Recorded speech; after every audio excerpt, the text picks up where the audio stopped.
wake me up. She couldn't wake me up. She couldn't wake me up. She took my phone, unlocked it with my face, and then called my mama. Nigga, I was up. Dedrick Christian I was playing, nigga, I woke up immediately. And I was like, I'm so sorry. I started cleaning, because, like, when I was a kid, if your mama started whooping your siblings, if you cleaning, she not gonna whoop your ass, too. And so I woke up, just started doing push-ups, cleaning, and then she was like, how dare you let it get it, really? And the next day, I had to go to that same Uber lady place and then cut her grass and then wash her car. That's my time. Thank y'all so much. I'm Dedrick Flay. Dedrick Flay. 2 minutes of material, tons of punchlines throughout, cleansing the room of the debacle of the past 4 bucket pulls. I'm so sorry. What are you apologizing for? The bucket pulls. Oh, yeah, exactly. Great work, Dedrick. That really happened, didn't it? Yes, it did. It sounds real. I texted the Instagram the night after that. I apologized to the Tempe police. And I was so scared the whole time because it was like, when you drunk and they wake you up, you still lying when you wake up. And you're like, oh, I shouldn't have been lying this whole time. And the whole time I was like, I'll be fine. I'll just call Joe Rogan. That's right. The Phoenix Tempe police love Joe Rogan. They do. They told me that when they was walking me to the Omni where I was. I just did a sold-out show. I felt so bad. I didn't know. I'm sorry. Dig into 2 new high-protein Greek yogurt bowls packed with goodness, only at Smoothie King.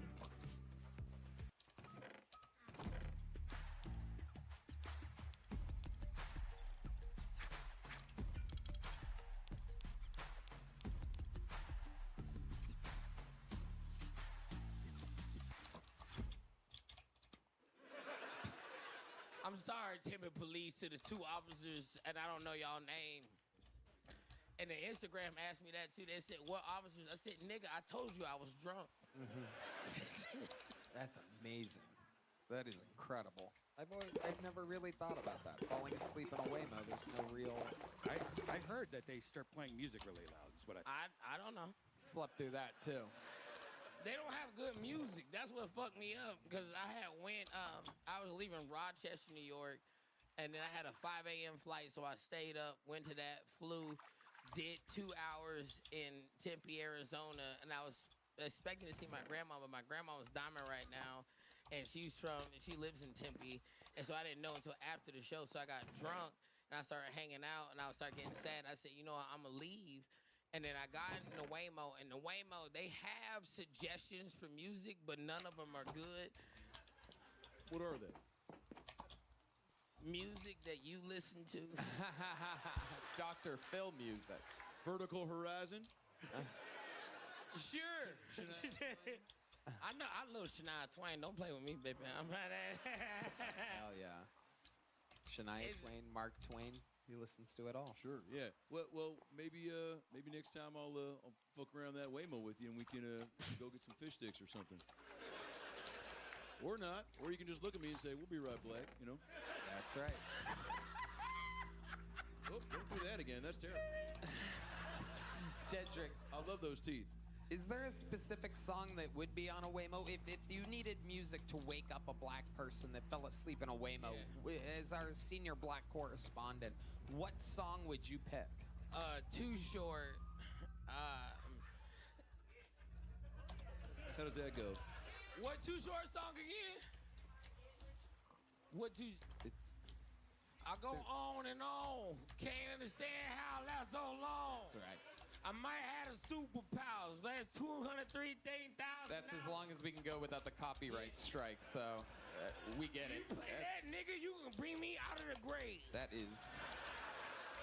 You play Too Short, nigga, I be bouncing. They should have a hits playlist to wake me up. Don't let the... Knocking on the window, that don't mean nothing to me. I'm from Atlanta. We go to sleep to gunshots, nigga. That's not... Absolutely.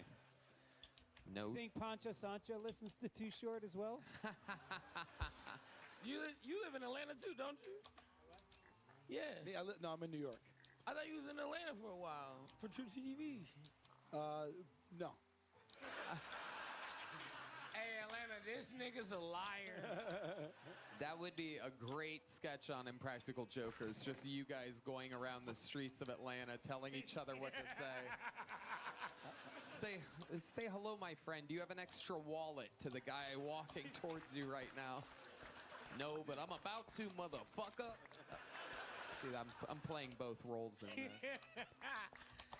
That's crazy. Dedrick, what is one of the more dangerous things you saw in your days in Atlanta? Oh, man. Besides my best friend getting shot in front of me, this Cut to a clip. Oh, my goodness. Sorry, we don't have All it. right. We had it. All right. The police don't come that fast in Atlanta, Redneck. That sucks. Go ahead. I saw with my own eyes. This is crazy. I was at a bar and one dude walked up to another dude and asked that nigga for a chicken wing. And the dude was like, order your own chicken wings, because he was like, yo, I bet you $25 I can eat your chicken wings faster than you. That doesn't work anywhere. He said, you did, but take your po ass over there. And then that dude, I swear to God, this is the first time I've ever seen this entire my life. He had a sock attached to a string. It was like just a string with a knot on the end of it. He started swinging around like it was a nunchuck. There was something in the sock? Yeah. It was something. That nigga was like, but if you defend your wings in Atlanta, that's your honor. You know what I'm Right. saying? Like, asking for a nigga hot wing in Atlanta is like asking to fuck somebody's wife. Right. You know what I'm saying? Like, that shit is... And this nigga pulled out a gadget he been waiting. Yeah. A sock with something in it at the end of a string. You watch Lord of the Rings? You know when Sauron came out with that little chain thing, that nigga was like, that nigga was fucking up the elves. This was Lord of the Wings. Lord of the Wings, ladies and gentlemen. That is tonight's Fruit by the Foot joke of the night.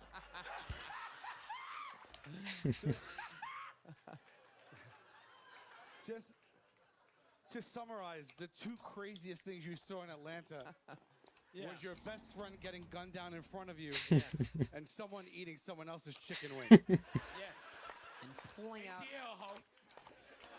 So there's a string, and there's a sock that's Yeah, it's like enclosed. strings, and he has it like woven into like a bigger thing. Wow. It has like a knot. It looked like a, I don't know what you call it, because I'm not from the medieval times. Right. And not with that. But that nigga had one of those, and he was like, "How dare you?" Yes. And then did he hit him with it? Oh boy, did he? Oh my. And then the cop showed up, and he said, "This nigga asked me for a wing," and the cop said, "We'll take him to jail." Oh, Dedrick, you're the best, man. Unbelievable. No asking for wings in Atlanta. Don't ask for no other dude wings. That shit fucked up. Oh yeah. That's my new boys. Nigga don't kill Tony, you know. That's some That's wisdom. what the dude said. He said, "Don't ask me for a motherfucking wing." Oh my God. That weapon sounds scary. Yeah. Usually pennies. They put pennies in a sock. Yeah. Who's they? Your people. Who's they? Your people. Who's they? Nigga? The old they them. Black people got quarters too, nigga. I actually talk about that in my book, chapter 35. Black people have quarters. Your local Barnes & Noble. Black people are people too. Dedrick, he rebuilt the momentum in the room. Thank you so much. He's done it again. Flynn, everybody, with some tales from the streets, socks on the end of strings, and many great things. Your next bucket pull is a one-word name. Anything can happen. Make some noise for Tasia, everybody. Tasia.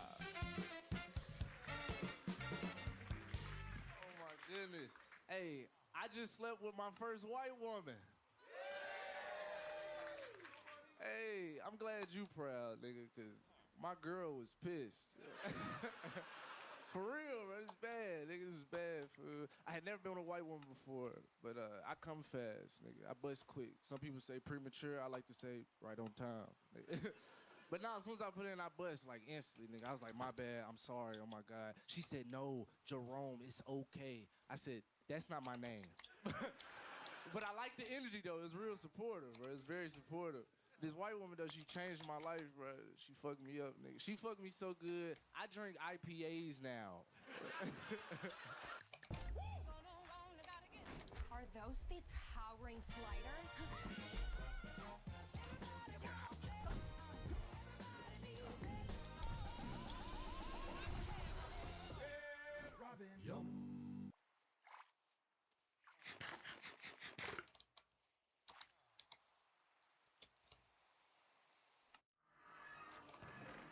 Murata's online Wi-Fi and Bluetooth support forum helps engineers in their design journey.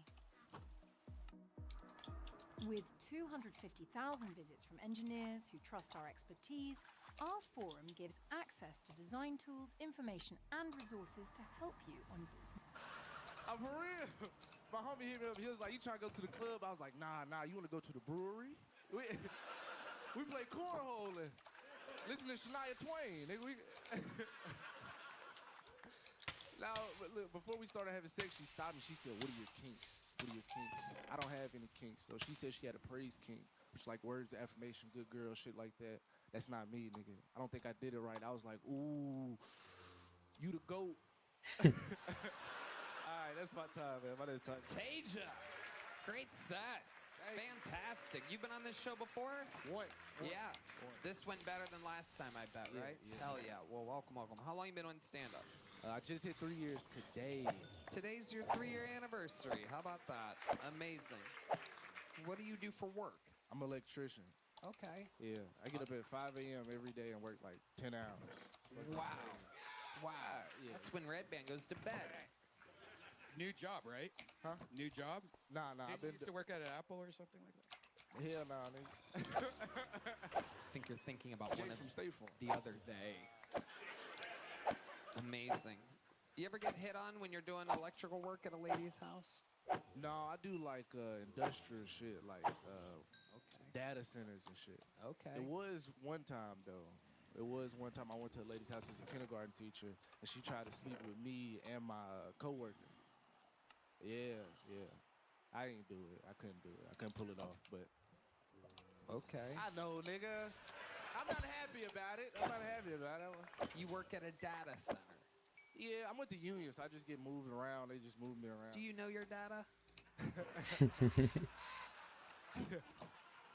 I'm half white, so hey. Okay. Your dad's white? Yeah. White dad, black mom. Yeah. They still together?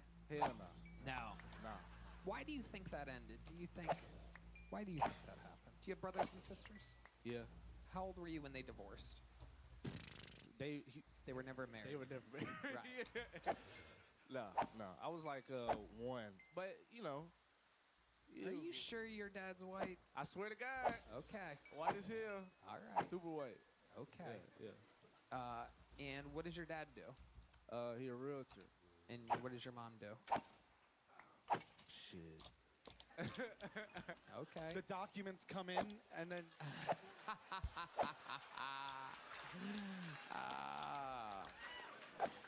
Taija is an interesting name. Taija. Does that mean something? Or? Taija. Oh. Ty and a J. Taija. Taija. Your mom is black. All right. That's what I call Target. Taija. Okay. I bet nobody says that correctly, No, right? no. Right. Impossible to pronounce that based off of this spelling. Taija. All right. Dr. Phil. Yeah, you mentioned the premature ejaculating. When did that begin, and how you treating it?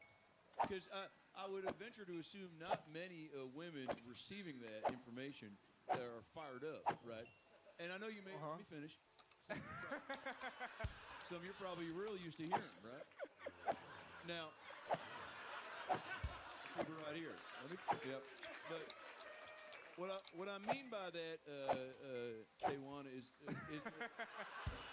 is there is there something that you do to compensate, right? So if you're gonna bust your nut corn nut style, right? Yeah. And the girl's still laying there like a dead fish, being like, "Well, where's my fucking, cum? Where's my?" However she says it, what do you say to make her feel like it's not a waste of time? Hey, I gotta get out of here, bro. Wow, that's what your white father said. Some heads up, you can last longer using Blue Chew Gold. Use the promo code TONY at BlueChew.com. Get 10% off. That's BlueChew.com. I love it. That's right. You really are like a union guy. You leave before the job is done.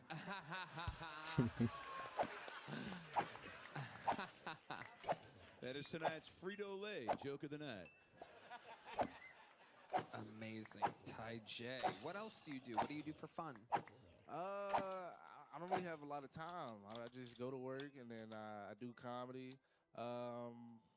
Man, my brother's gay. Oh, shit. All right. What's his phone number? Just fucking throwing red meat to the panel. Desperation. What does he do for work? What does he do for work? Yeah. I think he like a librarian. Some shit. Okay. Hell yeah. All right. He's like one. That means he hangs around libraries a lot. Homeless. Amazing. Ty J. Ty J.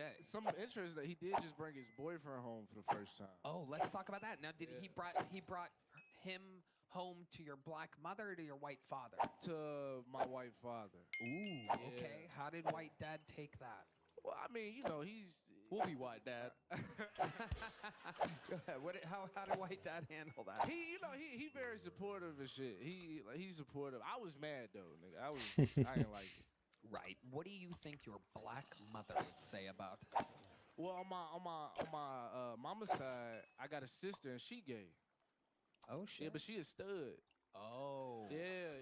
And then my brother on my dad's side, he like, flamboyant. Yeah. Okay. I would watch. He's a tiger? he's a gay tiger, yeah. Yeah, he's a tigrarian. Okay. Was your brother's boyfriend a big fat white guy? No. More like Tony's build. That's right. 164. 0.9. But I was mad because that nigga was ugly, bro. That's the thing that made me mad about That's what pissed you off. Yeah, because I don't care if you gay. Don't bring no ugly nigga home. Yeah. But you got to get held to the same standard. You know what I'm saying? Yeah, he looked like he bite people. I'm for real. He had a fucked up grill, nigga. It was bad. Maybe your brother likes to last longer in bed, and it's easy to do with an ugly person. Thank you. Yes, this is some of my tricks. When I want to last long in bed, I hook up with an ugly man. Okay. This show's out of control. Did you get a big joke book last time? No. Well, you're getting one tonight, Ty J. There you go, buddy. Hey! And it keeps on rolling. Good job, Target. On to the next one, as the great Jay-Z once said. On to the next one. Your next bucket pull goes by the name of Greg McCowan, everybody. Here comes Greg McCowan.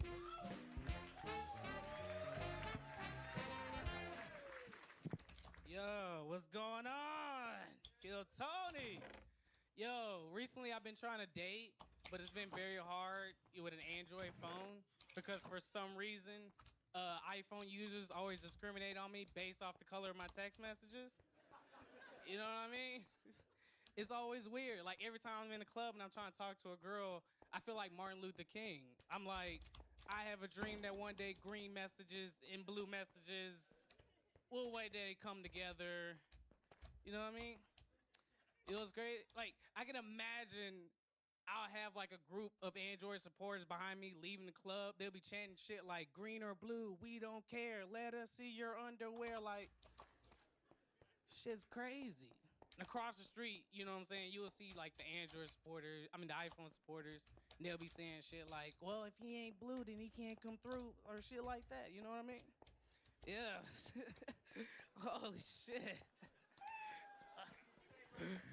Holy shit. Okay, I'm pretty sure that's his. This is crazy. That's his closing line there, Greg I like the McCowan. mustache, guys. Greg, how you doing? Is this your first time on the show? This is my first time on the show. Welcome, welcome. How long you been doing stand-up? About 2.5 years, Tony. About 2.5 years. Yes, sir. I love it. And Ty J is your brother? Is that correct? All right. I knew he looked familiar. Yeah, he's long lost, you know. That's right. Greg McCowan. Okay, 2.5 years you've been doing stand-up. All here in Austin? No, originally from Dallas. Okay. Originally from Dallas. What do you do for work? All these people have fake-ass jobs now.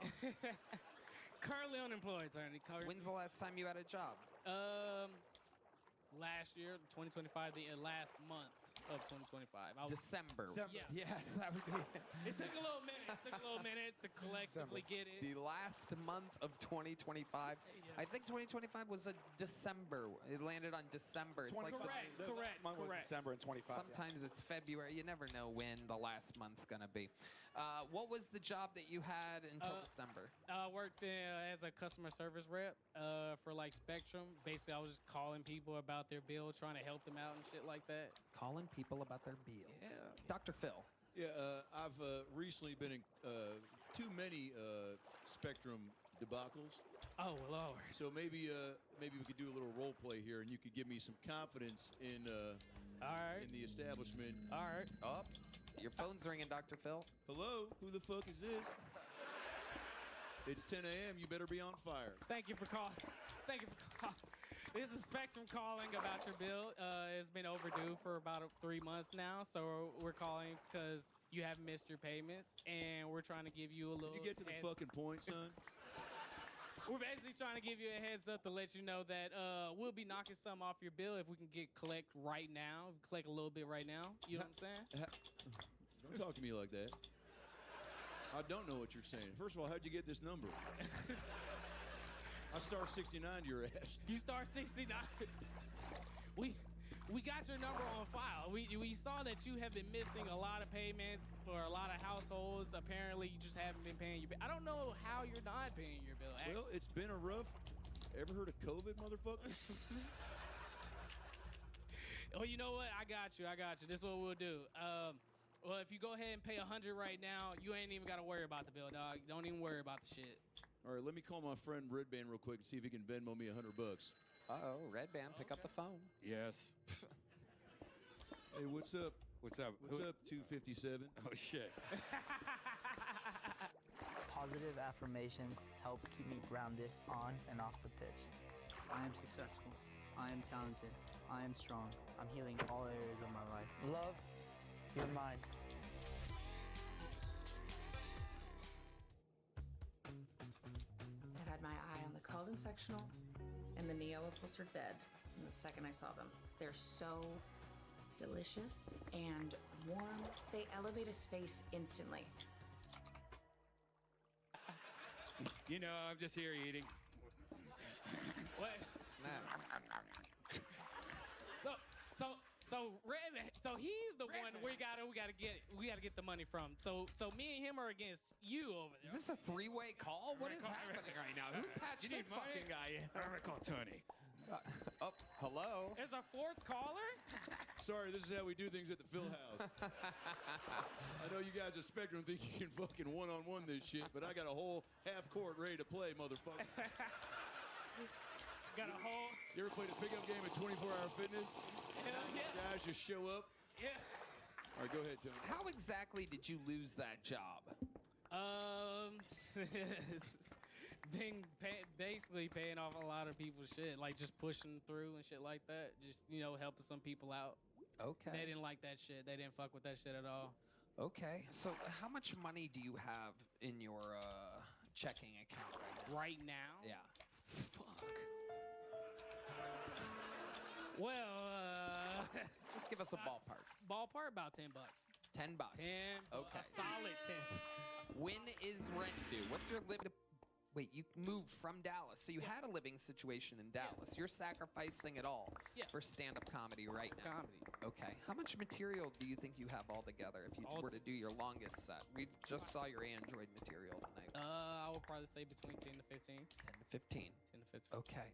So what can you do? Like, what kind of job can you be good at? Customer service, anything sales related, anything just dealing with talking to people is what seems to be. the fucking test. What was that? You failed the test. Wow, strange. Okay. What's that from? Antonio what? Oh, Antonio Brown. That's right. Okay, that's a deep cut. All right. Yeah, that happened on this show? Holy shit. All right. I'm about to have to hire a brand new keyboard player. Do you know how to, shit. do you know how to play double keyboard? I don't know. I can make something work. I don't know. I'm just He seemed pretty solid back there, dog. I'm kidding. He's not going anywhere. What sort of food do they serve you at the shelter? Shit, literally. Literally. They serve like scrambled eggs, regular shit. You know, sometimes they do a little chicken bolognese. You know, some type chicken bolognese. Amazing. I've never even heard of that before. That sounds like we're throwing in new shit. Well, you notice how he said bolognese, not bolognese. So it's like the dollar store spaghetti. Yeah. It's chicken and mayonnaise shaped into a ball. It's chicken bolognese. Well, it's real good. It's real good. It's not bad, yeah. Yeah. Food is food at some point. Oh, hell yeah. Well, how do you make friends there? Or you're a pretty, chummy guy. Oh, yeah. I met some people since I've been out here in Austin there. Yeah. Dr. Phil has a great point. Very rarely do we get to talk to anybody in the flesh about living in the homeless shelter. So kind of take us through what might surprise a normal person. Shit, man. Where the fuck do I start? So it's kind of like a cot, cold cot, 3 bullshit meals, if you can call it that. Occasional fights, you know, a lot of crackhead energy. You know, you see people in the corners sniffing cocaine and, you know. But you don't do drugs? No, I don't do drugs. Okay. Well. I watched them do. I'm an observer, Tony. I watched them do drugs, and they do it in such a terrible fashion. But you know, they do what they do. They do what they do. Okay. All right. Well, Greg McCowan. Easy women, right? Like, do you ever get laid at the homeless shelter? Gotten laid outside of the homeless shelter, yes. In a bush? Or? In like, near a tree. Okay. You gotta find it anywhere you can get it. All right. Talk about that in my It's book, like, that's actually. crazy. Chapter 47. Pussy's a puss. Old pussy bush. Depending what year it is. All right. So you have family in Dallas? Yeah, I have family in Dallas. And did they just not? Did they kind of like kick you out and tell you to go do your own thing, or was moving to Austin to a homeless shelter your own idea? No, actually, they didn't kick me out. I just kind of just left on my own. It was just like, I'm just gonna do it. I'm all in for it. How old are you? 29. I just turned 29 on the 31st. Okay. Yeah. 31st of the last month of the of some month. First month of the year. Yeah. All right. Happy birthday. Appreciate it. Does the shelter do anything? Do they give you like a cupcake or something like that? No. Nothing? Nothing at all. Nothing. Damn. Nothing. This is all so interesting. Fuck. Yeah, well, we don't have any like sales jobs or anything like that. So this is going to be one of the saddest endings to an interview in the history of the show. Said she's got a job offer. Yeah, she raised her hand. She's been wasted for 2 hours. That is not the place to find hope, my friend. You think you could sell nachos? I think I can sell nachos. I can sell the fuck out of some nachos, dog. Greg McCowan, I'll tell you what. You have a lot of work to do, so here's a big joke book just to fill it up. Just to have something. Worst comes to worst, sell it, double your net worth.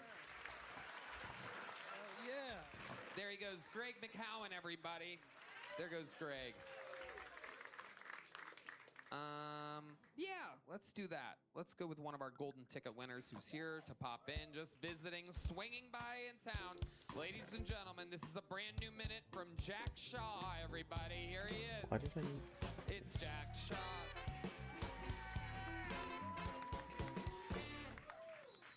Ever since getting on this show, I have never been called autistic more in my entire life. And when I say autistic, they're saying retarded a lot. And when I say they, I mean my dad. This guy, he won't stop saying it. I'm just Jewish, man. I'm just fucking...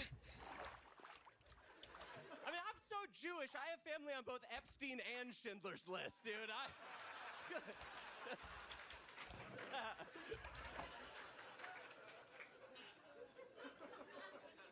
You know, I realize there's a lot of similarities between autism and Judaism, dude. There are, man. Like, I mean, we're both loud. We're prone to nervousness. We're very socially. Shut the fuck up, dude. No, we're very anxious people. We can be obsessive, but I realize the number one difference between autism and Judaism is that Jews don't like trains. Thank you guys so much. Jack Shaw. You people really do come out and just say that you're Jewish. I've always wondered what you were. Just kidding. Greg Fitzsimmons. So the last guy worked for Spectrum, and you're on. I'm on. Yeah. It's come full circle. Just like a choo-choo train, if you will. Jack. That was funnier than you guys gave it credit for.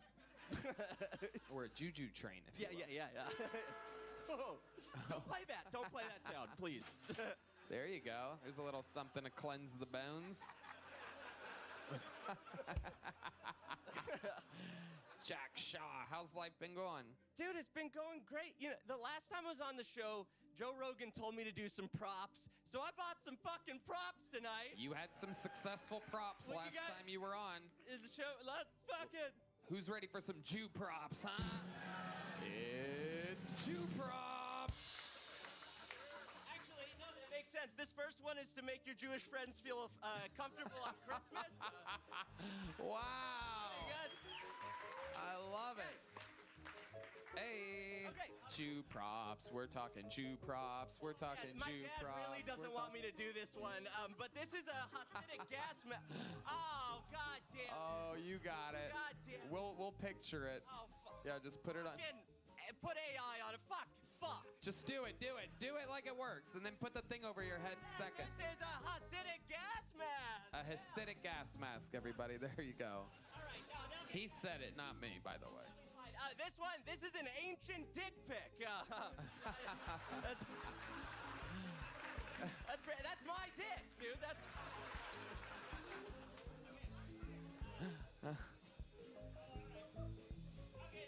one sucks.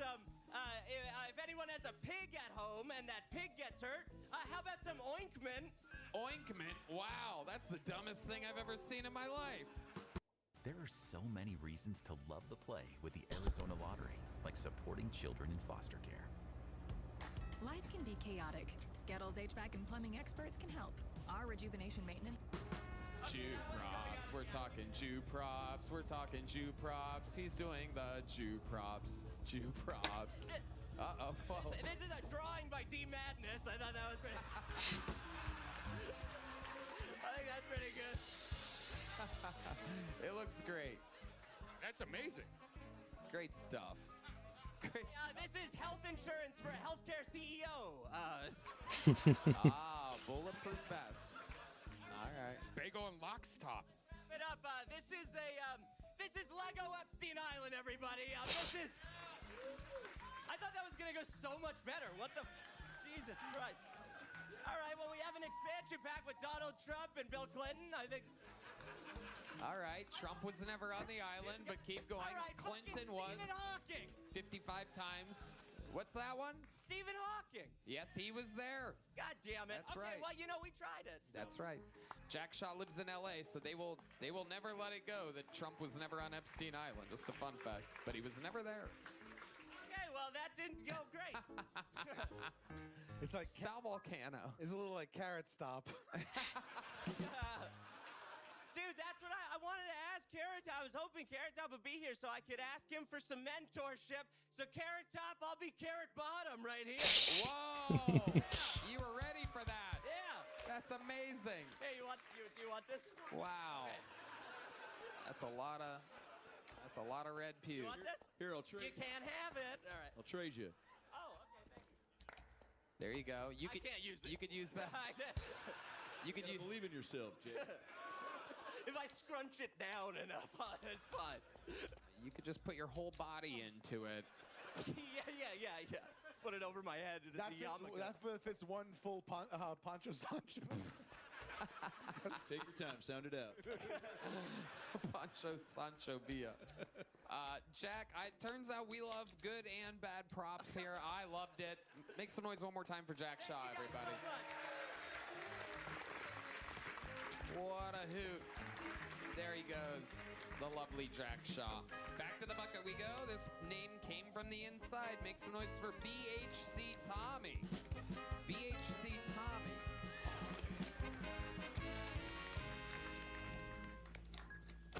Last Christmas, a Corpus Christi coroner was in court for having intercourse with corpses. And they said it was the best sex ever. Magical even. Abracadabra, if you will. Now that's what I call Netflix and chill. There's a burial plot twist. The offender's actually a woman. Thank the Lord for rigor mortis. She testified that her favorite movies are Die Hard and Rise of the Living Dead. In related news, a local drive-by shooting had 12 casualties. That means she was down there gangbanging gangbangers. It was Crips and blood everywhere with no regard for human life because there wasn't any. She's also facing sexual battery charges, literally, because she had jumper cables hooked up to their nipples. Here's the real shocker. She only got caught because she got pregnant. The dumbass was out there raw dogging zombies when she should have been using the Twilight birth control method. That's when you bang only vampires.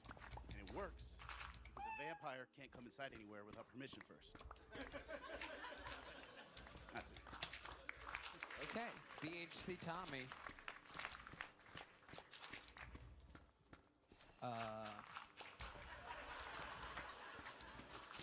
There was a lot there. That may have been so many. You had so many attempts. You had so many jokes, and only that one at the end. I don't know what the 12 people that laughed at that one saw in the vampire thing. Maybe I'm missing it. Sal Volcano. I think as Wayne Gretzky said, you miss all 100 attempts that you take. No, I appreciate that. That was the most dense minute I've ever seen on this show. It's true. And what you did was you really hitched your wagon to one thing. And so once it, was you know what it is when you came out, the setup was you got into it so quickly. I almost kind of was a little bit like confused. Well, it's part of a bigger set. It's not quite a minute, so I just try to. Is that your thing? Do you just have jokes about like fucking dead corpses and stuff? Well, I mean, the only thing stiff about my love life is the competition. There's another one. Oh, I'll BHC Tommy, how long have you been doing stand-up? I've been chasing this selectively since last February. Okay, chasing this selectively. What Great way to say I'm not really doing it. Yeah. Bro, you are going to make it. That's what you got to do when you really want something. You chase it selectively. Yeah, what do you mean by chasing selectively? Take us through your work ethic. So I've been a fan of the show for a couple years. Started chasing the bucket last February. And chasing the bucket. Chasing the bucket sounds like a Judy Blume book that never made the cut. Chasing the bucket. Are you there, God? Yeah. So I've done some mics and some practicing to get ready for this because it would be insane to come up here with a zero mic. I agree. And especially if you did that while on mushrooms at the age of 60, that would be insane. And it happened here tonight. Okay, so BHC Tommy, how old are you? I'm old, Tony. Okay. 43. 43. What do you do for work? I work with marine construction. Marine construction. You mean? We build beaches. You build beaches. Yes. Where are you? It's a thing. It's dredging. So we have a boat that basically has a drag head that sucks up all the material, and then we pump it to the beach, and the beach constructs the beach. Wow. And then Red Band washes up on it, and that's how you find a Red Band. Okay. BHC Tommy. So how long have you been doing that for? About 7 years. Anything crazy ever happen when you're out there dredging? Yes, but I'm not really allowed to talk about it too much just because government contracting and whatnot. But I mean, it's kind of like you were a background player on that show. Let me give you an answer that you can. So we find explosives and like Civil War head missiles and stuff. And this is mostly off the coast of Texas. We do work. You do? Okay. In Freeport, but I've been working mostly in New Jersey. Oh, I can't even imagine what you find in New Jersey. Absolutely incredible. How long has your hair? How long has that been? How long? Looks like your barber was chasing your head selectively. Yeah. That is true. Dr. Phil. Oh shit, there he is. Mr. McGraw. Now, that's a joke because I can't pull it off. So I'm obviously deflecting and admiring, but also judging. But when I go to the barber, I say make it look like G.I. Joe on this side and Barbie on this side. Well, you're killing it. But for real, how long have you had it like that? Probably like 18 months, 2 years. It's a new acquisition. Yeah. What made you want to go with that? I mean, I've always had like the mohawk on the side, but I have a nephew who plays hockey, and he's got like the flow and the mullet, so we kind of grew it out together. That's cute. Okay. Why BHC, Tommy? What does the BHC mean? So BHC has just like been my handle for all my social media ever since like AOL Instant Messenger. It's just a nickname I've had. Banging hot corpses? Sometimes. Oh, fist bump. Hey, I want to play. Big hairy cock. Wow. Sal, your turn. So it really stands for Big Hater Company because I hate on shit all the time. Like I just talk shit. Wow. What do you hate on? I mean, I'm just a troll in general. Like I just. Oh Jesus Christ. This fucking broad. Be hating coochie, I think is what she said. All right. BHC comedy. Here's a little joke book from the great Boneseye. Keep trying. Keep selectively chasing your dreams, baby.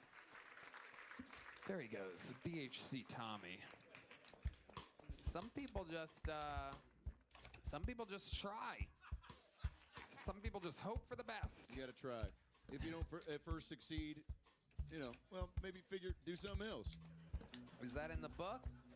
Chapter 4. You son of a bitch. Your next bucket bowl goes by the name of Lorenzo Tyree, everybody.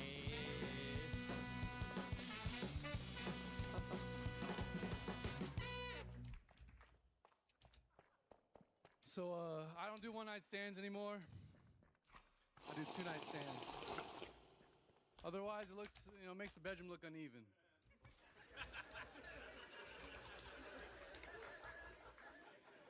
Yeah, last time I hooked up with the girls on 6th Street, and she takes me home. I'm super drunk. She's super high. We start macking as soon as we walk through the door, and I go down on her. I don't know why. I just in the moment I go down on her. I'm horny, that's why. But yeah, she stops me. I'm like, oh shit, is she on her period? No. I'm like, she trans? No. She told me she had a DUI, or that's what I thought I heard, And I'm like, why'd you tell me this now? You drove us here and then you're gonna tell me that? That's fucking crazy. But she tells me, no, a VYI. I'm like, VYI? What the fuck's a VYI? She said vaginal yeast infection. I was like, ooh, yeah, ooh. I was like, yeah, I'll take the Mac, you can keep the cheese. Thank you, my name's Lorenzo Tyree. All right, Lorenzo Tyree. Lorenzo, have you been on this show before? Yeah, third time. What? Third time. Third time. Yes, absolutely. Sir. Welcome. How's it going, man? Man, pretty good. I didn't expect it tonight. I was drinking a pitcher of that good stuff. Tequila pineapples. Yeah. You had a pitcher of tequila pineapples? Yes. Yes. You think that was a good idea? Are those the towering sliders?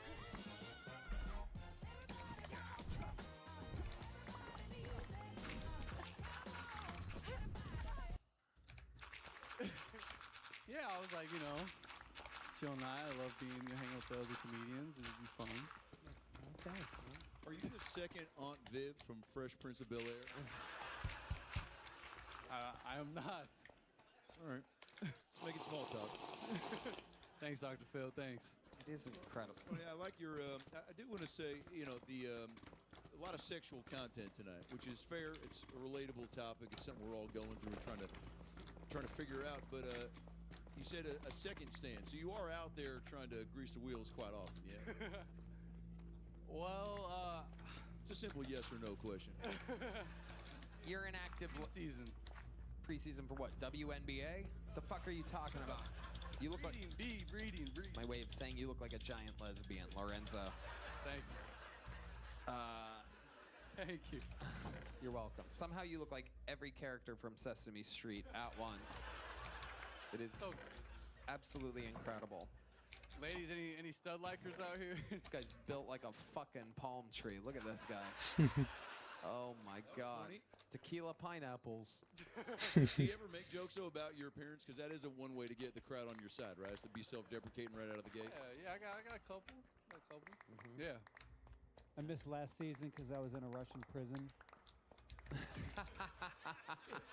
Shit, that's Alaska. That's why. Yeah, Alaska's basically a Russian prison. All right, Lorenzo, what do you do for a living? Mainly work a smoke shop job right now. I also work fireworks in Alaska. You what? I work with I do fireworks out You there. work with fireworks? Yeah. What exactly do you do with fireworks? Cargo containers come in full of fireworks. Where are they coming from? China? Yeah, I think so. You don't know where they're coming from? Well, who else makes fireworks, Tony? I'm asking you. You're the one that works in the fucking business, Lorenzo. Jesus Christ, the attitude on these children nowadays. Fucking people. It's unbelievable. What? Lorenzo, anything happen interesting in your life since the last time you were on the show? Me and my girlfriend separated. Oh my goodness. Yeah. How long were you with her for? Met her in May of last year. Dated her in August to January. Okay. You just named a bunch of months and it didn't get a single answer out of you. Perfect. What made this separation happen? There weren't any more fireworks. Yeah, the fireworks went out. I'll be here for the rest of the evening. What made you separate?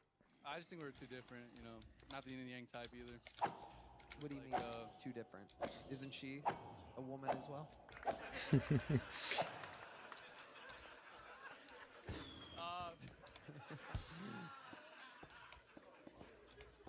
You know, I like working out. She really didn't. Long term, that's, you know, I need that, you know, future.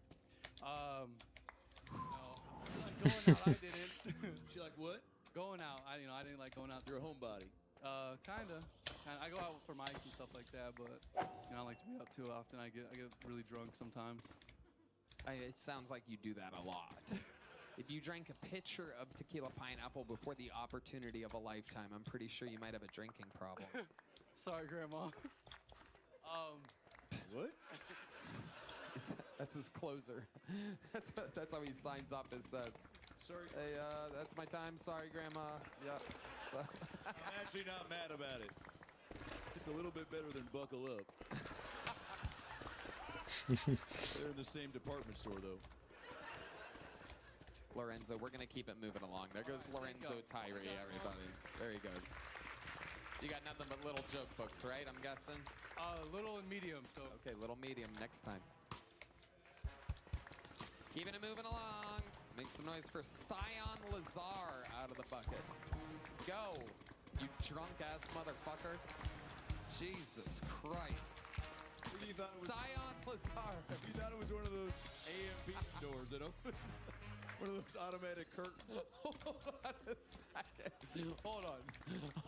Hold on. I'm sorry. You just missed something crazy. I don't know if you guys heard, but Dr. Phil just said he thought it was one of those gas station doors. So if you don't mind, I'm going to talk a little bit about some Chinese problems. If you people think that they don't drive well over here, you should see how they walk.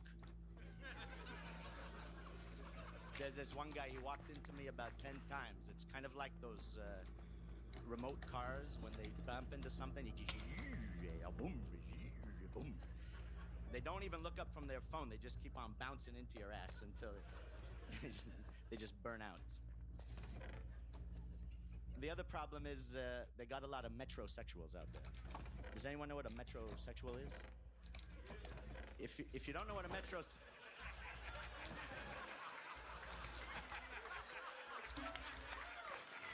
Calm down, Americans, calm down. Stand on your head and calm down, like the police say. Sir, put your hands in the air, stand on your head and calm down. No. Calm down, sir. You need to no, what they do is, in the metro, if you're walking around and you don't know what a metrosexual is, just watch who's bouncing off of the poles. All right. That's Scion Thank you, guys. Lazar. Scion, where are you from? I'm originally actually from Texas, but I lived most of my life Mediterranean. In the Mediterranean Sea? In Mediterranean area, yeah, Greece. How old were you when you moved to the Mediterranean Sea? 19. 19. And how old are you now? I'm 34. 34. So... oh my God. Fuck you, Texas, fuck you. In 15 years... Okay, guys, Jesus. I see why you moved to the Mediterranean. Fucking drunk Latinos everywhere. So in 15 years, you're saying that accent's like real? Well, you work on it. You know, it's not perfect, but you polish it and you sleep on it, and it is what it is. I don't know what to say. No, I think you're reversed. I think he's saying that the accent you have now, what you're saying. Yeah. Oh yeah, he thinks. Bear with me. Yeah. So you think that he's saying that you're trying to achieve a better American accent, and you're working on that. Oh. He's saying that you lived here for 19 straight years first, and definitely didn't speak the way you're speaking now. Yeah. And then you picked up a heavy accent from the Mediterranean over the last 15 years, which is peculiar. Yes. This is like me coming back from the 2-week vacation I took last year to Rome, and me coming back like, how's everybody doing?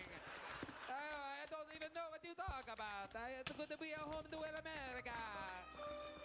Benvenuto Americacci. He's like, how you say cucumber? If you understand me, I don't... You hear these metrosexual? I've been in the Mediterranean for about 15 years. I was born in Texas. Can't you hear the Texas in my accent? Holy shit. I am from Texas, and we like things to be. And I'm an English teacher, by the way. So it's the worst thing. I was born where the barbecue flies like a wings. You never ask another man for his wing. Book at the pepper. Fuck the dog, beware of the owner. And then it bump into something.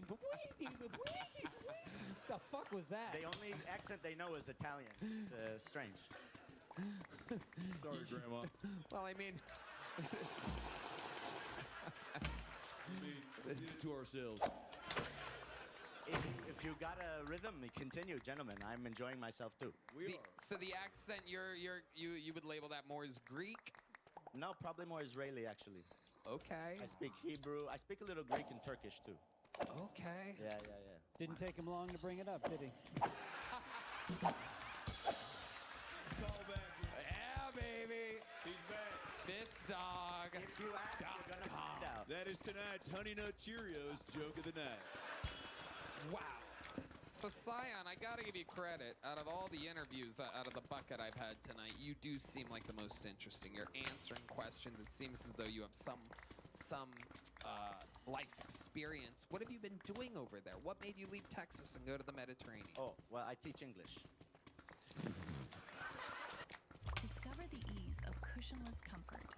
Only at Gabion Summer Classics. Whenever I'm sitting with somebody new and I have my... I focus on the adjectives more than the nouns, if that makes any sense.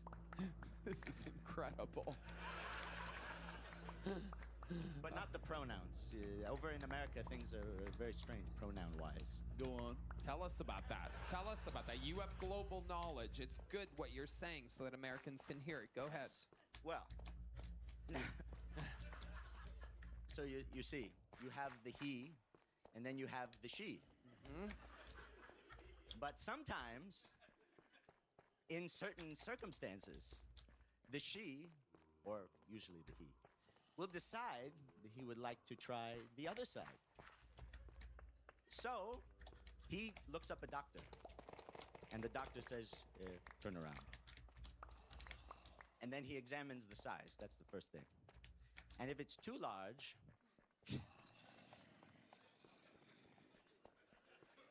then he needs special equipment.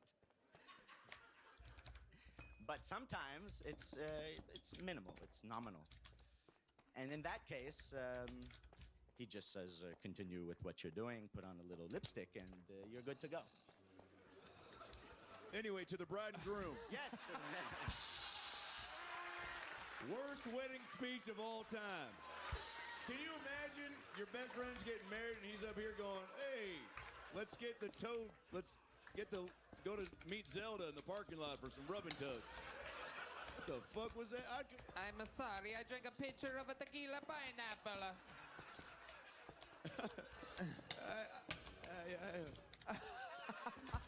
That is true. It is not the direction I thought things were going to go, but I found it hypnotizing.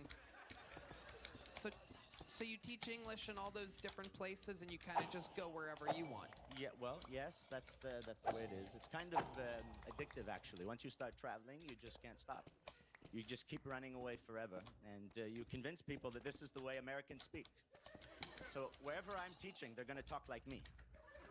And wherever you're teaching, you're going to talk like them. You have to assimilate. You have to assimilate.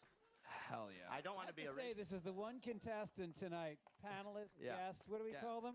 Bucket pool. Bucket pool that looks like he gets pussy. That is true. Or dick. Do you do well?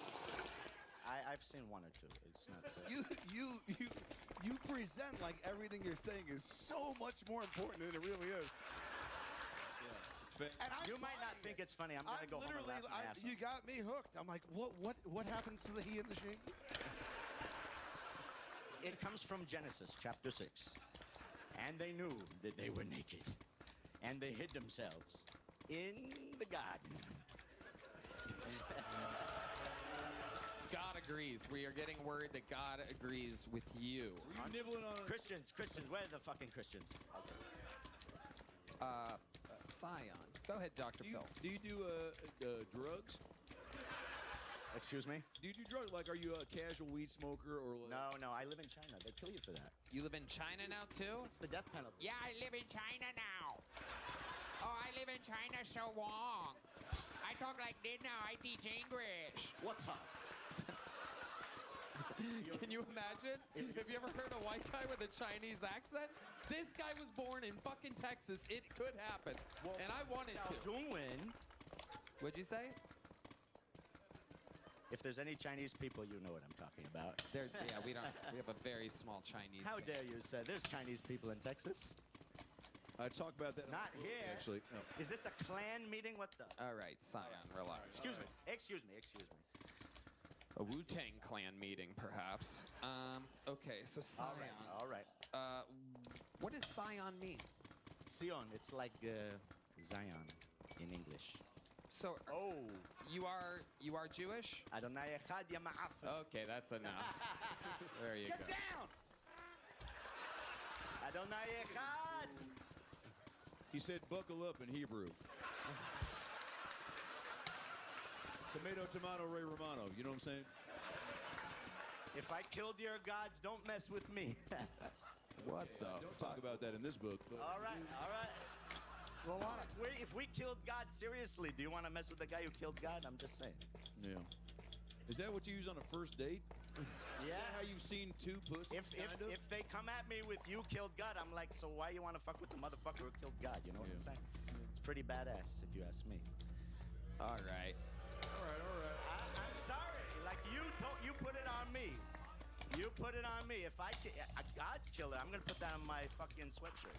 Yeah. Here you go. Here's a medium-sized joke book, Scion. Oh, thank you. Scion. There he goes, everybody. There he goes. Thank you. Thank you for the conversation. Those doors will open up automatically if you just stand.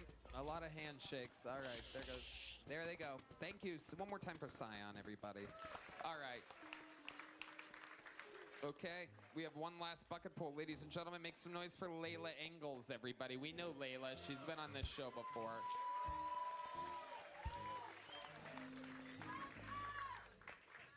Hi, guys. Hey, Mothership. It's good to be here. I've always had a nervous energy about me my whole life, but stand-up has helped me a lot. It's been a huge confidence boost. Sometimes after I get off stage now, people come up to me and they'll be like, Layla, great set. And that makes me feel good because they're just B-cups. Okay, sick. A little bit about me. I can't watch Kevin Bacon movies with my dad. He's Muslim. I have been single now for like 13 or 14 months. I don't remember exactly. I'll have to recount the slits on my wrist.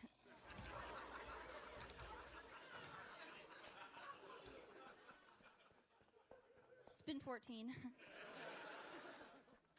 I was with a guy for 6 years, and then after 6 years, he told me he needed blonde hair and big boobs to come. And I was like, well, we can dye your hair.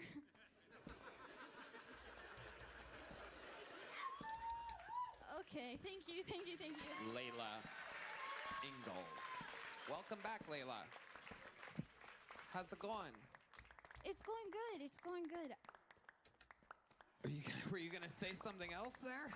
No, it's going good. I just wish I had time to finish my joke. I'm sorry. Did you want to do it? Oh, Just do it. really, it's Yep. kind of long. How long is it? It'll be no more than 40 seconds. Okay, there you go. All right, sure. Let's do it. What do we got to lose at this point, Layla? Go right ahead.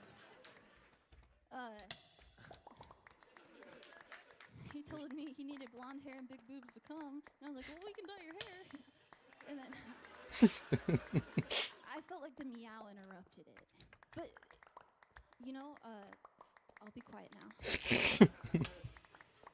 Okay. Boy, there's just something in the air tonight. All right, Layla. That's one way to do it. Layla. Okay. Welcome back. It's been a while since you've been on this show. Mhm. It's been about a year, right? I think it's been 2 years now. There you go. How's life been going? If I remember correctly, you lived in Ohio? Yes. I still kind of live there, but I'm more like a vagabond. Is that what it's called? It's called Vagisil. Vagabond. Vagisil with an S. What do you think? What do you think that means? I think it's Vagisil. I think I meant to say vagabond, Yeah. but I made it sound like vagina and bondage. But it just means I don't have a home. Okay. What's your living situation then? I go where the shows are, so I just travel as many places as I can, doing as many shows as I can, and then when I am in Ohio, I'm staying at my mom's house. So it's Shout out. So where do you stay when you're, say, here? You have like friends? I'm at an Airbnb. All right, that's better than 90% of tonight's bucket pool, so that's fantastic. Where do you get the money to do things like that? Do you have a job? I have, yeah, it's That's a yes. you know how OnlyFans does those specials now? Yep. Dr. Phil does.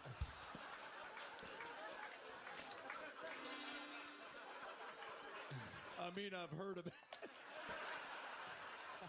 Dr. Phil. My mustache is gonna fall. Mustache holding on by a thread over here. So, Layla, you're on OnlyFans. Yes. Okay. What do you do on OnlyFans? Oh God. What types of things do you do? It's One of the panelists, I'm not going to say who, but they want to know if there's perhaps some pics of your feet on there. no, I'm actually I'm not going to name any names. But no, I'm really insecure about my feet. Those aren't depicted. Oh, wow. Makes it hotter. Red band. Red band. That is disgusting. He said it makes it hotter. because she's embarrassed about her feet. Greg texted. Greg, does it make it hotter? More layers, the better. I like fucking Eskimos. Wow. Okay. So Layla, what exactly are you doing on OnlyFans? It started out very wholesome. It always does. I would post like stand-up clips, like I would just run jokes by OnlyFans. And then if it was getting like laughing faces and people liked it, I got the confidence to put it on Instagram. But I would just post stand-up clips and then they'd be like, get your tits out. If you're not doing anal, we won't listen. Well, in my defense, I was drunk when I wrote that, but I didn't. It doesn't mean I didn't mean it, but I take it back because you're very funny live in the flesh. For real. Thanks. It's a weird thing to do to workshop your jokes on a porn site. No, I know. I've always thought it's so weird that OnlyFans wanted to rebrand because, like they want to do like a sports channel. Right. They want to get out of the porn business, and they have a cooking channel. Because, whenever you want to learn how to marinate a steak, you go to Pornhub, right? So I think it's... Yeah, if you want to make some bolognese, you go to a homeless shelter. Chicken bolognese. Delicious. Do you have a QR code or anything? So is it just your stand-up on OnlyFans? It really started that way. Uh-huh. I was getting so discouraged. Every comedy post I would make, they would just really wanted me to take my clothes off. And you're surprised by this. I was surprised. I was like, oh, it's a comedy OnlyFans. And I thought... So what is it now? Answer the question, like, what is it now? What has it become? Like, what are you doing right now on there? Get the Sebastian convertible sleeper sectional for just $15.50 only at Living Spaces. Quick question. How old were you when you got your first social media account? Some people are just not...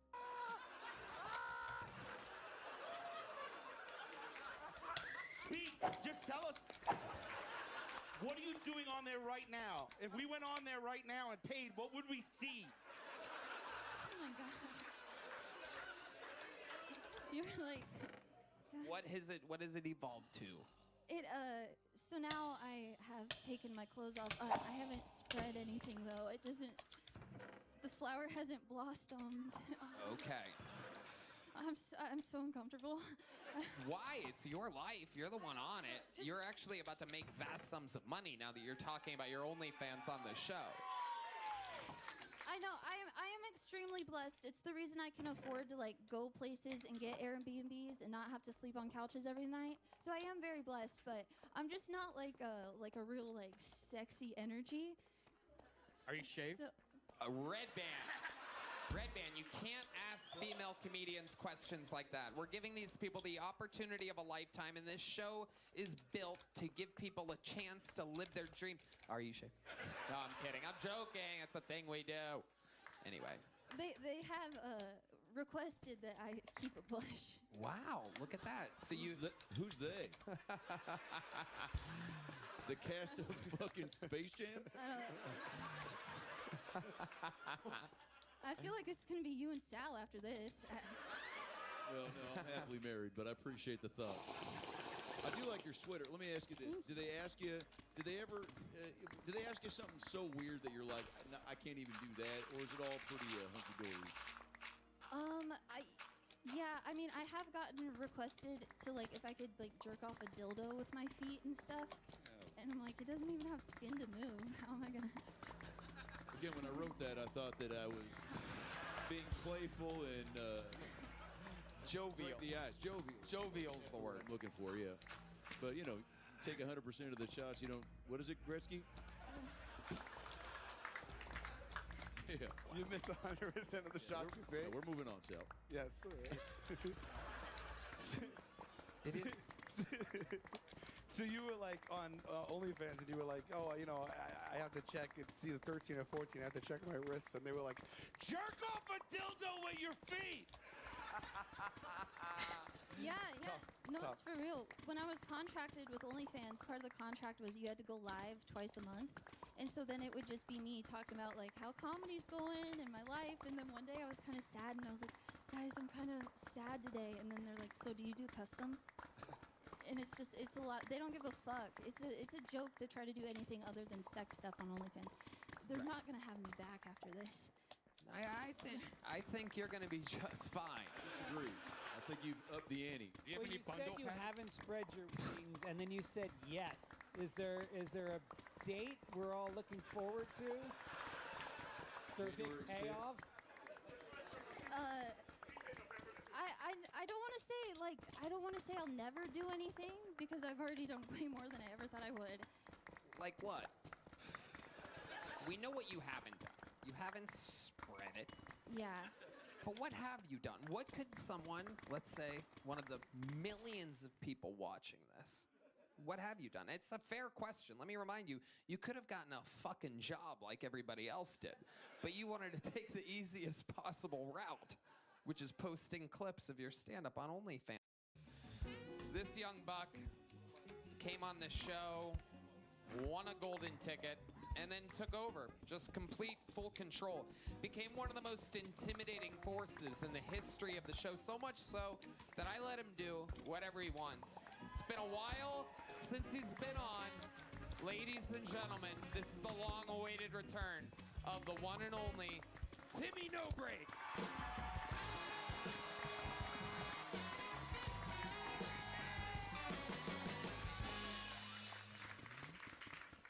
All right. Big pop in the beginning. Listen, a lot of people have been saying, Timmy, no jokes this, Timmy, no jokes that. I know. I can write jokes, so I wrote a few jokes for you guys. I have a lot of nervous energy, but stand-up has given me a lot of confidence. Because sometimes after I get off stage, people come up to me and say, great set. And that makes me feel good because they're just B-cups.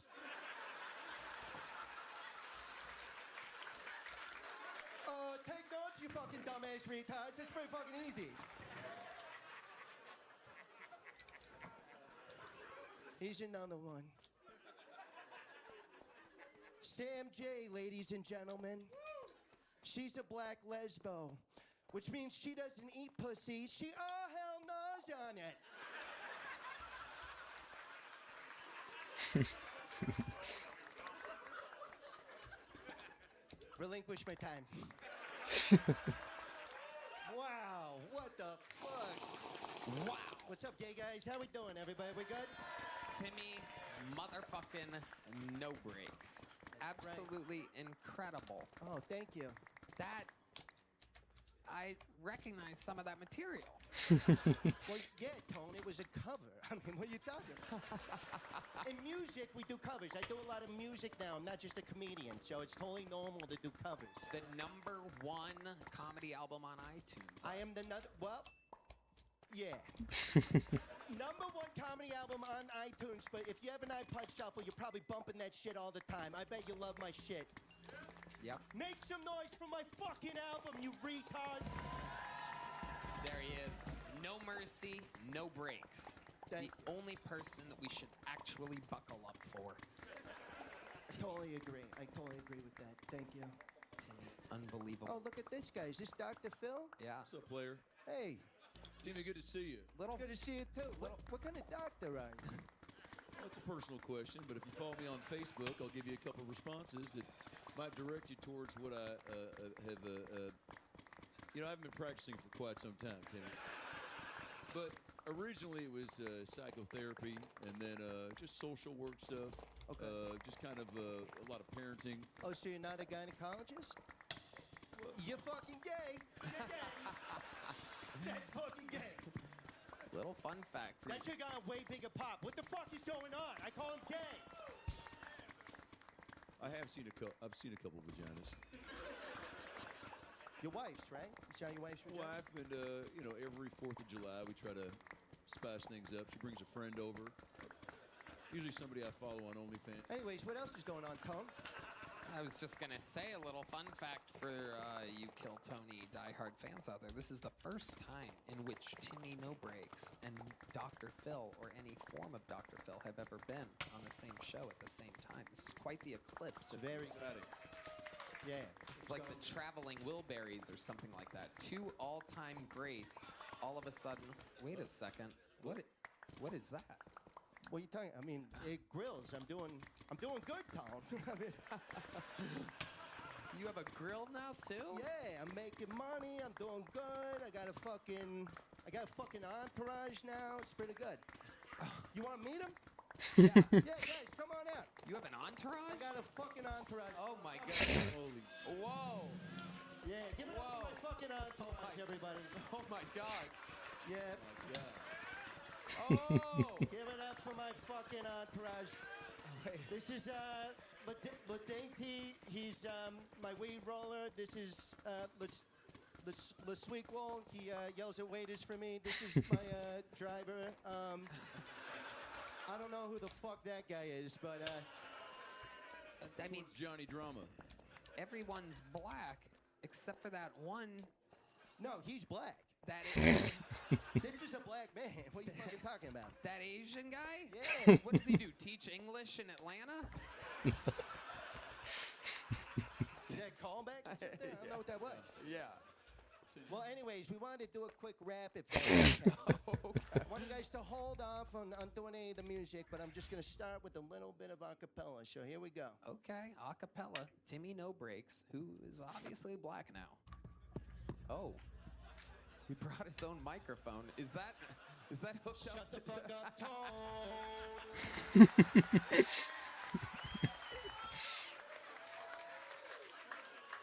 Holy shit, I sound like Morgan J. And Tone is really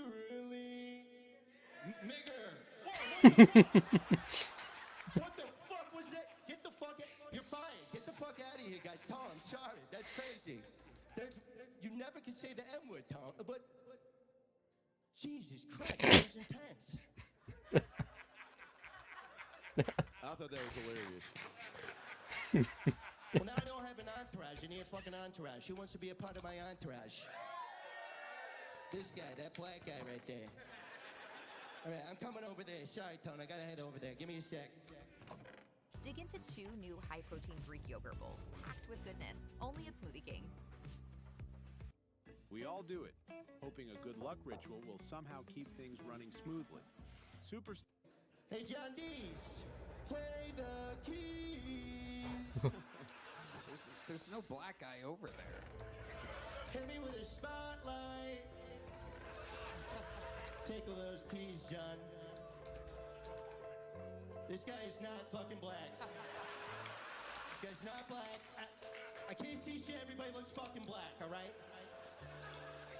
Look, do you still want to be in my entourage? Yes, I do. Okay, let's see if you can think on your feet. Do you think we should defund the police? No, we shouldn't. Let's get the camera to come in here and focus on his face. And for the crowd work clip, I want you to say yes. Policeman, can you stand right here? Now, do you think we should defund the police?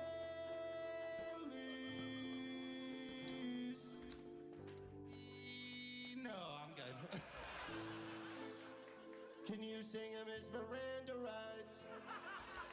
I'd have to read it off a card because I didn't go to college.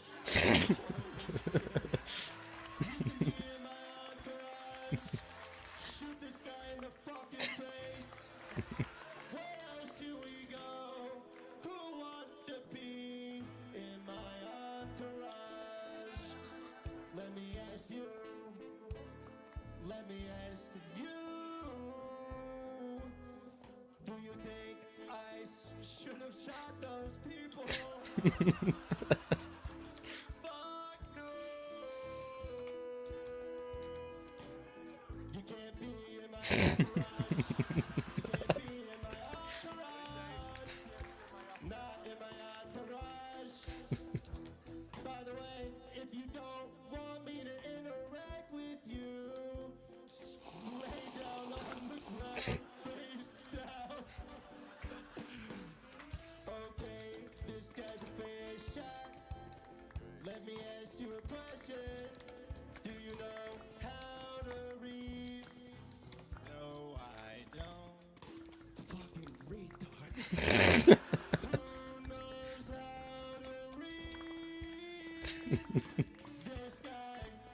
This guy knows how to read. Can you read this? Timmy, stand on the other side of him so it's framed properly. Oh yeah, come here. Push in, get on his face. Thanks for the suggestion, Tone. Now shut the fuck up. Here we go, read it. I have no gun. No, seriously, I have a gun. It's in my right hand. I was able to sneak it in because I 3D printed it.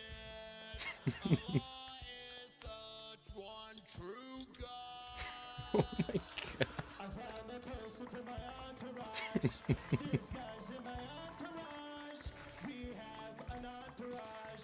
Fuck you, Tone. Now, the only way that we could possibly wrap up a show is with a song. And the only person that can sing a song with Timmy No Breaks is Rebbit. Just fucking kidding. It's Dr. Phil. Dr. Phil, hit it. I wanna be in your entourage. What do I have to do? I'll take you, oh, there you are, to the airport. I'll even wipe your butt after you poo. Well, you're not a gynecologist, but if it's between you and this old newspaper boy, I choose you. I choose you. You choose me. I choose you.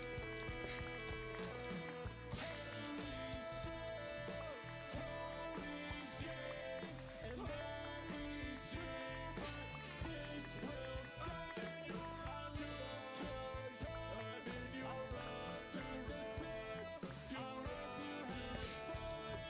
You'll fuck you Timmy motherfucking No Breaks, ladies and gentlemen. What can I say? He gets to do whatever he wants. He's earned it. By the way, that guy said he has a gun. Are we just gonna skip over that? Okay, shave your head, your back, your pussy, and your breast. One more time, Timmy No Breaks, ladies and gentlemen. And how about his entourage, Dr. Phil, everybody, who is proudly endorsing the Who Is He Adam Ray Theater Tour. Get tickets at AdamRayComedy.com. He's going to Australia, Canada, and all around America. One more time for Dr. Phil. And one more time for the great Greg Fitzsimmons, ladies and gentlemen, going to Philly, Lexington, Houston, all around. Fitz Dog Radio, that's F-I-T-Z Dog, or FitzDog.com for tickets. And then one more time for the great Sal Volcano, everybody. He's going to Nashville, Tennessee, doing the Ryman.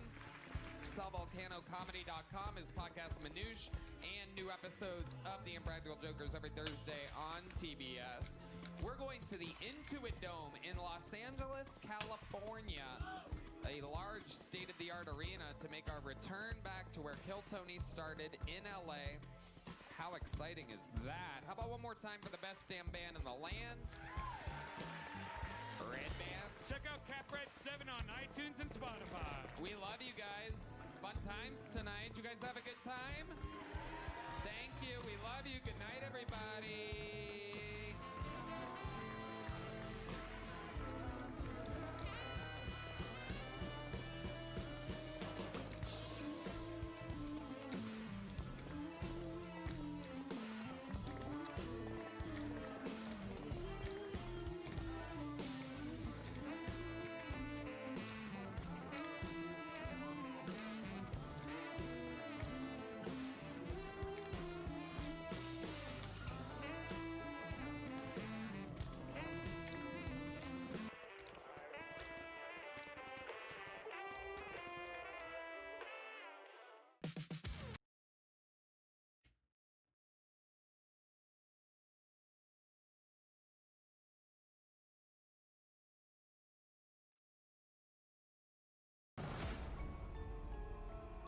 comedians on planet Earth is with us tonight.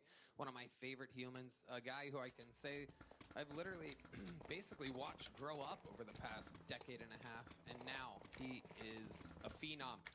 One of the biggest in the world, one of the best in the world, one of my favorites. Make some fucking noise for the one and only Matt Rife. Oh yeah, baby.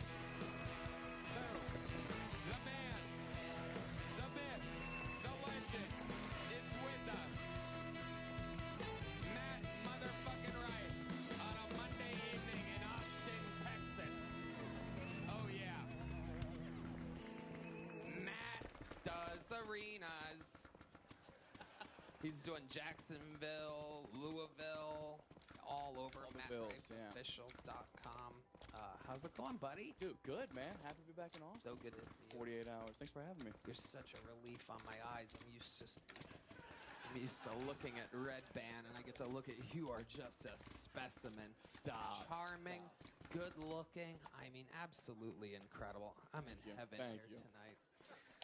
This is hospitality. I love this. You're damn right. Always.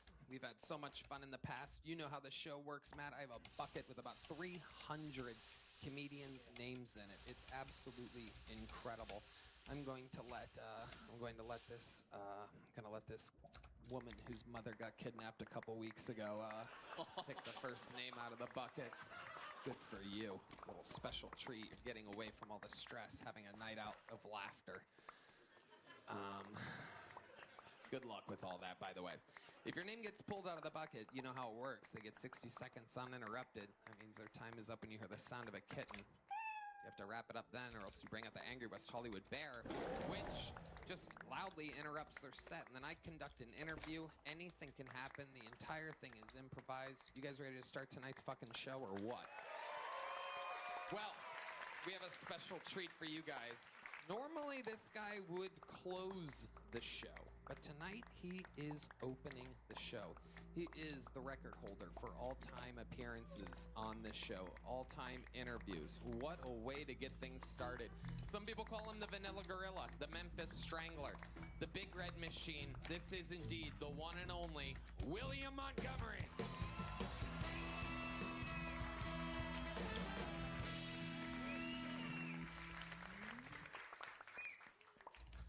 Give Epstein credit where credit is due. The guy had 0 spam in his inbox.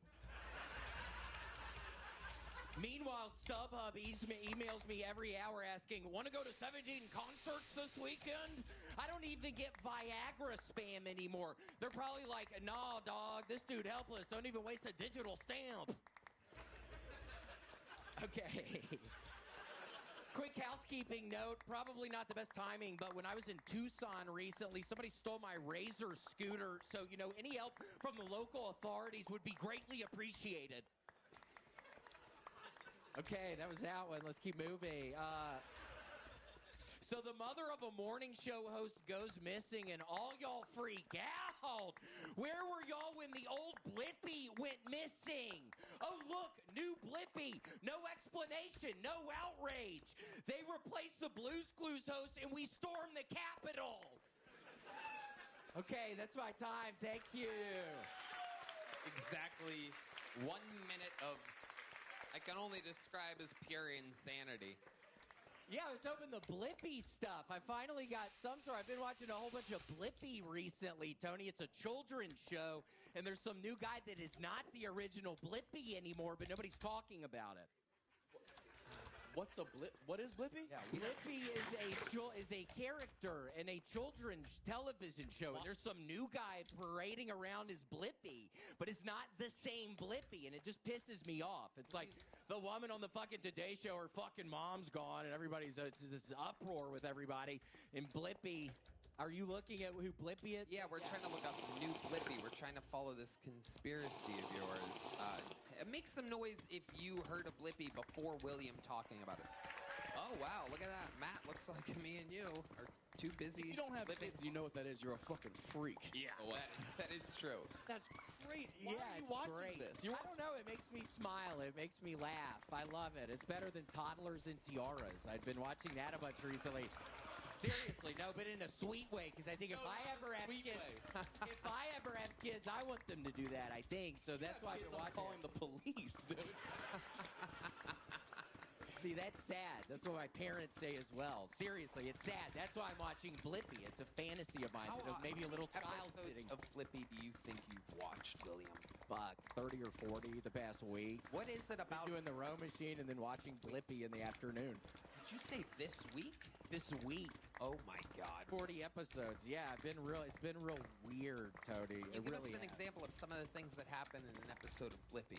Well, there was one where all the kids are on the playground and Blippi shows up. It was the new Blippi, and he starts kind of messing with some of the kids in a weird kind of way. He's touching some of them in their butt area. Seriously, the new guy is this freak kind of person, Tony. And Is it Michael Jordan? Because he's black? Or no. You didn't see the video from last night? Oh yeah, no, I saw it. Yeah. Oh, he's diddling, dude. Oh, really? Oh, yeah. But I guess if you're Michael Jordan, you're allowed to. It's okay. I think he gets one. Yeah. There is more than one actor who has portrayed Blippi. While creator Stephen John originated the role in 2014, actor Clayton Green took over the role for live tours and later appeared in videos, followed by Ben Mayer in other separate productions. The change was made to expand... Yeah, see, nobody's even talking about Ben Mayer, Tony. That's a third person you're talking about. I didn't even know about Ben. 3 Blippies. This is absolutely incredible. Red Band is shocked. It's very popular with many autistic children and adults. Wow.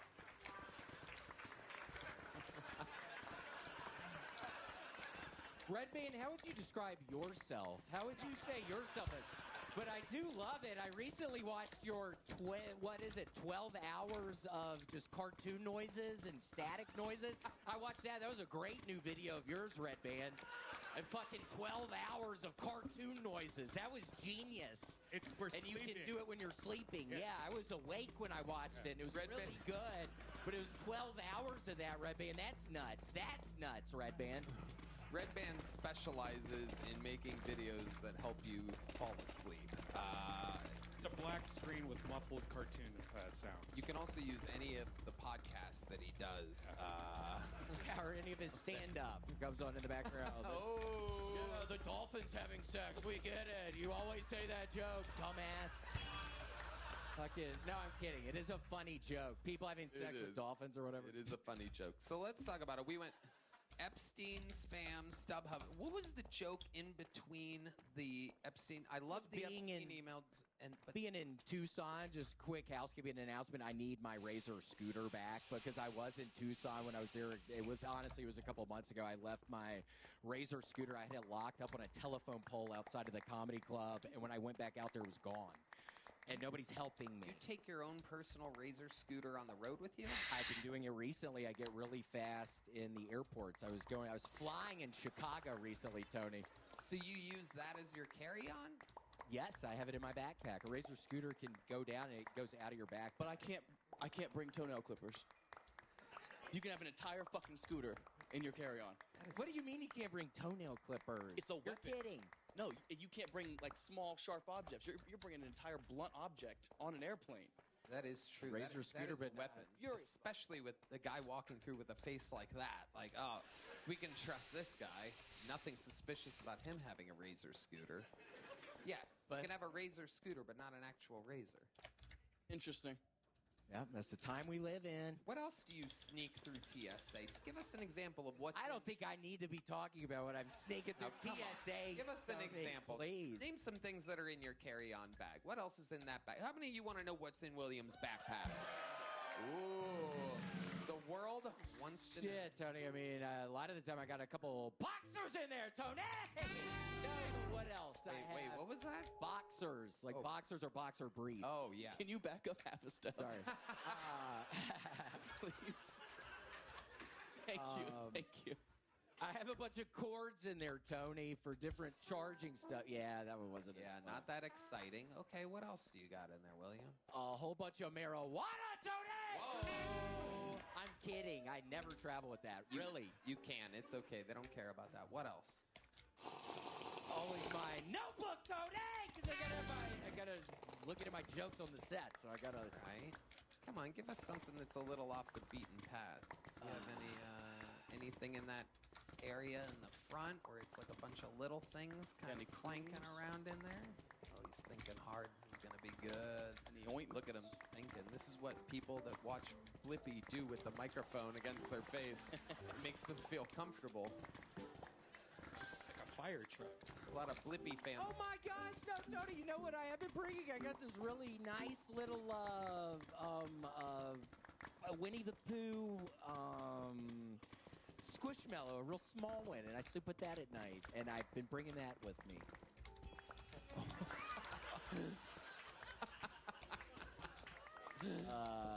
God help me, Tony! All right, I'm starting to sweat up here. It's good. It's good for you to sweat sometimes. It's good for you. You've been rowing? Yeah, I'm up to 210,000 meters since the beginning of February. We're talking over 120 miles or something. I'm obsessively doing it now, so it's good. I feel good. I'm watching the kid shows. I'm doing fucking rowing. Things are getting better. No better time for a successful person to be watching children's shows than right now. Nothing suspicious about it whatsoever. If anyone out in Tucson sees a Razor scooter chained With the up green to wheels. Green wheels. Yep. There you go. If anybody has I made Matt laugh on that. return it. Because it's so specific. The green wheels on there. Is shockingly specific. William, what a great way to start the show. Thanks so much We for love having you. me, Tony. The legend, the Hall of Famer. Going up first. What a way to get tonight's show. So you guys having fun already, huh? That's right. So now we slide over to our first bucket pull of the night. This is where things get interesting. This is where we meet people. This is the biggest moment of their lives, without a doubt. So make some noise for your first bucket pull. Monique Jones, everybody. Here we go. Doing? I'm aware that when you heard Monique Jones come into the stage, this is not what you expected. I look like the lady who called the cops on Monique Jones.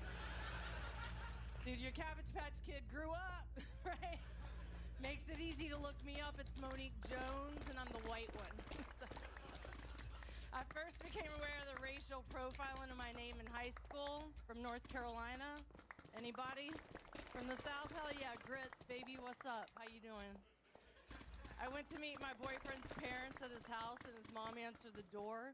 I said, hey, I'm Monique Jones, and she said, really? God, look at you! Look at you! We were just talking about you over prayer. It's so nice of them to pray for me before they even met me. So nice. Get out the good napkin, she's a keeper. Okay. It's fucking racist. Hey. Hi, Monique. Welcome. Thank you. Good stuff. You've been on this show before, correct? I have. How long ago was It's that? a minute. It's 2018. 2018. That is indeed That a was minute. Dom Irera was on the Dom show. Irera. Yeah. Okay. Awesome. It was in the awesome. main room of the Comedy Store. Yep. It was Welcome. the main room. Welcome. It was live, I believe, back then. I don't think 303. 2018. Wow. Look at that. Amazing. Here we are. Here we are. It's fucking packed in here. We used to be able to sit there. Okay, enough about 2018. We're at 2026 now, you batty bitch. Welcome to the present. Here we are. So tell us, Monique, update us with your life. What's changed What's in the going past on? 8 years? I'm still sober. I had just gotten sober in 2017. Thanks. Yeah. I beat breast cancer. Whoa. Amazing. I got a pop. This is all absolutely incredible because it looks like you have tits and you sound drunk. So this is amazing. It's all. Do I sound drunk? Am I nervous? No, I'm kidding, Monique. Keep going. What else? I moved out here a couple of years ago, right after the surgery. Anyway, so now I'm. Took one of your boobs? They just took a lumpectomy. Oh, okay. But then they took my hormones because they put you on those hormone pills that block your hormones. So I was a shell of myself until now. Until now, you guys are like, fuck, this is a comedy show. Okay. Okay. Anyway, Say you were a shell of yourself. What exactly do you mean? imagine like zero hormones, non-detectable, and they give you drugs to block them because it was estrogen receptor positive, blah blah blah.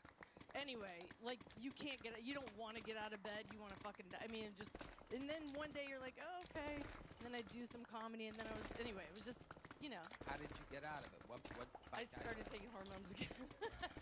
Pretty ungrateful. Some people pay good money for hormone blockers these days. Yeah, no doubt about it.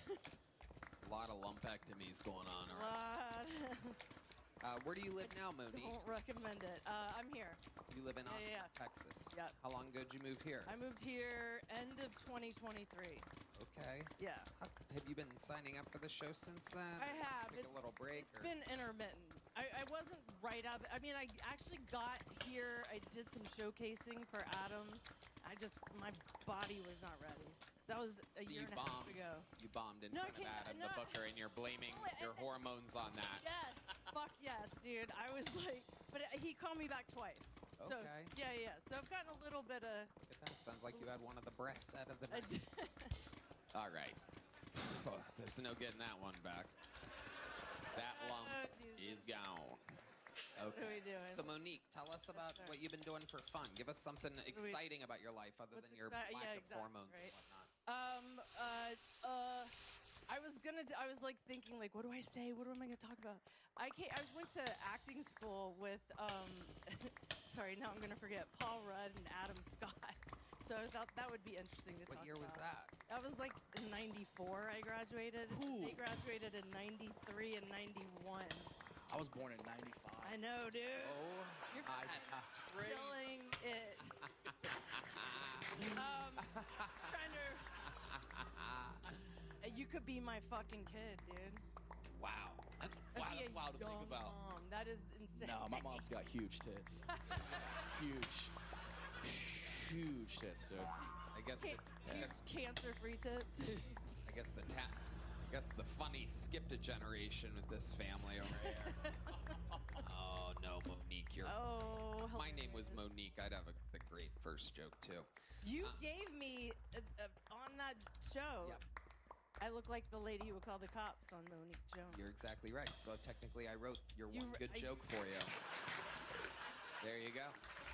8 years ago, and it's still working. I thought I'd do it for you. Hell yeah. Monique, any other crazy fun fact about your life that we'd find interesting? My first roommate in that school, the American Academy, was Tim Conway's stepdaughter. It's pretty cool. Tim Conway? No? Sure. The old reference. And stepdaughter. Yeah. It's like a direct relative. Well, Yeah. It's a Kill Tony crowd. So what do you Monique's a rough interview.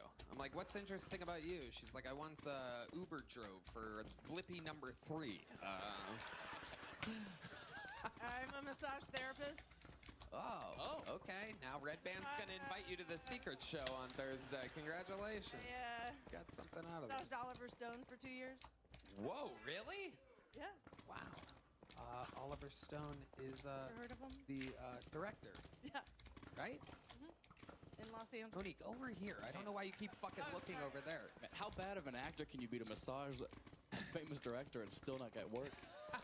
That's a great point. I don't know that for sure. That is a great point. You're talking about Oliver Stone, the director? Yeah. What did he direct? I was not trying to get acting work from Oliver Stone. I was trying to just stay as a massage Mistake therapist. number 1.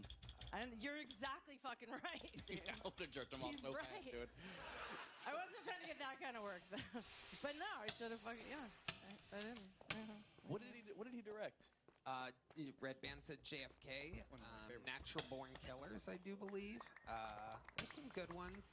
It's a little, yeah, JFK is a good one. What year did that come out? He's still directing. He's like one of the most famous directors. I mean, He was watching this. I will jerk you off. Yeah. Wherever He was smart enough to be one of the few directors in Hollywood that would let something like this give him massages instead of children or whatever they were doing. Oliver Stone. Red Band's typing in Oliver Jones. And now he's officially typed in Oliver Stones, plural, everybody. So if you're looking... There you go. There you go. Thanks, Red Band. Yeah. The Doors was a good one. He contributed to about Oliver Stone for Scarface, now. but I don't think he directed it. But it says Scarface they're giving him credit for, but that was directed by, what's his fucking name? Palma. That's right. Okie dokie. Well, Yeah, you did. Monique, fun time. Here's a medium-sized joke book from Boneseye. Boom. There you go. You caught it. Caught it right against the quarter tip.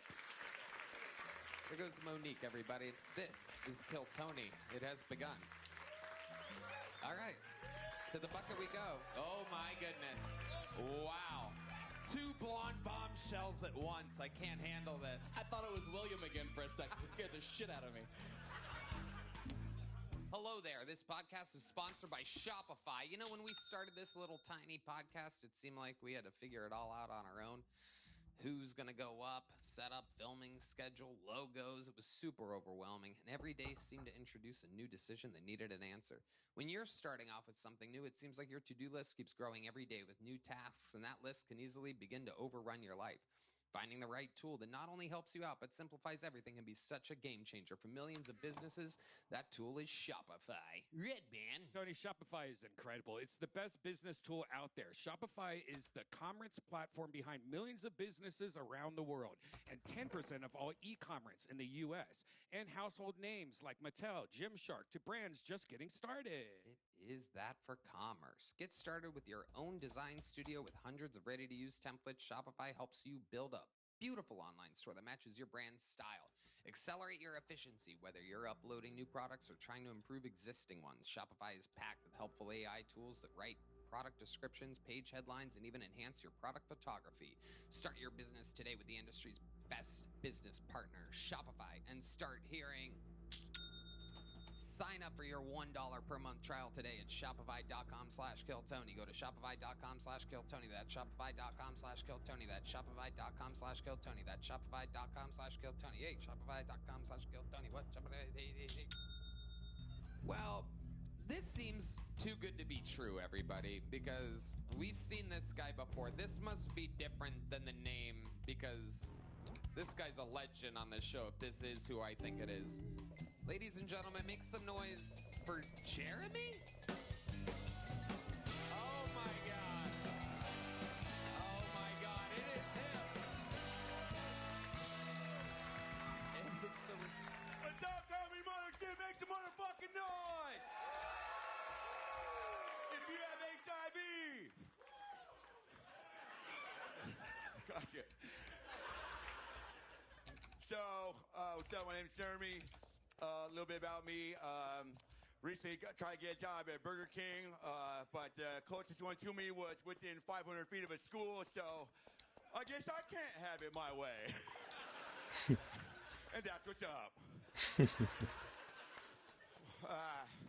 Been doing a lot of Legos recently. Give it up. Yeah, they show you on the box what it's supposed to be when you finish it, but a friend of mine told me you can turn anything into titties. Thanks, Red Band. So I'm single. Tobey Maguire's not single. Tobey Maguire's 50 years old. He's dating a 20-year-old. When asked to comment on the situation, Batman said, "So I guess Spider-Man isn't a gay guy." Hi.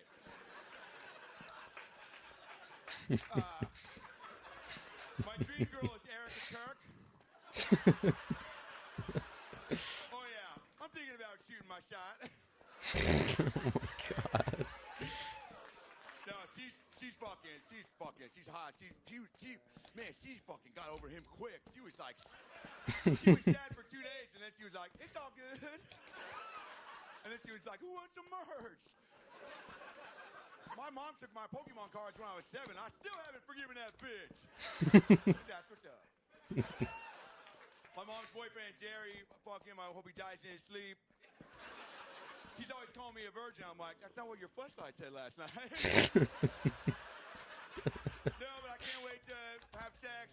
I can't wait to do intercourse. I already know what flavor I want. Super duper black.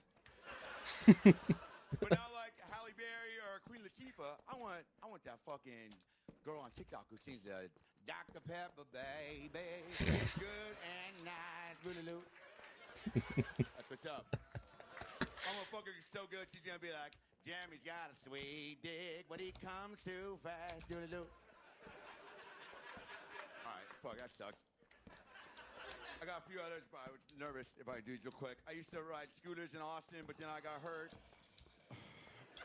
When a bunch of kids pointed at my helmet and called me a pussy. Now I take the bus. Rosa Parks refused to sit in the back of the bus, which is crazy because that's the best place to match the. Okay. You guys see Bill Gates got an STD on Epstein Island? He should have downloaded some antivirus software. That's what's up. You guys see that Michael Jordan video? Oh, Matt Rife was talking about Michael Jordan video. He was at Daytona 500 fucking just going like fucking. He was like, I know Scottie Pippen, this little kid. It's so fucking weird. What's with all these Michaels touching fucking butts? Michael Phelps is sitting at home like, I'm gonna just stay in the pool. I've been watching the Olympics. Don't let the media lie to you. The Jamaican bobsleigh fucking dog shit. They be making a bunch of mistakes out there. Shit. Nicki Minaj is a trumper. It's all good. All politics aside, I still bang her. That ass is a bipartisan issue. And that's what's up. Keep it going for Red Band. More like Fred Pan, you fat bitch. I'm sorry. I'm sorry. Fuck, I'm sorry. I love you, Red Band. Fuck, I'm sorry. Shit, what else? Rosa Parks, Tobey Maguire. Keep going for William Montgomery. That's one of my favorite comics of all time. William Montgomery. William Montgomery looks like Kathy Griffin fucked Peter Griffin and gave birth to Blake Griffin. And that's what's up. That's my time. Thank you so much, everybody. Wow. The great Jeremy, ladies and gentlemen. Whoa. Jeremy is back. My heart is fucking pounding. Wow. We have watched Jeremy make his comedy debut on this show. We've super seen fucking him. nervous. He's been on panel once before, and now he's back. You signed up tonight, Jeremy. What brings you to Austin, Texas? So I live in San Antonio. And quick drive down. My mom's boyfriend, Jerry, had some work to do. I was like, he's talking to me, so I got in the car. And I said, fucking go sign up for Kill Tony. And I did not expect to be called, to be honest with you. This is fucking... What did you pull out of your fanny pack? Oh, I recently got into these astronaut ice cream bars. They're high in protein, just in case Gayle King and Katy Perry are like, yo, Jeremy, you want to go to space tonight? I'll be like, fuck yeah, I got some fucking treats. That's a real space bar? Space ice cream bar. Oh, it looks very... Matt Rife, I know you don't fucking eat shit like this, but you want some? Yeah. No, it's fucking not. Oh, fuck, you are funny, dude. Tell me this doesn't feel fucking fake, dude. No way, these are real. They're everywhere. They were $6, dude. It's got to be real. Like Jeremy, you hotel take fruit, a bite dude. before you kill the great Matt Rife. I mean, it's... Cheers. Cheers, baby. Wow. Oh, dude. This... Dear diarrhea, just cheers ice cream sandwiches with Matt fucking Rife. No, this... That fucking sucks. You want that? No, break. You don't have to eat that. What is that? Is that okay? 80% fentanyl. Oh, yeah. That's wild. Jeremy, what else you got in that? And you guys want to see what Jeremy has in his fanny pack? You don't have so to glad you asked. Here's the thing. It's not that bad. Really? For real? It's not that bad. Oh, shit. Dude, NASA's so pumped right now. NASA. NASA. I heard you. Oh, all right. So I got a tiny box of city critters. It's like mini animals, in case you're bored. You got like raccoons in here and shit. Wow. What exactly do those do? Oh my goodness. Dude, I've been to like 3 parties, and every time I'm sitting around a party, I'm always like, this fucking place, this fucking vibe sucks. Everyone's fucking, and I'm just sitting there playing my Sega Game Gear, you know, listening to some Sugar Ray, and then there'll be some fucking girl next to me, and she's like, so what do you do for work? And I'll be like, fucking, I'm a snake guy, you know? And then she's like, oh shit, and her boobs are like, boom, boom, boom, boom, boom, boom, boom. So, what else? Oh, koosh ball.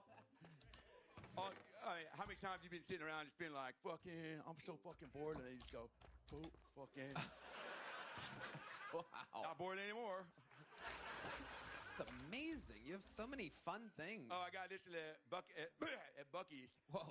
It's like a Magic 8 ball. You press it, it says yes, try again. Maybe. So go ahead. You want to ask me a question? Yeah. How was your day today? Is it going well? Okay. Oh, Jesus. Fucking. How could that even be on there? No. Fucking. Thanks for setting me up for that. So that's fun for parties and shit. Can I? Dr. Pepper Tic Tacs. Whoa. I didn't know Tell me that girl. I didn't know they made those. Well, you gotta get on Google, Tony. They got pretty much everything. Dr. Pepper Tic Tacs? Yep, they're good and nice. Cinnamon toothpicks. Big toothpick guy in 2026. Okay. Oh, okay. Little, Wow, Jeremy, this is absolutely incredible. Little fucking bag in case you got like you want to be a good, you pick up some shit or something. Austin, there's a game I always play when I go outside in 6th grade. I go, is that real? Is that real shit? Or fucking, is that cum? You know? So then you grab it, and what do you do? How do you find out if it is real shit or not? I don't want to answer that. I pick it up. I clean the streets, and then I got Advil just in case. I get a lot of heartburn, headaches, migraines. You take Advil for heartburn? Yeah, and I get. It's not. I don't say the boners are. You ever see those commercials where it's like, if your erection is lasting more than 4 hours, you're fucking, you're probably black,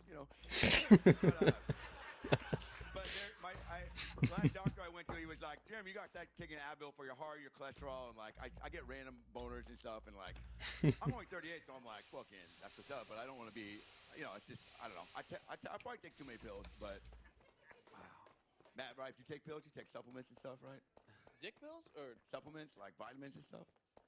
No, not really. All natural, huh? All natural. What's up? I popped a him or two though. Who? Hims? Hims? Who's that? You never taken the pronoun pills? No. Oh, dude, they're so good. You guys ever take a Hims pill? Okay. Oh yeah. Ooh. Okay. Don't lie about it. Pretty funny, you guys. Pretty funny to not act like you know what that is. Pretty funny. Better than Hims is Blue Chew. If you guys really want Blue Chew, it happens to be tonight's sponsor. No Yes, way. Blue That's Chew why Talk I brought it up. Shopify. So if you're wondering what he said before when that beep happened, it was the N-word. Everybody, Matt said the N-word. I'm kidding. I'm kidding. You have to say I'm kidding now, or like a conspiracy theory will start. Anyway, Jeremy, I got to tell you. You are so interesting. And even though I have one of the biggest comedians in the world right now here, I think, I've always loved you, Jeremy. I've always considered you part of the family. I don't know what it is. You remind me of somebody that I maybe have an unbelievable working relationship with. Would you guys think we should have Jeremy join on panel for the rest of the episode, huh? Shut the fuck up. Shut the fuck up. Come on, Jeremy, get over here. Wow. Come on, Jeremy. Joining for the rest of the show, Jeremy, everybody. Wow. Wow. You got fucking snake. Oh, Red Band's good. Oh, he throws it in D Madness. Sorry, D. Red Band figured out the one stupid thing he could have done with that snake. I'll throw it at the blind guy. It was super funny. Luckily, D's laughing. What's up, D? Not much. She still looking at me? No. Well, Jeremy, we're going to get back to this bucket. We had Monique Jones on earlier, William Montgomery. Seems like you're all caught up. Don't touch me. What a great panel. I mean, fucking Matt Rife, dude. This is incredible. When I met you, I looked like this. That's how long I've known you. That's So crazy. you're saying it gets better? Yeah. All right. That's what's up. 10, 15 years, you could look exactly like that, Jeremy. Yeah. Or Red Band. I'll take either, though. I'll take either. We're going to get another bucket pull up here. How about one more time for Jeremy, everybody? Your next bucket pull has to follow that. Not easy to do. We're going to meet them all together. Ladies and gentlemen, make some noise for Anthony Fink, everybody. 1 minute uninterrupted for Anthony Fink. Thank you. up, Austin? I'm not a really smart guy. I've had 2 disengagements in my life. My last ex, she broke up with me because she had a yeast infection. And, yeah, she really loved this joke for 2 reasons. One, because I kept bringing up the fact that she had a yeast infection. The second reason was because while she was going through it, I kept chasing around the house asking her what kind of bread she was making.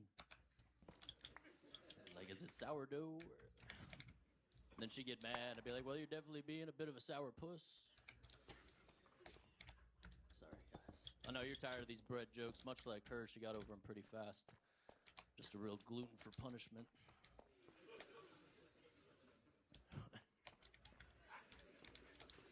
Like I said, I'm not really a smart guy. I used to think Lance and Neil Armstrong were the same guy until about 2009. Yeah, nobody else? Okay. Got a crowd full of liars? Okay.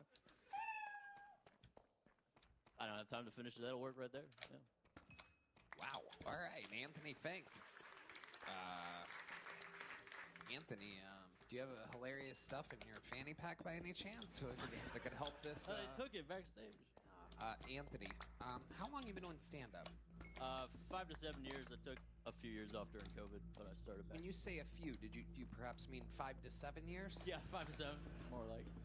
How often do you perform? How often do you get on stage? These days, just like 2 to 3 times a week. How come? You know, just didn't get back into the swing of things until recently, so just kind of working my way back. What happened? Why did you take a break? A couple of reasons. Well, one, COVID shut everything down, and then waiting for it to come back, work kind of got in the way. And what do you do for work? Second shift. I don't work there anymore. I was working for Lockheed Martin. Wow. What were you doing there? I was working on the production line. Nothing, no alien or cool stuff. Don't worry, guys. Nothing cool at Lockheed. There's no big secrets. But I was just. Nobody thinks you're doing anything cool. Yeah, no, I didn't think. Don't worry. I didn't think so. Don't worry. So Lockheed Martin took a lot of your time and your energy, and now you're getting back into stand-up slowly at about 2 or 3 times a week. Yep. And you just did My Girlfriend Has a Yeast Infection, bread jokes, and closed it out with a big Lance and Neil Armstrong because they have the same last name, but no real connection. You just said that you thought they were the same person, and you called the audience liars. I feel like everyone else has made that misconception. I'm not the only person, right? Has anyone else? Nope. Yeah, I mean, they both have the last name Armstrong. Let's talk about your life, Anthony. Give us something interesting about you. Interesting. I speak 6 different languages. Wow, you can bomb in 6 different languages? Incredible. What are the 6 languages? I do English, Spanish, German, Chinese. Can you do like a mashup? Like a German, Japanese, like a Chinese, German, some type of Asian fusion, like a. Como está, gemeinsam sind wir stark. Wow. I don't know enough to call bullshit. Yeah. I don't think any of us do. Spanish and German. What did you say? Hola, como estás? And gemeinsam sind wir stark just means together we are strong. In German. Gay. No, that's what's up. That's a sweet sentiment. That's a sweet sentiment. Just got called gay by the guy with blonde bleach hair. No, that was Jeremy the call. No, that was I thought it was. I was being nice. Sorry, Matt. Anytime. And if Matt was doing a Matt Rife impression. No, it's okay. Sorry. So tell us, what is your love life like? Do you have a girlfriend right now? Yeah. Yeah, I do, surprisingly enough. She lives in New York. She's a black woman. Hell yeah. No. Whoa. It's all right. So she's making pumpernickel. Yeah. Yeah, yes, that is the black yeast infection joke. It. Zing. There you go. Good pumpernickel. I think we just pulled a Monique for him. I think Matt Rife just wrote your joke for you. Good. There you go. Take it. That's the joke. Where'd you meet her? On Hinge. Yeah, she lived in Dallas at the time, and we met at a DeLuca pizza place. You met online and then at a pizza place, or you ran into each other at a pizza? Yeah, we met on Hinge, messaged a couple times back and forth, and then got And then what happened? So you're eating pizza. What kind of pizza did you get that day? Do you remember? Dude, I treat DeLuca like it's Cece's Pizza, and I had like 25 slices and leaving the crust on the table like an absolute piece of shit. And yeah, you ate it on stage here tonight, too. I sure did. That's what I usually. How about her? Do you remember what kind of pizza she got? It's like a buffet style, so it's kind of really hard to say. They have like everything from like basics to a bunch of unique ones. It's like think of Unique is her sister's name? Okie dokie. Anthony. So how long have you been with this black girl? It's been 1 year and 3 months. What does she do for work? She is a communications director for a tech company. Is there something that you realized when having sex with your black girlfriend that is different than having sex with a white woman? Can you tell this audience, especially Jeremy, really wants to know? And if you have any sort of video proof, that would be fucking awesome. Funny you should mention that. No, I'm very serious. Get with me after the show. I got you. Let's go. I got you. Yeah, no, the big difference would just be way more cheeks, that's for sure. It's warmer. Whoop, what does that mean? It's true. That is that is a fact. What's warmer? I think that's what I'm trying to ask. Yeah. What's warmer? Yeah, like the inside of the vagina. The inside, yeah, like the whole thing, even the outside. Oh. Yeah. Yeah. Why is the outside also warm? Well, there's a couple reasons. Yeah, that's a good question. They absorb the sun. Too much vitamin D will do that to you. Yep. It's from all the perineum sunbathing. Yeah. Okie dokie. Oh, wait, that's fucking suck the energy out of that. Anthony, you said, funny you mentioned that, like you might actually have a sex tape out there. Have you guys recorded yourselves having sex? Yes. But it's only for your own personal viewing? No, it's. You guys made a porno? Yep, it's out there. Where can people find this at? Red Band, you've got it pulled up. It's Oh shit! You just got snicked. Oh shit! Whoa! Here it comes! Oh shit! Whoa! Different pouch. No. Fucking Red Band. Oh my goodness! Sorry, D. D, there's a snake on the loose. All right. Okay, so is it really out there? Did you really make a porn? Can you at least describe the porn to us? Are you playing a character? Is it just like, hey, what's up? No, it's not great. We don't have a production crew like this.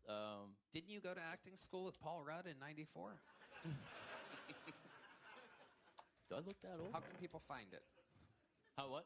How can people find the sex tape? It's out there. What would it be labeled under? It's on Reddit. Is it on dashboardconfessional.com? Because you look like the lead singer of Dashboard Confessional. Okay, nobody fucking knows who that band is. That fucking sucks. Hey, you're vindicated. Okay. Yeah. All right. So One person got that. It's going to be able to see Anthony's finest work. What was the coolest move you did in the tape? Like, what was like, because I haven't done it, so like, what's if I'm going to make a sex tape, what's the opening move? It's, the opening move on the sex tape? Well, what was the highlight of the sex tape? Let's ask that. Coming. That was the best part of the sex tape. It was mostly just POV close-up, so no really, like, good moves to really see. Just, Yeah, I don't know that I want to see him. Yeah, in the sex tape. Pass. We got to keep our faces out of it, you know? Yeah, I've never jerked off to Danny Masterson before. That would be kid porn, so you wouldn't want to do that, probably. That is probably a good idea. You do be looking like that. No doubt about it. Do people tell you that a lot? I've gotten it lately, yeah. I've gotten the hot Are you one. going for that? Because it seems No, I'm not going for it, but I have been getting it lately. I don't know if it's the sideburns or the yellow glasses, but... With a real rapey vibe. Maybe it's that. You ever think about that? No, y'all are so safe with me. Y'all are so safe. Not you. You're safe. You're definitely safe. Anthony, let's try again another time. Here's a little joke book. There he goes, Anthony Fink. We're going to keep it moving along. I tried with that one.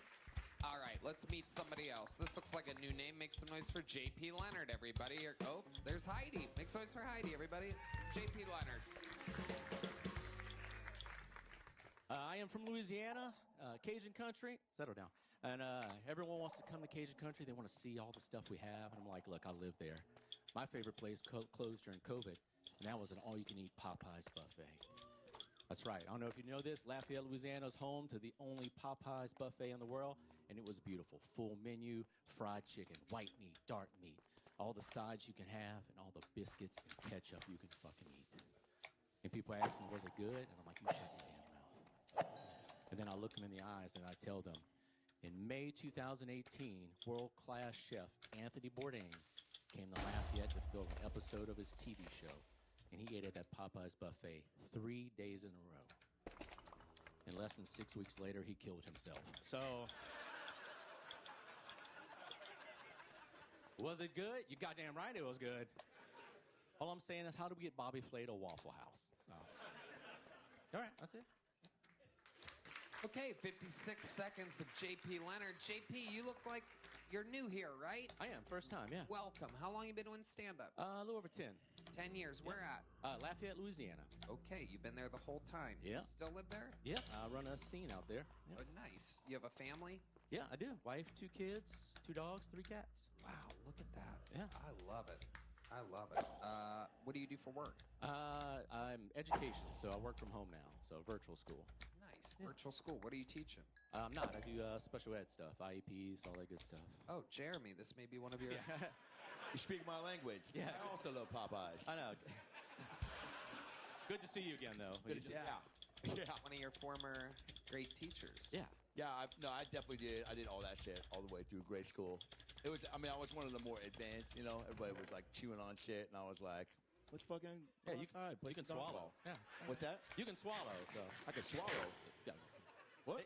Okay, keep going. All right.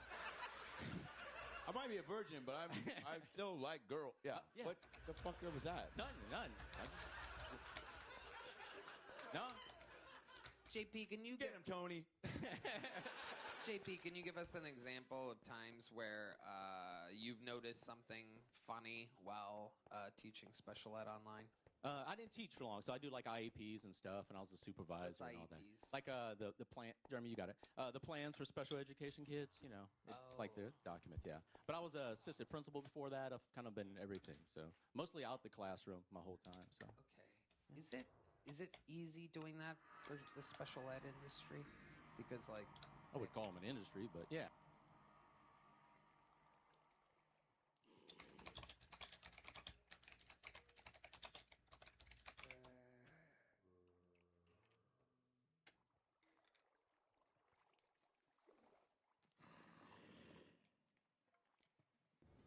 Are you Marsha? I am.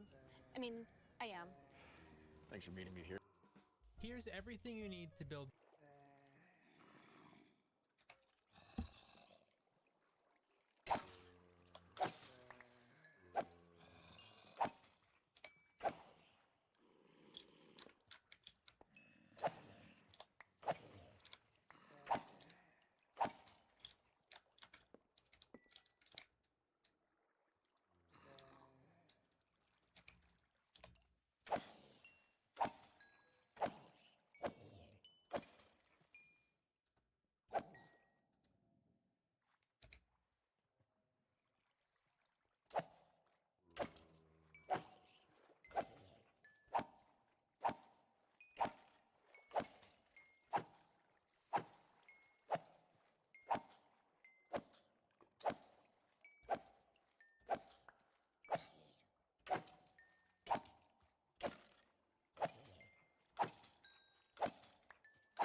The simplest Minecraft super smelter. So we're going to start by placing a double chest where we want our output to be.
And then we're going to go as many hoppers as we want out of the side of that.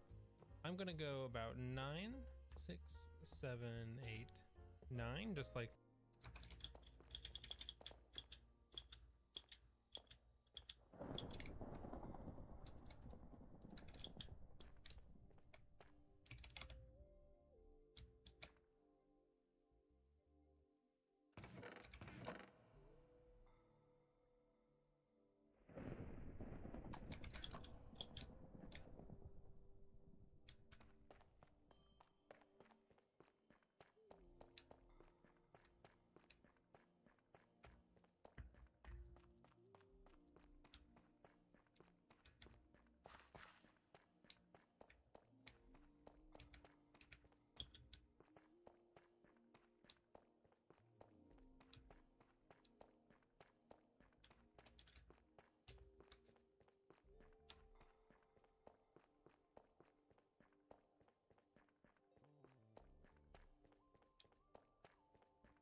It's.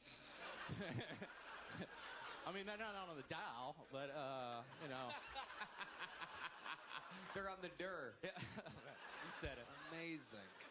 No, man, I loved it. I mean, I did teach for a couple years and then moved into supervisor roles and everything. But yeah, I love education. It's been 23 years I've been doing it. Wow, so, that's yeah. great. That is just great. Jeremy? That's enough. Any of the kids ever try to fucking fight you? No, I've been cool. I was cool. I was the cool teacher the time I taught. So. But did anybody ever like fucking just off their meds on the spectrum just fucking come for you? This 9, 6, as many hoppers as we want out of the side of that. I'm gonna go about 9, 6, 7, 8. No. Did you ever take self-defense? Like, did you ever think about like what if? Because you always gotta be in any sort of supervisor role. You gotta play the what if game, right? Yeah, you do. It's called CPI training, crisis prevention. So you try to de-escalate the thing. All right, hit me with some music real quick, fellas. Yeah, let's see what happens. Let's say there's a little crisis. Let's see if you remember your CPI. Here's Jeremy. Let's say you're at a fucking ATM machine. So you're trying to get some cash out, and I just got done getting Taco Bell, and I realized I was a little short on cash, and I got to get some money to go back to get the fucking nachos, right? Okay. And you're at the machine, and all of a sudden... And here we go. Wow, look at... Hey, motherfucker, give me a fucking gun! Or I have a fucking gun. Fuck! Wow. Okay, here we go. You got a little... I gotta get more money? All right. Hey, do you mind if I borrow a $5 bill? No, you go sit. I was just kidding. Suck my dick. What do you do? I won't suck your dick, and you just go sit down. Okay, yeah. Fucking works. I mean, with them. Wow, way to fucking improvise, dude. Crisis prevented, without a doubt. I've never had that much spit on my ear, so it was kind of weird, you know. So. Well, that's not the first time you probably had that. Oh boy. From the kids, they spit. JP, how long have you been with your baby mama? We made 22 years in December, married. Wow. How do you keep things fresh in the bedroom? How do you keep things exciting? We role play. Really? Yeah. Can you give us an example of some things that you've done? Yeah, so the latest one, I act as like cartoon characters, and my new character. What? I'm doing the children's lovable donkey Eeyore. Oh, yes. This is gold. Yeah. And who is she in this? She's just herself. Oh, nice. Hell yeah. She likes donkeys. I love it. Who doesn't love a good old donkey dickin'? Yeah, I mean. So can you give us an example of how you come in the room when you're donkeying it up? I walk on 2 legs because I was trained, and then and when she wants to do stuff, and I'm like, okay. And then, yeah. And I'm like, I guess we can do that position. Okay. And then she keeps going, and I'm like, I've never done anal. Oh, look, poo. All right, so we need the poo joke. All right. Yeah. That's good. How do you come as Eeyore? Also buckets. Loads. Oh, you're a donkey. It's gotta be. You gotta go fucking hard, dude. I'm pretty mellow, so You must have I get that vibe. gone to the same acting school as Monique. Not a lot of commitment there. Give us one more crazy fun fact about your life, JP Leonard. You seem like you've seen a lot. Lafayette, Louisiana is a crazy place. Yeah, it's there. It's interesting. No, I mean, other than comedy, run shows, produce shows, do a lot of podcast editing, and if I'm at home, I like a good cigar, a good glass of whiskey, and share a rotisserie chicken with my dogs on the back patio. Hell yeah! Look at you. Yeah. A real, just good old American man. Yeah. Living the life. I love it. Anything else for JP, gentlemen? Too mellow. Yeah, there's got to be something going on. Like, you can't just be like, I just like chicken and hanging out. Like, That's what I do. No, there's something fucked up going on here, dude. No, I'm What is it? Your whole set was about a Popeyes buffet. The highlight of your interview was rotisserie chicken. I used to be a really fatter dude, so Oh. yeah, I lost like 80 pounds over the last year or so. Oh, that's where all this comes from. Okay. Yeah. Did Ozempic? No, I couldn't afford Ozempic, so I got the bootleg stuff. But Oh, nice. 9, just like this. Gonna place a furnace on top of each one real quick.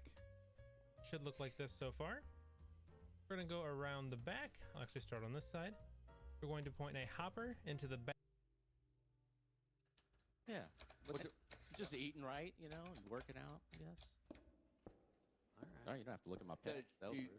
Say it again? You don't have to look at my pecs when I said that. No, you look good. Oh, thank you. Thank you. Yeah, but I bet you swallow. Rotisserie chicken, yes. Yeah. No. Sure, if that's what you want to call it. Do you ever have? Does your wife ever like? Because like my mom's boyfriend Jerry is always like, your mom have been fucking her for a while, so like at some point we're gonna mix it up, bring somebody else into the bed. Does your wife ever suggest that, or do you ever get? I always feel that that's like coming in a marriage where it's like you gotta fucking spice things up. No. Bring somebody else into the.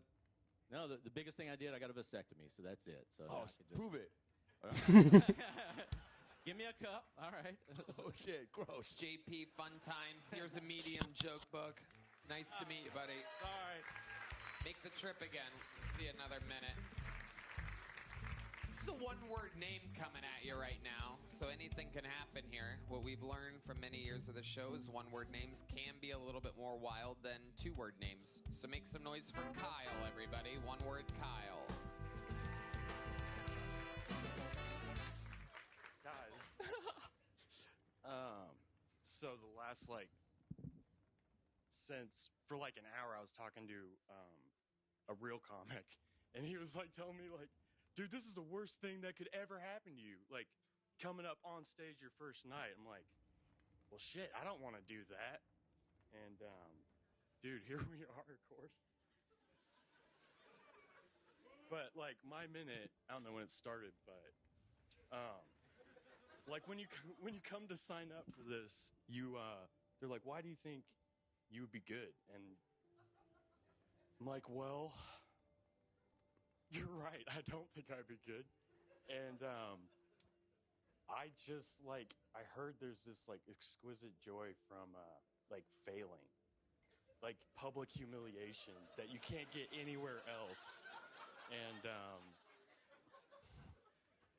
I'm here right now experiencing that. Kyle with somehow the best bucket pool set of the night. No preparation whatsoever. Wow, so this is your first time ever attempting stand-up. Yeah. I love it. Welcome, Kyle. Welcome. Straight from the Vietnam War. Incredible. Afghanistan. This is going to be a hell of an interview. I don't see how we could fail here, Kyle. So tell us, what made you want to start stand-up comedy today? Okay. The answer I was going to give to You the just guy. have to give the honest answer, but go What ahead. my 1 minute was my life's too tragic. Okay. My life is too tragic to be taken seriously. By the way I look. Oh my God, jeez. Evil William Montgomery. Yeah. It's okay. Where's his scooter, dude? You heard about it? It's right over there. You can't miss it. Again, not only were you one of the more genuine sets, you're also one of the better looking bucket pools that we've had here tonight. So welcome to the Kill Tony universe. Okay, stick with me here, Kyle. What have you been doing with your life this entire time? So you could just ramble it all off at once. Well, I was talking to another comic about that. Again, you don't need to reference other conversations. You can just answer the questions directly. I live in the woods in Oklahoma. Perfect. In a cast job was at 7-Eleven. Okay. Fucking love that place. I worked there for 2 weeks, and then You ever commit any crimes? well, I was trying to get back in the Army, and then Project into the tip of that microphone. You have to talk a little bit louder. You don't have to cup it. You could just talk. You don't have to do that. Just talk. Like a grown-up. Into the tip of the mic. what was the question again? Have you ever committed any crimes? No violent crimes. No. Okay. Ever steal any Kit Kats? Dude, my very specific question, You're Jeremy. asking these Trying to questions. trying to It's get. You ever steal any valor? No. Stealing valor. When you were in the woods, did you ever see a fucking snake? Sorry, dude. Kyle, there any ladies out there in the woods? What do you do for fun? What do you? How do you? Can you? I do bird calling. Okay, let's hear some bird calls. Thank God Almighty, we got something out of him. Here we go with some bird calls. Falcon. Is that a falcon? It's just a general call I do to all birds. Okay. Sorry. Do you know any other calls, bird calls? That's female falcon. Female falcon. Jeremy is back of each furnace. You can see the and one more. There we go. Gonna hop on top. Point a 2 blocks on this bottom row and 3 blocks on this top row. Gonna place powered rails here.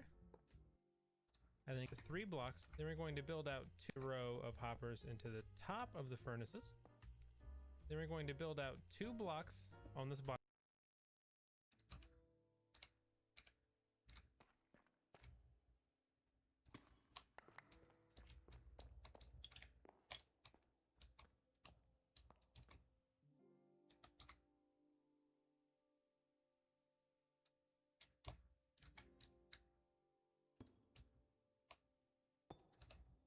Bottom row and 3 blocks on this top row.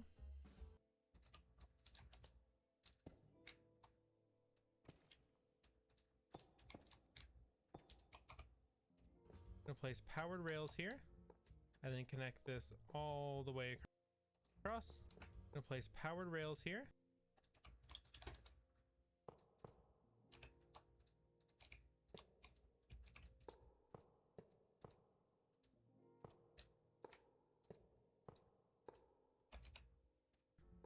And then connect this all the way across, just like this.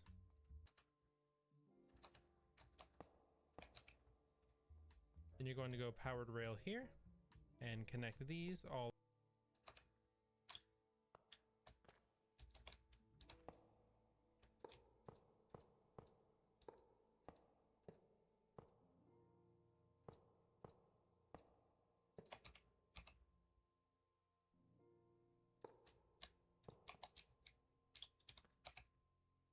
Again, and make sure you put these rails in the same order I'm doing them, otherwise they'll link up and it might get a little annoying.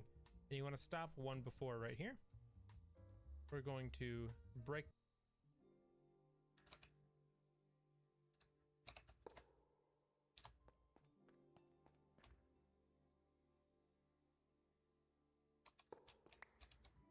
this back one now.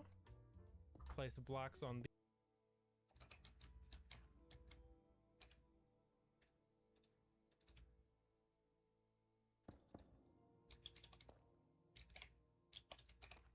these spots, and if you didn't do it that way, these would connect and all the rails would break. I'm gonna place a redstone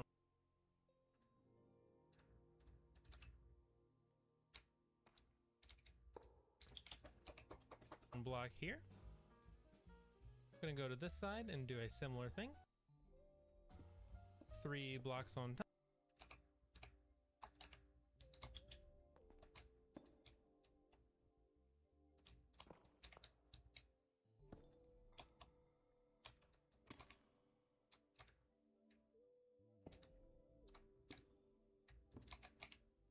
Top, 2 blocks on the bottom. Powered rail, normal rail.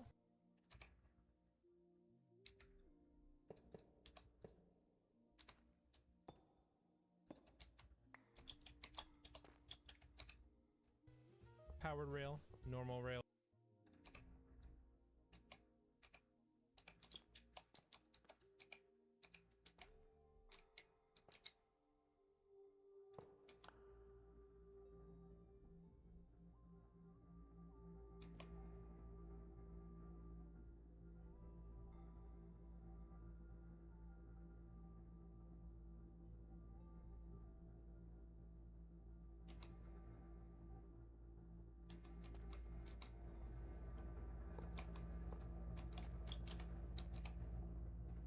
Normal rail.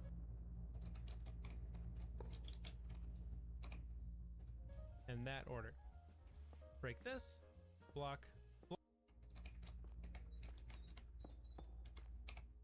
block, and no redstone block this time.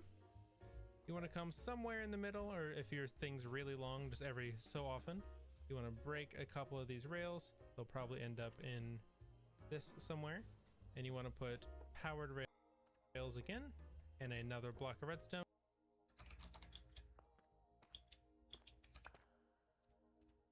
is a bird specialist. Wait. Kyle, I'm going to ask you again. What made you come down to Austin, Texas for this? Do you know what this... have you ever watched the show or something? When you're that bored in the woods, like, I just do shit, like drive 500 miles on a scooter, and I'm like, this is kind of fun. You were on a scooter?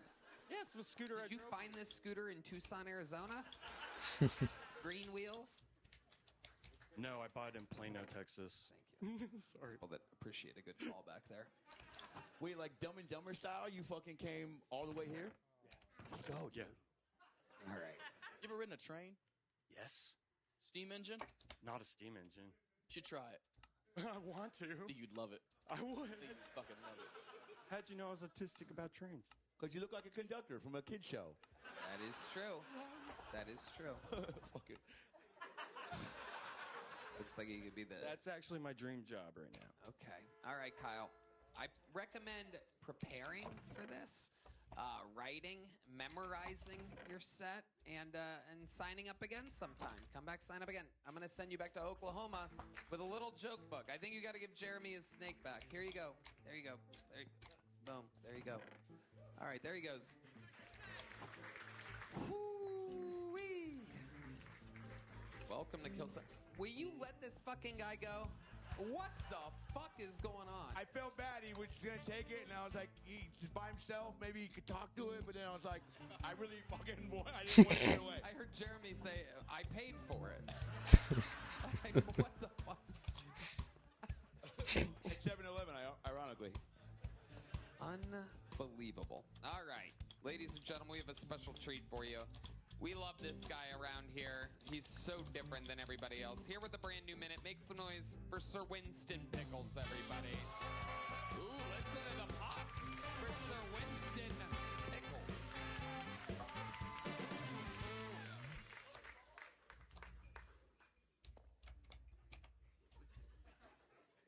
Hello.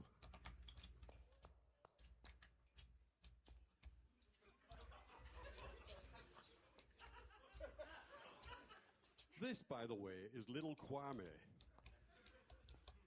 I've been sponsoring this little guy in Africa for the last 3 years at 99 cents a week, and unbeknown to me last March, my credit card expired, so he's dead.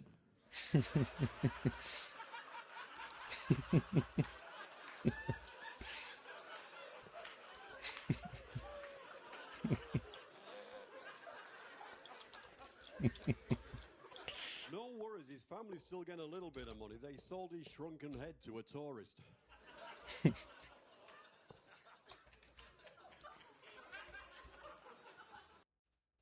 Just to make sure your mic cards don't stop halfway through for some reason. Then you'll want to come up here, put a double chest like this on the side, jump across, and do another one on this.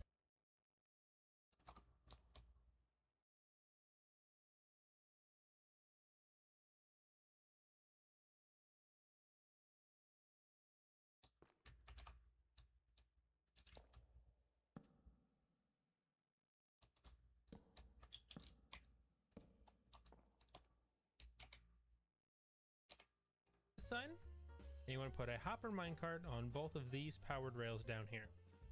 Now I'll drop down, break these blocks that it's used to get back up there. I'm gonna place a lever on the top.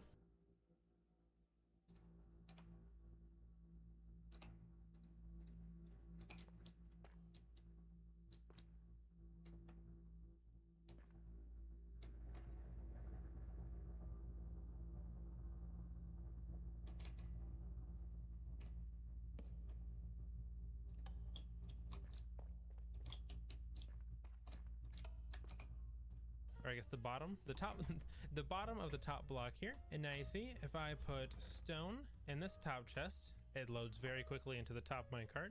I'll put fuel into the back, and then whenever that's done, there we go.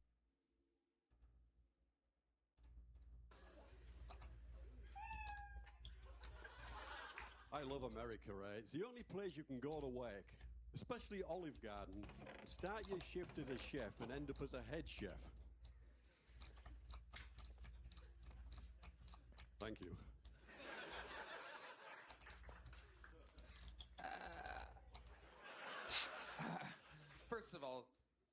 one of my favorite jokes of the night. How about a hand for Sir Winston Pickles? But let's talk about that Olive Garden joke at the end. Chef, head chef, what do you mean? A guy just fried his head, committed suicide. Oh, got it. Got it. Oh, that did, yes. And Red Band's flag is at half staff for that. He's a huge, huge Olive Garden fan. It's been a rough week for you. Olive Garden guy killed himself in the deep fryer, and Wendy's are closing 400 locations. Yep. Wait, why? You know, they're downsizing, and they're trying to redo their menu, make it cheaper because of the economy and all that. 5 letters. That'll mean you'll be downsizing. Oh. What? Red Band will be downsizing. That's true. He's going to be down 400 too. All right. Sir Winston Pickles, amazing, amazing material. Explain to the people what the half and half is. I don't know if everybody can see exactly what's going on there, but I actually saw this lady in Tucson last week. Nancy Guthrie. You saw her in Tucson? Yeah, she was on a Razor scooter. She was. That is Nancy Guthrie on the side of a half and half. Well, somebody's got to do thinking because the FBI isn't. That is true. Nothing's happening, it seems. Sir Winston Pickles is back. Jeremy, this must be very exciting for you.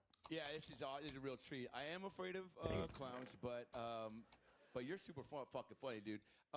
You don't do birthday parties, or do you? No, none of that shit. No. Okay. Where are you from? England. Let's go. Which part? Yorkshire. Is that the Harry Potter part, or no? How long did you? Oh, it's just you ever? You thinking of the question, right? No, I've got it. Just don't know how to ask it. When I said I'm afraid of them, what? When you're having virgin, let's get out of the way. When I do it, does it help to look like that? Like when you get to do it, do you fucking stay like that, or do you fucking change it up? When I do what? When do I need to fucking act it out? Like when you fucking. When you get to fucking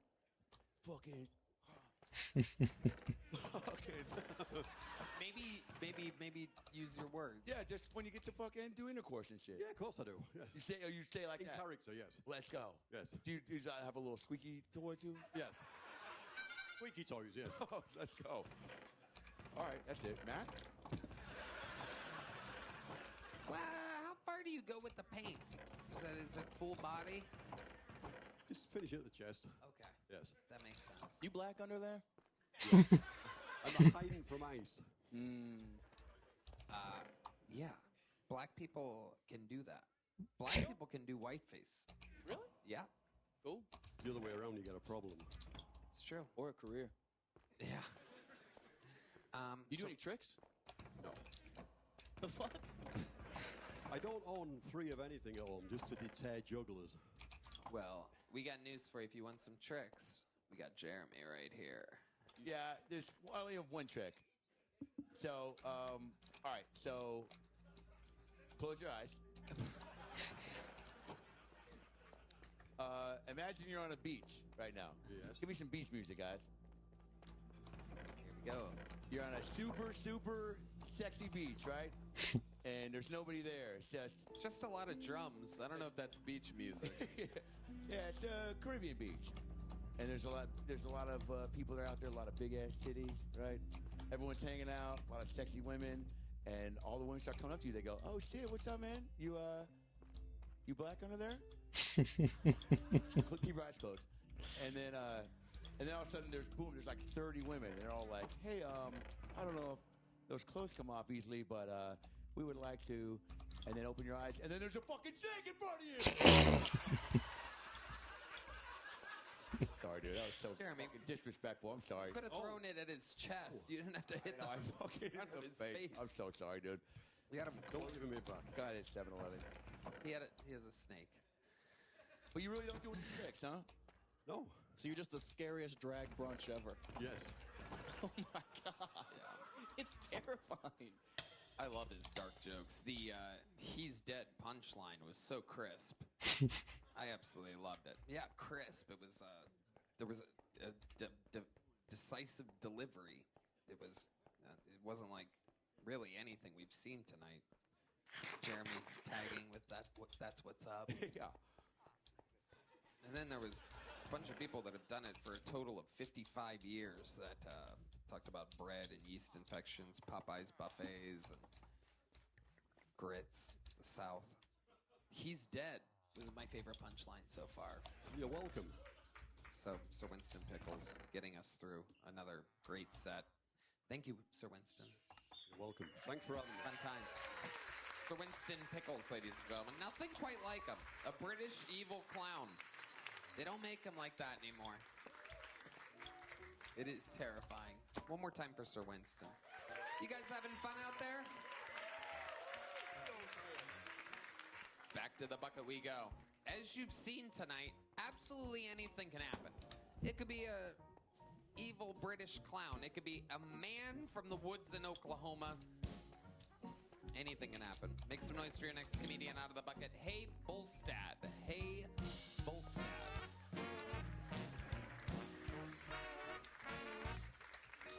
Last time I was in Austin was about $200,000 earlier last year in rehab. And yeah, that's right. Yeah, let that marinate for a second. So they don't take insurance in rehab, but you do get to learn one thing about rehab. Your roommate will always be the one that's trying to jerk off when they're on Valium. It's 2 hours. 2 hours of hearing this when you're trying to sleep. And it's not even the fucking good shit. Like, it's not even anyone that's next to you. So that's what I have to say about rehab. That and, right? And the fact that you go to Sober Living, which is right next door. So my view from Sober Living House was all these fucking buildings that I couldn't come to, which was really exciting. And then I got served divorce papers. Yeah, it's just getting there, right? And then on top of that, I decided to become single again at 51. Well, I didn't decide. I didn't decide to become single. I was told that I'm single now. And I still have a credit rating of 820. So, all right. Abe Bolstad making what I believe is your Kill Tony debut, correct? It is my Kill Tony debut. Yes, sir. Wow. Okay. Have you ever done stand-up before? A couple of times. Where at? So I host the Hey Bolstad show in San Antonio, and shout out. And you also look like you host an AA meeting in San Antonio. A lot of them. Hey, I got 6 months sobriety this month. Let's go, dude. Okay. Buzzkill. All right. No. So, hey, let's talk about it. Fuck it. Right. He's gonna go see if Jurassic Park is still open.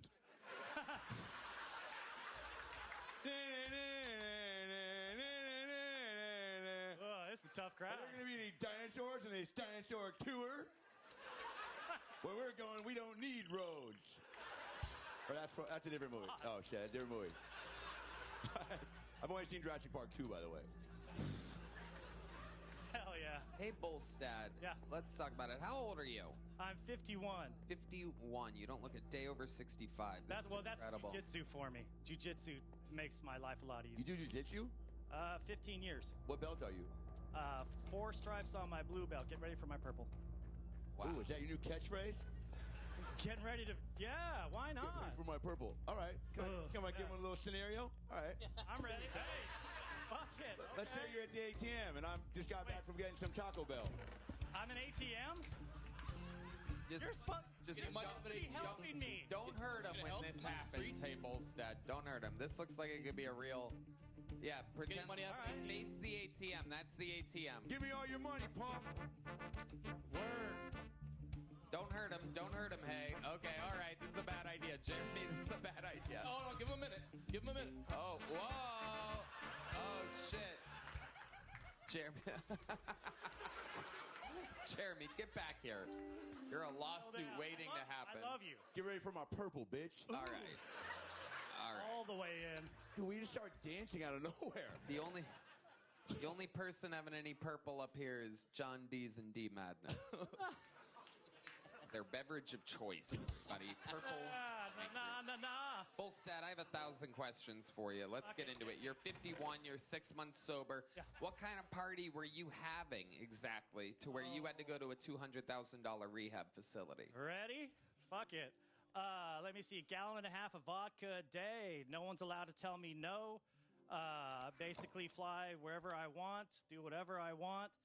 And, yeah. What do you do for work? How'd you make that money to be able to do that? Fly wherever you want, drinking a gallon? How shameless am I allowed to get? Just answer the fucking question, dude. It's been a rough night for interviews tonight. Yeah, I own a river outfitter in New Braunfels, Texas. Nice. And I just been doing this. You've done that your whole life? For a good 16 years now, yeah. Okay. And yeah, I don't know, man. I just hustle. I'm a grinder like everybody else. Not grinder. Okay. All right. Hey, Bullstat. So, 1 gallon of vodka a day. You were flying all over. 1.5 gallons. Okay. All right. There you go. Was there drugs involved?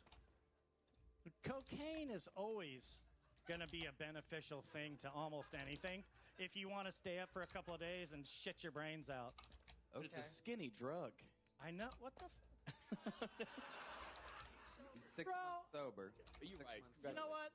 I love you too. I love you too, man. I don't like that I can see your dick in these sweatpants. I know. Really don't. Oh, it is very clear. I really don't love it, dude. It is very clear. Hey. Yeah, you're ready to go to the strip club. That's what's up. San Antonio. Oh, shit. I go to that one, too. I'm having the best time ever. This is awesome. Wait, you said you were divorced? Halfway through it. Oh, shit. Gallon and a half. Oh, go. Gallon and a half. Yeah. Tony? Come on. Yeah, it was. You know what? I wish her the best. I got nothing negative. Wish her the best. But if you had to say one thing about it. Wouldn't be here. On YouTube forever. No, I wouldn't be here. You're a smart I guy. just want everybody happy in life. I love that. You have kids, Bullstat? I got a daughter that's going to turn 7 next month. Okay. All right. You're still in her life? Yes, absolutely. That's great. So, what made you want to get into stand-up comedy? I talked shit to Pauly Shore when I was 17. When I lived in San Diego, and he dragged me around because I kept talking shit. And Mitzi and them let me go on for a Friday night and a Saturday night. And then What year was this? This would be 1990, 92. Wow, still 3 years pre-Matt Rife. And then That's absolutely incredible.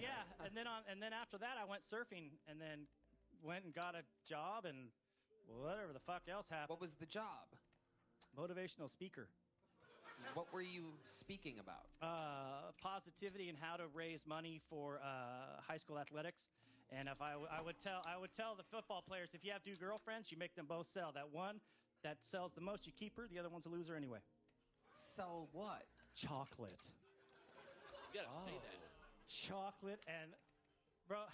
This is a night of confusing interviews. It's a night I'll tell of you that. love. Bullstat, stick with me up here just for a second, because I want to know for my own information, and then maybe we'll circle back to this crap.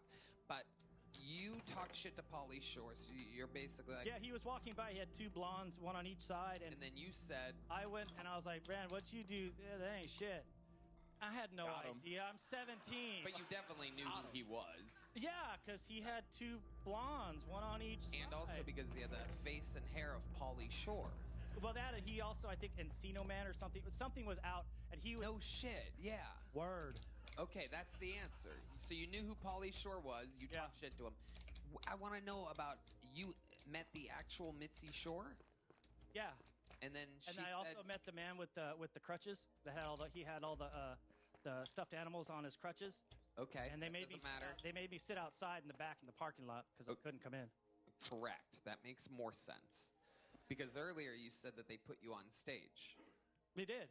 Okay. But I had to wait outside. Okay. Stick with me here, Bullstad. Stick with me here. You ready? Yes, I'm ready. So when you say they put you on stage, was it by yourself? Yeah. For how long? 5 minutes. Was it 3 minutes? No, it was. They have a light. I didn't know what the light was. Was it upstairs? No, it was in the main room. In the main room. Did it have a red stage or was it carpeted? There was a piano. I just remember there was a piano there because I used it the second night I came up. Was it a keyboard or an actual No, it was a physical piano? It was So piano. you were. Was it a red stage with red neon lights? That part I don't remember, but I mean everybody was super cool. It's just it was in La Jolla. Okay, there you go. We'll fucking start with that. Yes. Total different Can you do give me venue. No, it's No damn thing. You get nothing. Nothing and love it. Okay, Bullstat. Uphill both ways. What did you do on stage since you had no comedic experience? I talked about getting my wisdom teeth pulled. What did you say about that? I said that I had gone to the planet Drool because I couldn't really do anything other than drool while I was getting it done. And there was a dentist that was in the audience, and he started heckling me. And, so I just went all in. And I just told him that maybe he needed a better profession. Got him. Got him fucking good, dude. Yeah. 17, bro. Why you got to pick on a 17-year-old? There you go. Was Paulie in the back like, boo, bro? No, he was so cool. Like he was really, really cool about the whole thing. And when I was done, then I got walked down off the stage, and they brought me over to the kind of towards the front. And then there's that hallway that goes back, and they wouldn't let me go in the back, but they let me hang out there. And then man, someone offered me $25 for one of my jokes. Okay. See, every time I'm about to move on to something else, you say something like that, which is completely fucking insane. There's when a you lot say that, about me what was that's insane? What was the joke that someone offered $25 for? Do you remember that? By the way, that is the first time I've shushed somebody in 13 and a half years. That's how you make me feel, Bullstat. I've literally never said shh before. Thousands of hours of this show I know exists. you roll. And you're the first person that I know made you me- roll. Okay. You'll be all right. Do you remember the joke? So it was from the planet Drool, and I was talking about them pushing the needle, which was at this point it was like this long, and they put it all the way through my gum. And I guess the comic that was back there, he was wearing a blazer, and Not the question I asked. Go ahead. well, I'm getting to it. So he said, "Hey man, I like that." Christ. He said I like it, and he offered me $25, and I was like, "Well, fuck, all right, I need the money." $25, bro. That's like You don't remember the joke? I just told you the joke. You didn't. You just said that It you was from shove a Planet- needle in his thing, and then you Yes, described what the guy was I was wearing. talking about the needle. You can't hear D Madness behind me going, oh my Oh yeah, God. D Madness Everyone's freaking out. All right. He said he's the worst comic he's ever seen. It is amazing, Bullstat. Boy. Hell yeah. Here comes the purple. I got it. Oh, you got tattoos. Oh. No, it doesn't matter. Jeremy, pay no attention to the tattoos. There's a little joke book. There goes Hey Bullstat, everybody. There's nothing interesting about that man whatsoever on planet Earth. Your girlfriend's here? Yeah. You want to bring your girlfriend out? Can she come out? Yeah, sure. Guys, can you bring my girlfriend out? Is that cool if she hangs out for a bit?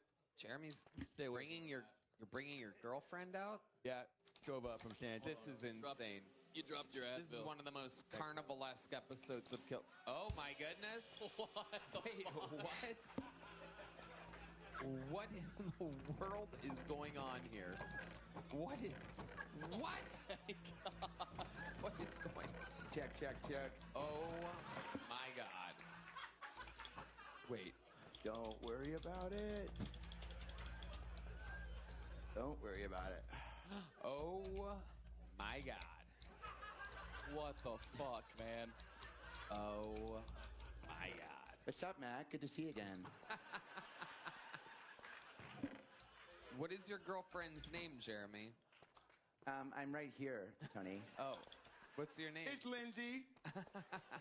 I can talk for myself. What did I say about talking too much, bitch? I love he doesn't even try not to move his mouth. Yeah, well, maybe you take me to dinner, Matt, and I'll move my mouth a lot more. Whoa, what was that? A celebratory... What is that thing you did there with your... Fuck you, Tony.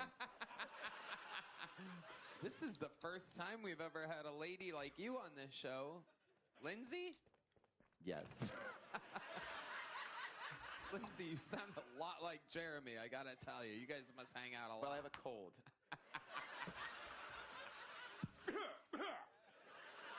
Jesus. up, Redman? Redman and I are in the same VR channel. Wow. Look Yep. at that. Oh, yeah. These are the types of people that hang out with you in the VR world. You should see her Fraggles.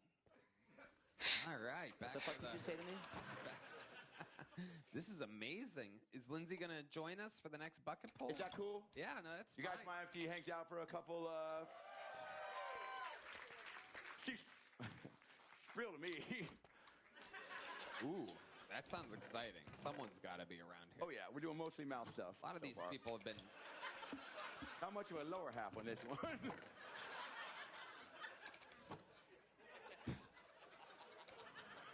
All right, here we go. Your next bucket pull. Lindsay, you know how the show works? Yeah, I have fucking Facebook. Okay. 60 seconds uninterrupted going to Ryan Dordery, everybody. Ryan Dordery. Here we go. The show continues.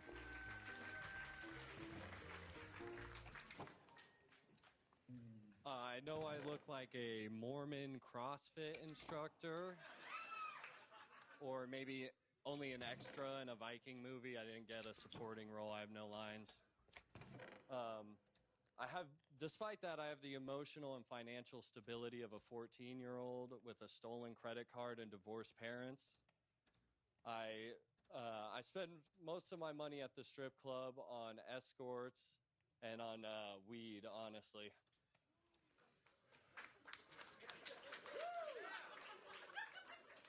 So my solution is I'm going to go to a medical trial here in Austin. They're going to inject my butt with HIV medication and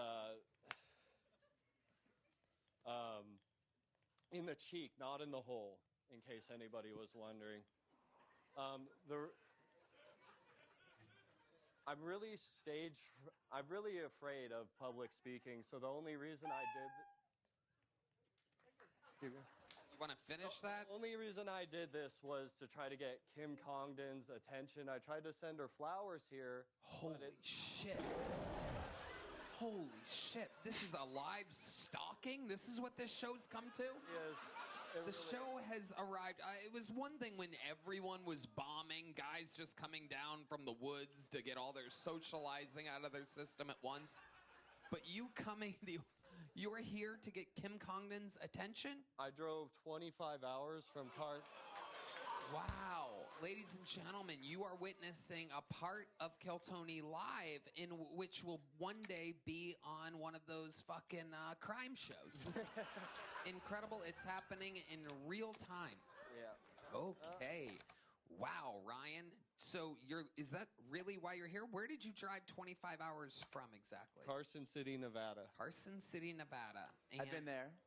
Oh, okay. Fuck I say about talking? Where in Carson City? Oh, great question, Lindsay. I love that you go right to questions. Maybe you missed the part that I always tell Jeremy and Dr. Phil and Elaine, in which don't ask stupid questions for no reason because it derails the entire interview portion of the show. Lindsay? Sorry, this is harder than it looks. Okay. Ryan, let's talk about it because this is going to be more of like a interrogation, solving a crime more than an actual Kiltony interview. What was it where did you see Kim Congdon where you fell in love with her? September 1st, 2022 at... Oh my God. What the fuck? At Mic Drop Comedy in San Diego, Kearney Mesa to be more specific. I talked to her for about 2 hours. Uh-huh. And do you really want me to say like some crazy stuff? Fuck yeah! Yes. This is most likely... This is most likely going to be edited out of the show because No, we need beyond the all evidence. insanity. But I know how I look. I know how I look. It's not about the look. It's more about the demeanor and the voice and everything else. Again, you're actually the best looking bucket bull. You just beat out Kyle from the woods in Oklahoma. So again, it's not about your look. It's about the tone and what you said. But go ahead. I told her that night, I said, you know Tony Hinchcliffe and Nikki Glazer, I assume. You guys should roast my favorite athlete, Tom Brady. That was in 2022. Okay. Wow. The prophecy came true. The prophecy came true. Dude, you should tell me to fucking get a bunch of fucking sex going. What? Sex or sesh? I didn't. Sex. Gotcha. Fucking. So, Ryan, you talked to her that night. Do you try to communicate with her since then? Yeah. I mean, this is like I could spend an hour explaining the psychosis I'm in. It gets really. scarier with every answer you give, Ryan. It really does. It really does. Okay. So that's a yes? You guys do talk sometimes? No, she doesn't answer my DMs. Right. I got a comment reply, so that's pretty good. All right. If she was here right now and you could say anything you want to her, what exactly would you say if you had to keep it under 30 seconds? I would say I think about you all the time since we first met. Man, no. Wait. Can I? Yes, Lindsay. Can I maybe offer up some female? Can I offer up female perspective? And what's your name again, Jeffrey? Ryan. Sorry, you give enough Dahmer vibes. Dahmer vibes? So I'll be Kim, and let's say you're meeting me right now for the first time. Cool. Ooh, I have such a cool pussy. Oh, what's up, Ryan? Hey, I didn't expect to see you here. Oh, yeah, you fucking did. What's up? How are you? Long time no see. I'm not sure if you remember me. I like everything you post. I listen to every podcast. Wait, hold on a second. I have to interject here. Okay, I thought it was going pretty great so far, but that's all right. The Lindsay thing's great, but I got to jump back into this. Hold on a second. Because this is the only show in the world. I don't know if you guys know this. The moment that's happening right now is very interesting because every other show in the world, you have a podcast, you book the guest, you do a little research on the guest, you ask them a few pre-planned questions, right? You try to stretch it out, you try to make it conversational. On television, everything is in a teleprompter. There's cue cards everywhere. Every single thing you've ever seen before, spoiler alert, has been predetermined and was planned before you ever saw it. Except for this moment. Happening right now, live in this room. This is a live stalking that is happening right now with our very good friend, one of the first regulars ever in the history of the show, the hilarious Kim Congdon, who is amazing and has been doing stand-up 13 years. Yeah, she rips. So funny. And so, hilarious. You became obsessed with her. And you think about her all the time. All the time. Is there anyone else that you think about this like? Never in my life. Right. Okay. I love her like more than my mom, and my mom's dead.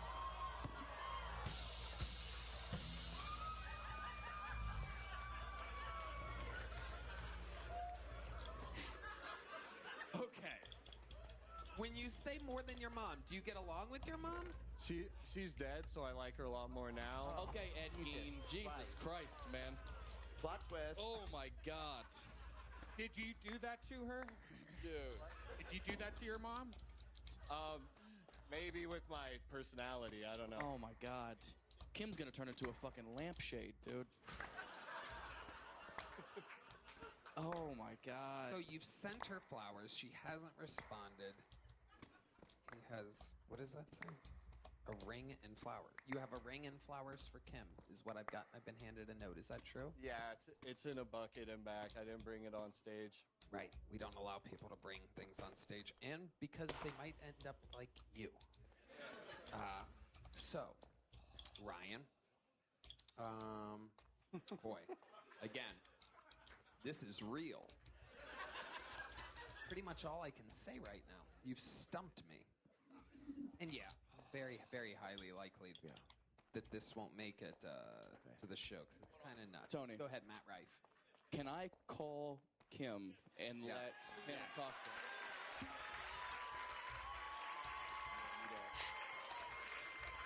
That's a great idea. Again, Red Band, when someone's making a call, the phone doesn't ring. Oh, this is going to be so good. This is better than Love is Blind.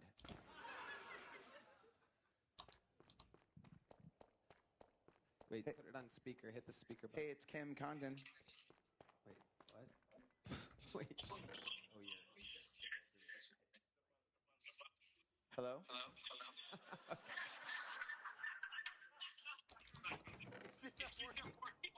It's well. You. Hello? You'd have to not have your headset mic on for this bit to work. Nope. No, you wouldn't. Sorry, bitch. I went under the table. You wouldn't use that one either. You would. Let me call her back. Let me call Kim back.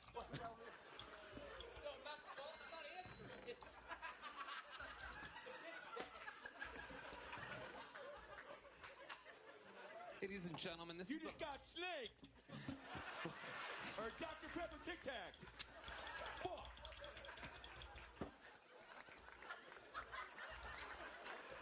So when you brought a ring and flowers here, So much potential.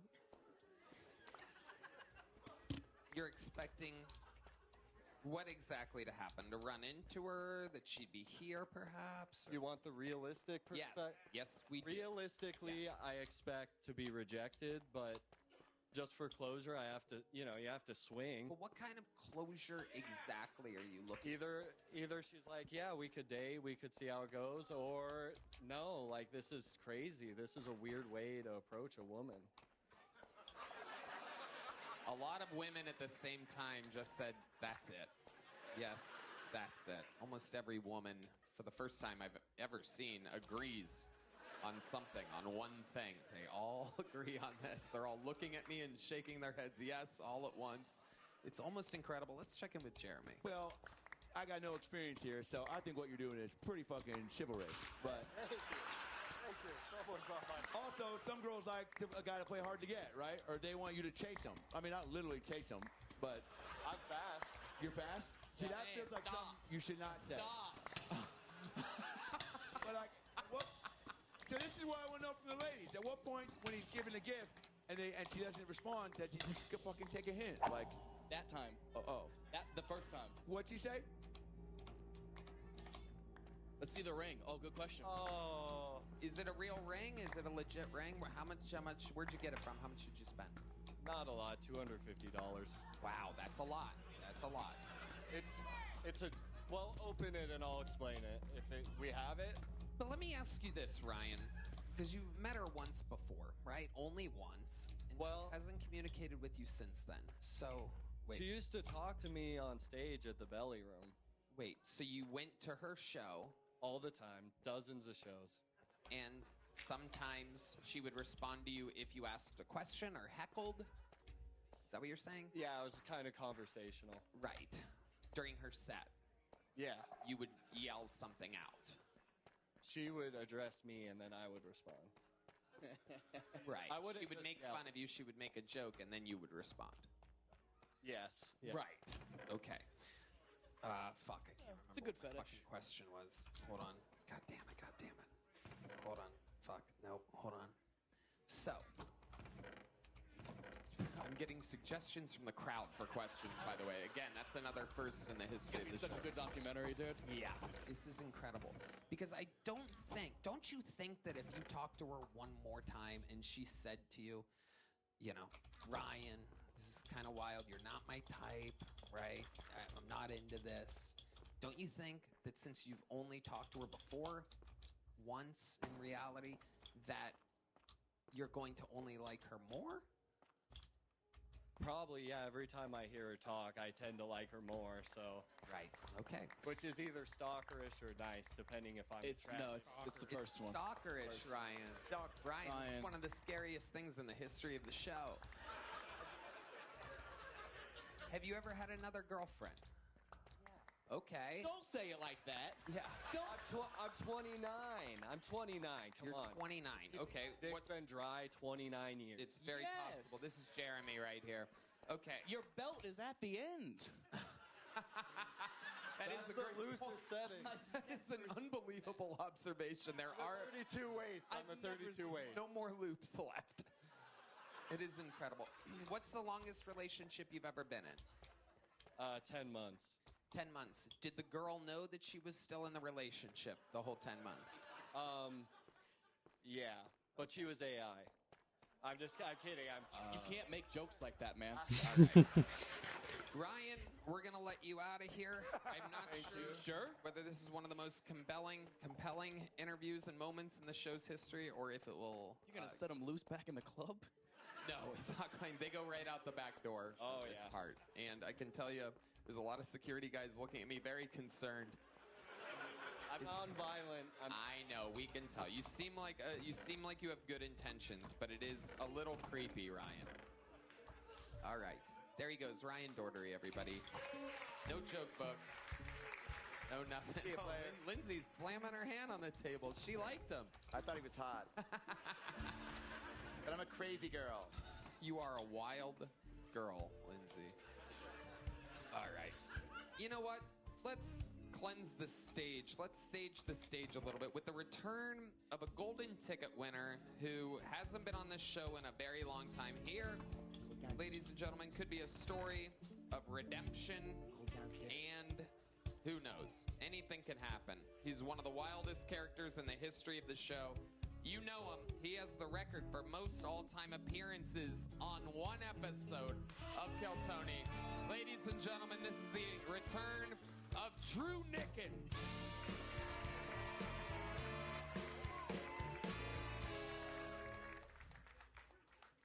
Unlike the last guy, I just had sex for the first time in 18 months. She had a mullet, and I don't think I was her first special needs body, because she knew how to seduce me. She was like, "Hell yeah, brother.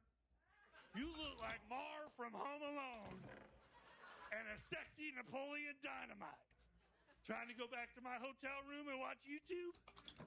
And I was fucking jazzed because I knew exactly what to throw on. Eddie Guerrero versus Rey Mysterio, Halloween Havoc 97. Am I right, ladies? I was a little nervous because I don't have the lover's touch, because sometimes I bet animals too hard.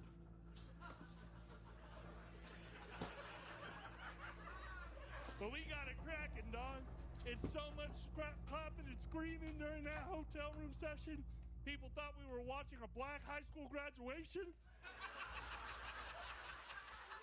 And I got a TBI. But that night, I gave her a TPI. A traumatic pussy injury, because I beat that thing up. Consensually. Thank y'all. Hell yeah. Welcome to Sex Offender Kill Tony, everybody. This is a very special night. It was consensual, Tony. No, I'm joking. I'm joking. That guy scared me. Fuck. I almost had to break out retard strains. Don't fuck with my homies. That's right. Kim Congdon is the homie. I gotta tell you, love the set, Drew. And for those of you that might not know, that Eddie Guerrero versus Rey Mysterio match at Halloween Havoc, absolutely fucking amazing. You can show it to anybody, believe it or not. You can actually show that to your girlfriend and watch that, and she will be completely mesmerized. It's a true one of the greatest luchador matches of all time. It in is. the history of professional wrestling. Two of the all-time greats, and they're in their absolute prime at that period of their lives. Look at Michael Gonzalez agreeing. Our own little Viva la luchador. raza. That's right. Okay, Drew, how's life been going? Life's been great, Tony. I just did my first sold-out headlining set a couple weeks ago. Nice. How long did you do? How long was that? I did 45 minutes. That's great. Amazing, Drew. Yeah. How many people were in the audience? There was about 120 people. That's amazing, Drew. Yeah. Were they all there at the end of the 45 minutes? They were. They were having a good time. I give a good show, guys. Don't listen to Reddit. There it is. I fucking hate them, Tony. I don't even know why you go on there, Drew. No, they send shit to me on Instagram. They're real mean. Okay, again, you don't need to like read these things. Have you gotten work off of your social media or anything? Okay, so here's why I look at it, because I've had 2 people come to me like with suicidal thoughts in my like general, and I've had to calm them down and say, "Hey, Drew, life's okay." Drew, that's not your responsibility, buddy. I did appreciate it though. You're welcome. Fuck Jerry. Fuck Jerry, dude. It was a dark time in my life. I know. I think if people are coming to you as a last resort for their suicidal thoughts, Drew, that it might be time to just let them do what they're gonna do. You know what I mean? I do ask if they're Cowboys fans first. Very funny. Drew, what else is going on in life? Headlining shows, wearing awesome shirts. What else? Yeah, my mom got me this. We know. Yeah. I've been just touring the road with a lot of golden ticket winners, trying to get my set better, writing a bunch of stuff, just doing the thing that you're supposed to do when you're a comic. Steadily improving and getting better, because that's what we're here for. I want to do this for the rest of my life, so we're never gonna stop. Drew, do you like the show Blippi? Fuck yeah! Tell us about Blippi. Describe to the people what Blippi's about. So excited. Yeah, I love Blippi, man. So I don't like the new guy. Fuck that guy. Yeah. Bring back my Blippi. I love Blippi because it's such an innocent show. They show educational things. The guy's a personality. Like he wears the same thing every time. He's fucking awesome. And then they brought this new guy, and I was like, what the fuck? It turns me to fucking red. I went on the Blippi Reddit. What is it about the new Blippi that you don't like? He's not the same guy. That's like Joe and Steve. Hold on. How do you feel about the new Jake from State Farm, and why? He's not black, and it's Black History Month. Fuck that. Fun fact: Drew Nickens is black. I'm not kidding. His father is 100% black. If you saw a picture of his father, you wouldn't believe it. I swear to God. No. He's like an albino. I'm out, dog. Like not my snake, but my like picture an of my albino dad. black guy. No fucking way. Yeah, I am. Have you done anything black this month to celebrate Black History? Hell yeah, I went to Ross 5 times this week. Oh, shit. That's how I get my toiletries. Ain't I right, brother? Amazing. Wait, let's see how black you are. Here's your snake. There's a snake on the goddamn plane. Pretty funny. We'll keep it in. There you go. Jeremy really belts people with that thing. There's no like showbiz like toss up with this guy.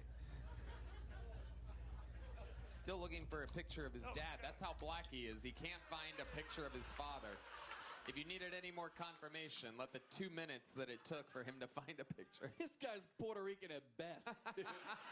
There's no way. Dog, he's really black. It's just light outside. It's light outside. This is a good photo though. I do like this. And that's my mom. It's your very white mom. Yeah. Okay. Say it. Hell no. Yeah, that's what I thought. That's what I thought. Drew, fun times. Thank you so much, Drew. We love Drew. We love Drew. Drew loves me. All right. Make some noise for your next bucket pull, ladies and gentlemen. It's Greg Bergman, everybody. Greg Bergman. I don't know about you guys, but I am sick to death of pedophilia. Right? Are you sick of it? I don't mean sick of adults having sex with children. I've never been for that, just the way I was raised. But I'm sick of hearing about it. You know, in New York, it was all I heard about was privilege and race, and that got annoying. Then I come to Texas, and all I hear about is vaccines and pedophilia. Vaccines, pedophilia. It's all people talk about, vaccines and pedophilia. If I hear about vaccines and pedophilia one more time, I'm going to take 10 booster shots and fuck a kid. You know, I'm bored of it. It's enough already. I want to see what what all this fuss is about. You know what I mean? And autism, that's another thing. What a scam. Everyone in Austin says they're autistic. I'm autistic. You know, you want to be. You want to be autistic. You want to be neurodivergent. You think it makes you interesting. Okay? You're not autistic if you're too much of a stupid little creep to look the barista in the eye. Okay? You're a putz. You want autistic? That's what people like. Yeah, I'll tell you autistic or neurodivergent. Last summer, during the flood, I walked around in 100-degree heat, and I was afraid to use the bus card that the mental hospital gave me for fear that the invisible material I thought would explode when I swiped into the bus and blow everybody up. That, my friends, is neurodivergent, okay? So if you want a stupid lunatic, here I am. All right. Greg Bergman prepared, memorized his set, went through the words in the order that he prepared it, and meanwhile, I kind of still wish the stalker was on stage. Sorry about Takes that. a special kind of planned deliverance. Oh, fuck. Greg, has anything changed since the last time you've been on this show? Well, yes. Two things happened. They're both true. Greg was on very recently as a penis implant. Yes. When I left here, I got a big joke book, very happy. A couple of Australian guys saw this set. They said, go to the creek. This is true. Go to the creek in the cave. I went to the creek in the cave. I slipped on the ice, fell, lost my joke book, and bruised all my ribs. That's true. At least I think it was ice. It could have been the little greasy Mexican they were dragging away. Wow. Okay. No, but it was true. That's a true story. We'll be right back. I thought that's what Holy the guys shit, dude. Oh, What, a Dr. Pepper Tic Tac?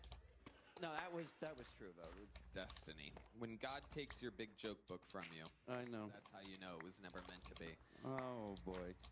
Greg. Yeah. I mean, it's just been. Anything else that you thought about since the last time you were on that would have been good to talk about in the interview portion? But now here we are. No, that's good. I did. My dog died. That's sad. That happened in the past. Yeah, past 2 weeks too. Well, how did your dog die? Kill itself? It's Or did Christy Nome shoot it in the face? Yeah. Well, no, it's a suicide. Yeah, no, she died. Yeah, she died. It was just sad. And my grandmother died 3 weeks ago, but the dog died 2 weeks ago. Sorry, dude. I know. Hey, Dan. I know. It's a party. It's a party. It's a God party. damn it, I had jokes that were good too. I thought you wanted the. Why didn't you do them? Because I thought the first one was good. What the fuck, the kid? That was good. Here's a little joke book, Greg. I'm gonna keep it moving along. Yes. He said no. No. Oh, okay. There he goes, Greg Bergman, everybody. All right. One last bucket pull. This episode is demented. Let the record show that I'm aware that this is an insane episode. Are you guys having fun? We have the most insane fans in the world. You guys are loyal to the soil. One last bucket full. Make some noise for Thomas LaMountain. Thomas LaMountain.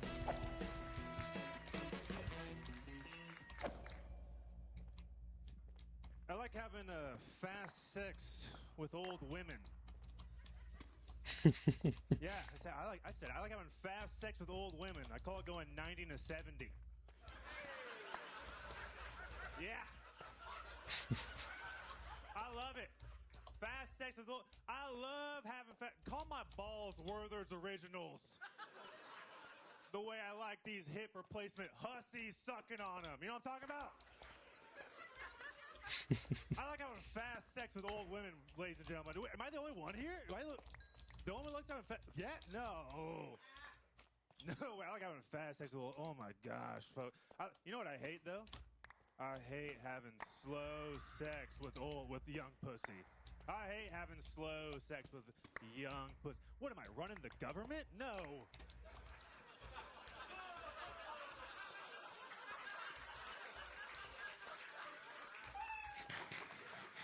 And even if I was running the government, I'd be having fast sex with old women, folks. Thank you. I'm Thomas Mountain. Thomas LaMountain. I loved it. I almost forgot what it was like when people came up here and just did jokes. Hell yeah, dude. Welcome, welcome. Hey, thanks. Is this your first time on the show? No, I've been here before. Okay, welcome back. Very funny. Where are you from? I'm from Nebraska.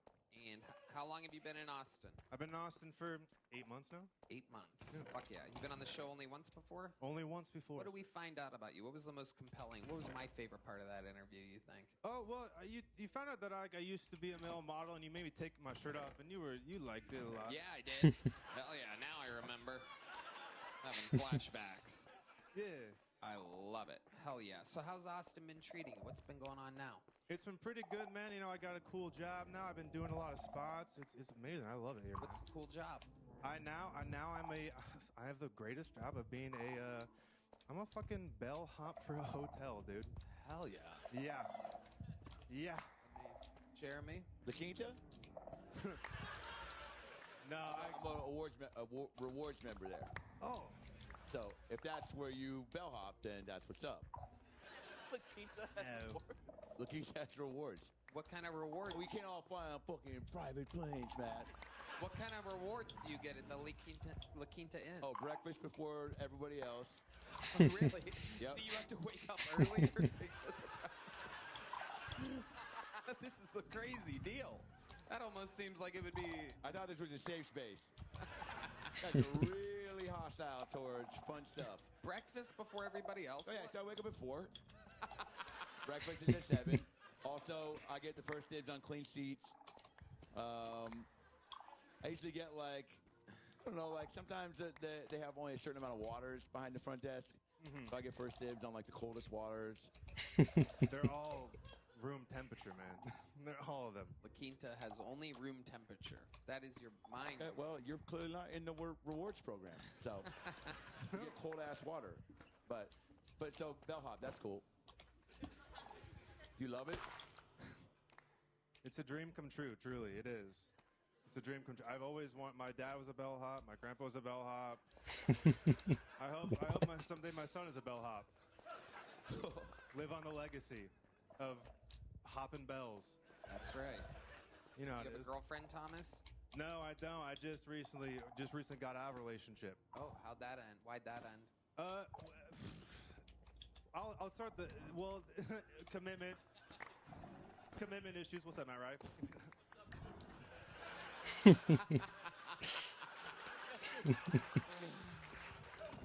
Tell us about that, Thomas. Well, funny ass. It just happened like last week, and she was like, "Can we have a serious talk?" And I'm like, "For sure." And I got there, and she's like, "Let's not have it right now." I was like, "All right, cool." And so like I brought over like Legos, you know. So like, let's do some Legos. It's cool, like Obi-Wan Kenobi ship. Yeah, hell yeah, dog. And so I started doing the Legos, and then she was like, "Hey, can we talk now?" And I was like, "Yeah, man, I'm doing Legos right now, but sure, you know." And so we talked, and you know, it was like, "Oh, it's probably not good. We keep coming back to each other. You know, it's probably best. We're not really growing as people, you know." And it was sad. Like we both cried. We both hugged each other, you know. And at the end, she was like, "Oh, well." You know, I was like, well, maybe I should go. And she's like, yeah, that's probably best if you should go. And then I had to pick up my fucking Legos. And for a second, I was like, should I just give her the Legos? Should I give them, you know? Then I'm like, no, they're my fucking Lego. You know, I don't want the Legos, you know? So I had to be like, can you get up? I think you're on the leg, you know? It was really embarrassing. And then I packed up everything, and I was like, I put on, my backpack, and I said bye to her, and I took a look around the room and being like, oh, this might be like the last time I, ever see this room. And then on the windowsill, I saw the Obi-Wan Kenobi like minifig with like the lightsaber, and I'm like, oh fuck, thank God I didn't forget that. Oh my God. It's his ship. It's his ship. Yeah. It'd be weird if I didn't have the Obi-Wan Kenobi minifigure with the lightsaber. Set. Yeah, yeah, you get it. Yeah, you get it. So yeah, that happened. Amazing. That's a great breakup story. You know who'd be a great rebound? Kim Congdon. It's true. She's super available right now. I could put you on contact. You seem super safe.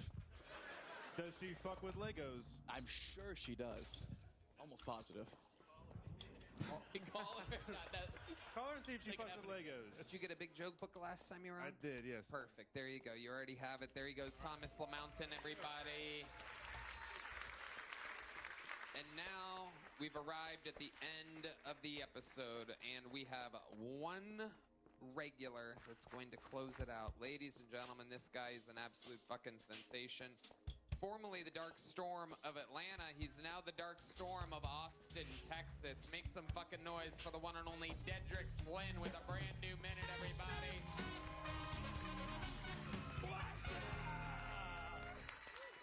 Y'all, motherfuck Frontier Airlines, nigga, I hate them bag Nazis, and I don't support Nazis. These niggas, if you never had the unfortunate time to go fly Waffle House Airlines, These niggas got a metal box right there, and they say, this is a bag. No, nigga, that's a box. And then they say, you gotta put your bag, it's gotta fit in here, and if it don't, everybody that work at Frontier get to beat your fucking ass. They do, and they only hire niggas from Waffle House so they know how to fight individually and as a unit. And if you didn't get your ass whooped, it's because you paid the $300,000 it costs to not have your bag fit in there. And the only reason they get to charge $300,000 motherfucking dollars is they ask you 300,000 motherfucking times, do you want to buy a bag? Nigga, you should buy a bag. I wouldn't fuck with us, buy the guy. Nigga, buy I mean, we've been waiting for a nigga not to buy a bag. We've been waiting. So I bought the bag online, and I got the bundle where you can pick your seat. How about these niggas sold me a windowless window seat? Digo tell me to take my phone down because I had it duct taped because I'm claustrophobic because I got to look at something, son. Did nigga had a nerve to come back there and talk about the pilot said you can't be selling snacks on the plane. Nigga, I got to get this money back. I was just selling like little burritos and shit. So I tried to become an entrepreneur, you know what I'm saying? Like, it's Black History Month. And they was like, but what about the gambling? Because we were shooting dice on the plane. And so I said, hey, man, nigga, you telling me the captain told you to come say that? The same nigga I just sold 2 Adderall to before we took off. This nigga go get on the intercom and go, shit, y'all, I ain't gonna hold you, niggas. We might not go. That's my time. I love y'all. Thank y'all. The great Dedrick Flynn with another 2 minutes. This guy does twice the work that he has to do. Without a doubt, the best set of the night. Dedrick, you are a fucking freak of nature. How's life treating you? Dude, it's so fucking cool, dog. My favorite thing now is like, because I have other friends that are doing like, my boy Cam was opening up for you. Cam Bertrand. Yeah, that's my best friend. Yeah, we got like 5 matching tattoos. Like, we've been best friends for forever. Okay, but all right. All right. Five. You had an opportunity to go get a tattoo with him and you didn't go do it. Well, it shows up on me. Yeah. You're like, yeah, I'll get a tattoo. Never sees it. Fuck you, handsome ass nigga. I don't have to. Fuck you, fucking new hair, nigga. You look like Kyle from Street Fighter. I fucking love you so much. Yeah, fuck you, man. Fuck yeah. How you got gold teeth and a silver chain? Yeah. I'm getting that neck. I just got on, dumbass. You stupid fuck. You look so dumb right now in front of fucking everybody. Everybody knows I gotta take it a step at a time. You're such a stupid bitch, dude. I fucking hate. And I know that shit you said about Atlanta too, nigga. I've been waiting to run into your ass. Good. The airport's trash, and I'll die on that hill. Oh my god. Die on that hill. You are so mean to people, dude. And you to have a face like that and be mean, you're just that's just so fucked up. Fuck you, dude. Can I ask one question? Fuck you and your big ass lips. What? That's you. I'm fucking hot. So you get it. Why do you have a slingshot? Oh, because that weird ass nigga was talking about I gotta protect Kim. So Oh my god. Yeah, and it's a Louis Vuitton when this redneck nigga made it for me in Huntsville, Alabama. Wow. How long have you had a slingshot for? I got several slingshots. Let's go. Several. I got different ones for different, things. Different occasions. Yeah, I got like a water balloon slingshot. I got fucking the motorcycle that black people ride called slingshot. I got that shit too. What's that called again? It's called slingshot. Yeah. What do you load into that to shoot? Fucking anything. We have some Advil right here, or Dr. Pepper Tic Tacs. Anybody want to get? All right. Who went to Advil? Yeah, let's. Oh, it's Del a gel Castro. tab. I don't know if that'll work quite. This guy in the second row wants it. That'll be dangerous and hilarious. Make sure you loft it up. Hold on. Shoot at the guy who for sure doesn't want it. Oh, shit. Wow, that thing's aggressive. Can I get anyone? Yeah. Shut the fuck up, dude. Shut the fuck up. You're not on the goddamn show. I never in 13 and a half years has a nigga ruined a bit. I'm sick of you. Get his ass out of here. The guy who looks like he's on 60 days in? Yeah. Actually, you know what? Say something else. Say something else, bitch ass nigga. shit. Ruin one more of my bitch. We all thought it went over there, dumbass. Fuck your glasses. It kind of looks like me. And a ponytail. I hate you. Have you ever shot anybody with your? Oh, absolutely. Sometimes I just sit on the roof at Sunset, and then we just I open up the window, just hit niggas on 6th Street with shit. Oh, perfect. Try to clean up the streets, Tony. There's some bad people out here. You didn't have to say Sunset right there, by the way. That's where I was. Yeah, it's true. Everybody looks so fucking stupid. Why would I lie? This is YouTube. They're gonna know. Dedrick, you are the absolute fucking man. Your set was twice as much as you had to do a brand new, unbelievable 2 minutes. How about one more time for Dedrick Flynn, everybody? Love y'all! MattRifeOfficial.com. Get fucking tickets. He's one of the best in the world. One more time for Matt Rife, everybody.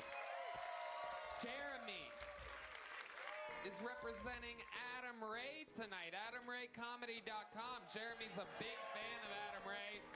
Adam is on the Who Is Me tour. He's going to Vegas, North Carolina, South Carolina. He's going everywhere. AdamRayComedy.com for tickets. This episode is brought to you by Blue Chew, Talkspace, and Shopify. The drawing from Ryan J. Ebelt is in. It is incredible. It is indeed Jeremy and Matt Rife. Let's see what Chris Rogers drew over there. Oh, fuck yeah. That's Matt Rife. Megan Rapinoe with a mustache. That is a... Where... He got my mustache. Machine Gun Kelly. Shout out to the great Bonsai for making these amazing joke books and so many great leather handmade goods available at killmerch.com, which is thriving with a bunch of great merchandise out there right now.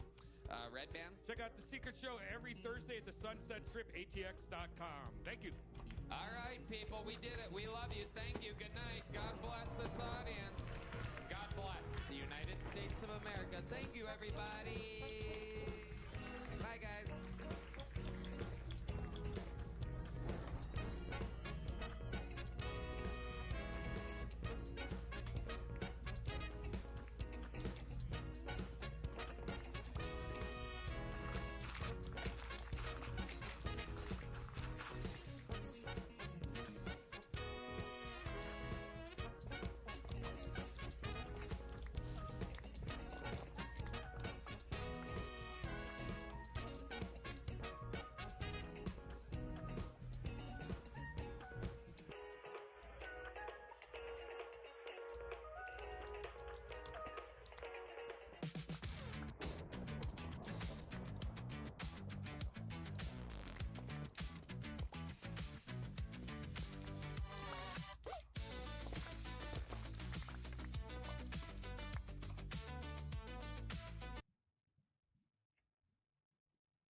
There are so many reasons to love the play with the Arizona Lottery, like supporting children in foster care.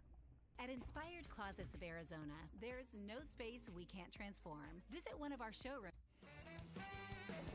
Announced it. I did not make the Epstein files. I was at a Diddy party, but I didn't. That's a whole different. That's a whole different. Baby oil for everybody. I'll just say that. We're going to have fun here. You guys know how it works. Over 300 comedians signed up for the chance to get 60 seconds on this stage. If their name gets pulled out, you know their time is up and you hear the sound of a kitten. That means they have to wrap it up then, or else they bring out the angry West Hollywood bear, which just rudely interrupts them. And then I conduct an interview. Anything can happen. The whole thing is improvised. God only knows. I mean, shit gets crazy here out of this bucket. You guys ready to start tonight's fucking show or what? While we go wrangle that first bucket pull of the night, we have a very, very special treat to start tonight's show. This young man is considered, much like Donnell, one of the most polarizing figures in this show's history. We've watched him grow. Up until this point, every minute seems to be better than the last. Ladies and gentlemen, you remember when he was just a nephew, now he's an uncle. Make some noise for the great Uncle Laser, everybody.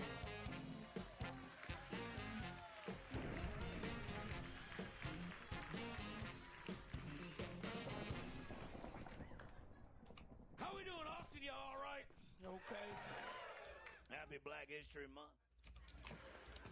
They got Darnell here. They got that light-skinned feller painting, and they got D Madness dressed like a butler. Unreal. What a trait.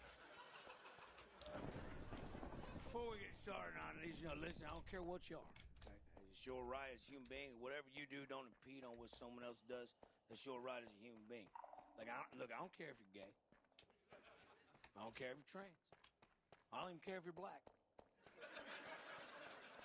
Your body, your choice. You know what I'm saying? And y'all are like, well, that black's not a choice. Well, they choose to be that loud at the movie theater, don't they? Listen now. Listen here, goddammit. Listen. I ain't racist to nobody. I don't want to. But there is one motherfucker I do hate, okay? One motherfucker I can't stand. And that is a motherfucker with the audacity to ask me if I want to help them move furniture from one apartment complex to the other. Okay, listen, dude. The goddamn blatant disrespect you gotta ask me to help you move a California king down 2 flights of stairs? Yeah, man, as soon as we get there, you might as well just fuck my wife on that mattress, all right? I'd rather have full-blown fucking AIDS, all right? Like, not Magic Johnson AIDS, quit playing basketball in the 90s. I'm talking Dallas Fire Club's AIDS, all right? 99 cents a day AIDS. You can swat them flies off that Ethiopia kid's face. With that being said, I gotta move on Saturday if anybody's got a pickup truck I can borrow. My name's Uncle Laser. Uncle Laser has started the show. Uncle Laser, let's check in with Darnell. I feel attacked. Anytime a white announces my name, Darnell, that's the most racist shit. It felt like I was watching the Turning Point halftime show. I'll just say this. You made Charlie Kirk happy as a motherfucker, man. He's turning over in his grave, you know what I'm saying? Kid Crack Rock over here. You know it's winter when he starts wearing sleeves, for sure. Uncle Laser, how's things going? It's good, man. Your girl Kim Cobbner had a dating show the other night and actually won it. I won a date with Heidi. Wow. But I was wamboozled because we went out to the Betty, right? But she just hooked me up with the biggest friend she has. Yeah. And not like they're best friends. Like, this bitch is round. That makes sense. That's a real big bear. She just wamboozled me. So that's... You know what? It sounds like he's describing Juanita right now. Oh, Juanita. The very famous Juanita. Juanita famously talked about how black guys don't want to fuck her. Juanita is a... She's trans, ain't it? Is a obese trans... Darnell, you would bring that up. That's crazy. But Darnell thought it was just a thick Mexican chick. And he said, hey, I'd be down. And then I informed him. It's basically... That's not what the fuck I said. But then... It was worse. It was much worse than that. This is what I said, because Juanita did a song, Buddy, you're a boy. And then I said, in behalf of... I'm speaking... On behalf of the black community. I said, this is a song we want to say. We will fuck you. And then I looked, and I didn't really recognize, because I know women in the Midwest look just like. Women in the Midwest do look like trans linebackers. Yeah. And then my DMs was flooded with guys named Tanya. Oh yeah. Hey, don't know that was a guy. Yeah. We figured that part out, okay? But it's a new day. It's a new dawning. Shout out to Juanita. Yeah, we love Juanita. Did you take her to a baby party? That's what you did there? No comment. Takes a lot of baby oil to get that thing ready to go. I gotta tell you that, man. A drum of baby oil. Crisco or something too. I feel so insecure. I'm a black man that can't use baby oil because of Diddy right now. What do you use? If you want to really test your sexuality, whatever, you go to a CVS and put 8 bottles of baby oil on the counter and see how the fuck they look at you. Do they? But they have to unlock the thing for you, right? When you do that.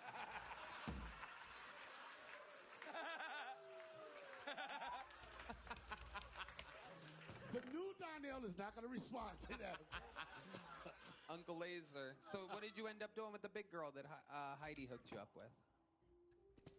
You know. Yeah, we know. We know that you know how to. I mean, the CVS got me 8 bottles of baby oil, and, you know.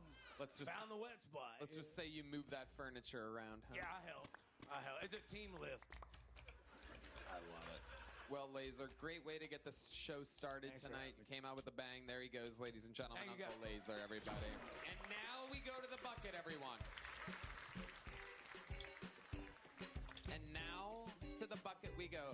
Your first bucket bowl. We're going to meet them all together. This is obviously the part of the show where anything can happen. Make some noise for Seth Shepard, everybody.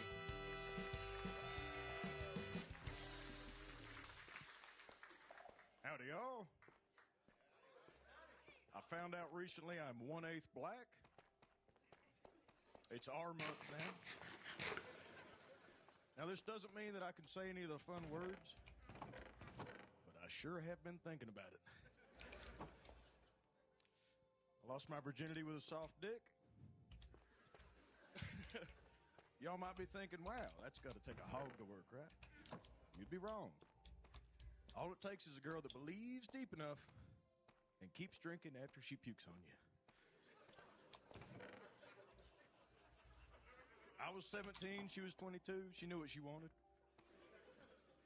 Between me and whiskey, though, we figured it out. It's all right. All right, I wish I got a bigger pop, but thank y'all so much. Seth Shepard. Welcome to the show, Seth. Thank you. I love your accent. I haven't heard it since you did the narration on The Big Lebowski. Yes, sir. Last time I was on, you said the same thing. Yes, sir. Really? You've been on before? About a year and a half ago, yeah. It was my maybe 8th time on stage. I've been doing comedy about 16, 18 months now. Nice. Yes, This is your 8th time on stage? No, last time I was on. Yes, sir. Yeah, you have an unbelievable voice. Thank you. Both your voice and your jokes could talk us all to sleep, without a doubt. So what's been going on, Seth? Tell us about your life. What are you doing for work right now? I work at a dispensary, which is pretty funny because I don't smoke weed. But I went to a... In fact, you vote for it to be illegal every time it's on the ballot. Not my type of thing at all. I'm a simple man. I make my eggs and bacon, put on my camouflage hat, and get to writing the jokes. The squawking eagle of America is what keeps us safe, and I consider myself a true patriot. Yes, sir. When I'm not making myself breakfast or feeding my dogs, I'm invading the Capitol, oiling up my guns, and just doing what's right for the country. Yes, sir. I do support the weeds. I feel like I'm 29. I'm too old to be so scared. It's I quit smoking because I went on stage after smoking. I was like, God, no, why do you all hate me? What's going on? I was so scared. They hate you because those jokes are trash. I know. Don't think too deep in it. Smoke a joint. Do some crack. What's up, man? Anybody got some heroin in this bitch? Oh, my God. I know this is the platform to support people, but kill yourself. It's over, son. Thank you, You look like you're starting a cuckhole video. And I don't know why that colored fella talked to me like that night. He was disrespectful as hell. Here's my wife, and it's her birthday. Make her feel good. He just looks like the guys that video I always click on. Oh, you've seen those videos, huh? I was part of those videos. So, Seth, we work at a weed dispensary. What are you doing for fun? What does a guy like Seth do for fun? You look like a man of many hobbies. I like building guns. That's, Wow. Straight out of my impression of him. He said building guns? Building guns. Oh, I'm sorry about everything I said about you. He's also sorry for disrespecting your art form and holding them sideways every time he gets a chance. That's whenever I first moved down here, I called the mothership and I said, hey, y'all, I usually got a gun on my hip. Y'all got pistol check? And they're like, what? I was like, if I got a gun on my hip, y'all got somebody I can give my gun to? And they said, no. I was like, all right, I thought this was Texas. I'm sorry. There's only one person that the mothership allows to have a gun in this place, and that person is D Madness, ladies and gentlemen. That's right. Look out. Well, he's not done a good job because if he built guns, you should have took the opportunity to shoot yourself before you came. Kill two birds with one stone. Yes, sir. I love it. Seth, what's your love life like? It's doing all right. I actually just this past week kind of broke up with a lady because she was sending me all kinds of weird shit, kind of suicidal shit, and I'm like, Sell her a gun. Yeah. I was like, man, I got maybe 6.5 good inches of dick and 15 pumps if I'm lucky. I don't know why you about to kill yourself over that. Leave me alone. Wow. Yeah. Look at that. 6.5, huh? We're doing all right. Yeah. How much bad dick do you have? I'll be honest, Tony, the base is so thick it doesn't go in nothing. Little tree stump down there. Seth, this is incredible. So she was suicidal, so you broke up with her? What an unbelievable boyfriend. Man of the year, everybody. Give her a better help read or something, dude. I avoided her for a few days, and she's like, I'm going in the dark end. I'm like, oh. I'm the dark end. Amazing, man. So, yep. I've learned my lesson. Crazy pussies are the shit, but it ain't worth it at the end of the day. You need somebody who can cook you some eggs, hang out, and be a good woman. Hey. It's unbelievable, this guy. I mean, unbelievable. Seth, what else do you do for fun? Give us another hobby before I get you out of here. I like to go fishing. I ain't been fishing since I moved down. We already knew that. Yeah. Give us another one. Let's see. I walk around 6th Street and just look at the homeless people. It's kind of funny. I feel like you're not a comic in Austin unless you pissed in an alley and just taking a look at all the turds back there. What's going on? There is a lot of turds back there. It's a lot. For those of you that just listen to the show from far away, let me tell you, right behind us, literally behind us, about 15 feet behind us, there's turds. There's a lot. Yeah. Crazy. Okay, Red Band. Is Red Band's one fart sound effect per episode. Trevor. Do you think you look any homeless at all? Oh, yeah, I'm sure I do. You look like Luke No Comb, all right? Yes, sir. Seth Shepard. What's your family like? Are they real billy goats, too? Yeah, I come from a long line of prejudiced people. Yeah. Hell yeah. They're great, but I remember whenever I was on the show last, Cam Patterson followed me up, and he said, he's got a good slave owner voice. Yeah. And for the next 2 months, every time I called my dad, he's like, what's up, slave owner voice? I'm like, well, you can't. No, it's his. You can't say that. I can't imagine what your dad's voice is like. Oh, it's great. That's he honestly, I have a deeper voice than any. I used to smoke 3 packs a day, so this ain't all natural, I guess. Wow. Newports? Marlboro Reds. Oh, I thought you were 1/8 black. Sorry. Fair point. Somebody did leave. Schools. Somebody did leave a pack of Newport menthols at Creek last night, and I smoked every one. I don't know whose they were, but that was mine now. Hate that for you. Real quick before I let you out of here, this soft dick, she puked. You were 17, she was 22. How did that end up happening? It was my sister's friend, and we got drunk. It was at her house. I fucked her on her couch. It was your sister? It was my sister's friend.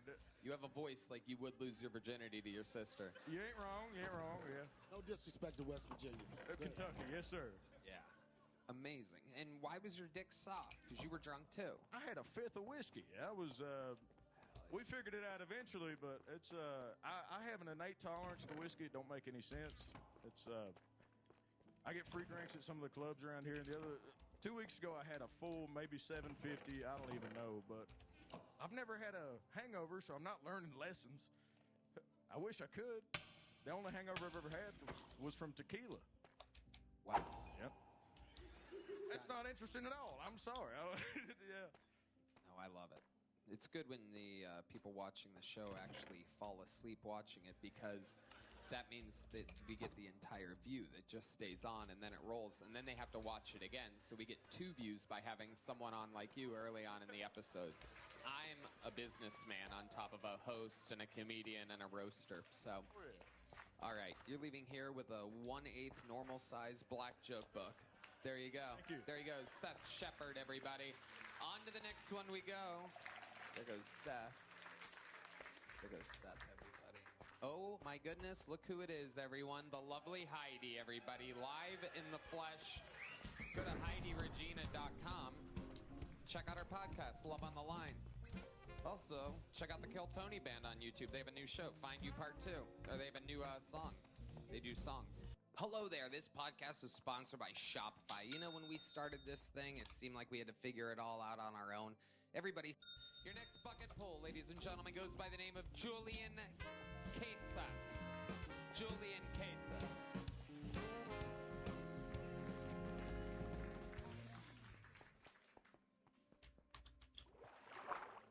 So I don't think Stephen Hawking fucked any kids. Because how?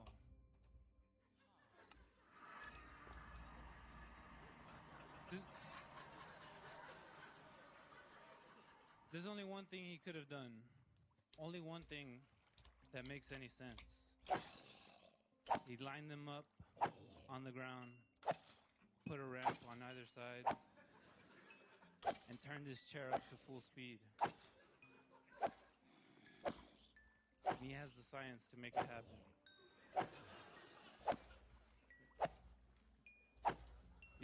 I could just imagine his tires creating fire tracks.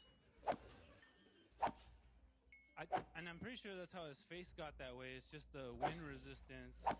You know what I mean? He's just like... All right, that's my set. Julian Casas. Welcome, Julian. Is this your first time on the show? First time. I love it. Welcome. How long you been doing stand-up? 6 months. 6 months. Very good. Amazing premise and execution. The delivery felt organic. It felt like you're new. But it was good. Yes. Thank you. Created mystery. Kept us on the edge of our seats, much like Stephen Hawking. So 6 months in the game. How old are you? 30. 30. What made you want to start 6 months ago? I was thinking about what I wanted to do with my life because I was working at Amazon. I was just tired of it. And I said, you know, what kind of life do I want to live? And I was like, do I want to be a rock star? Do I want to... Hell yeah. I like the optimism. If I could put 8 to 10 hours a day into one of those things, as a comedy, I think is the one thing that I could see myself working really hard on. What came in second place to stand-up comedy?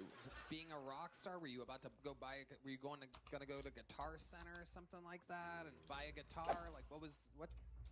I think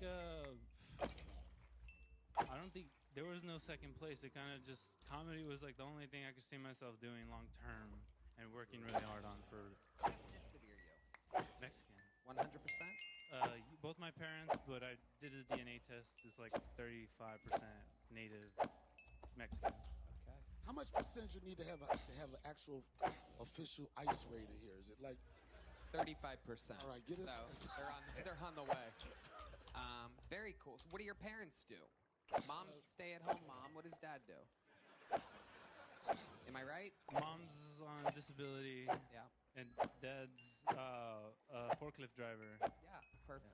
That's a direct makeup of Stephen Hawking right there, actually. Oh, yeah. Yeah.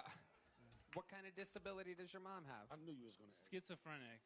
Oh, schizophrenic. Damn. Yes. Is that affected you a lot as a kid? I bet. Honestly, she's it's very like low key. She has voices in her head, but she handles it well. So she's not. Do the voices speak Spanish? I never thought to ask. Do the voices know anything Bad Bunny was saying at the Super Bowl halftime show? I'm just curious. Can your mother translate the halftime show? All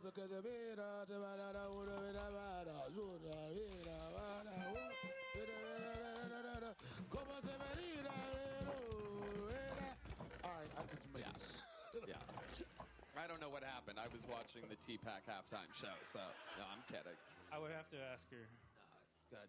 But nothing too nuts that she's ever done. Any big break meltdowns like Donnell did a few episodes ago? No, she's her like if she has like an episode, it's just really small her handling it herself. Is it an episode or a telenovela? What do you call it exactly? It's more like she's talking to herself, and I'm like, what's going on? And, right. Yeah. That makes sense. Dad's cool. You and Dad are close. Me and Dad are close. Like, what does he think of? Go ahead. My parents got separated when I was like in second grade, but he lives in the same town, and I see him like pretty often. But which part side of your mother did he separate from? That's a good question.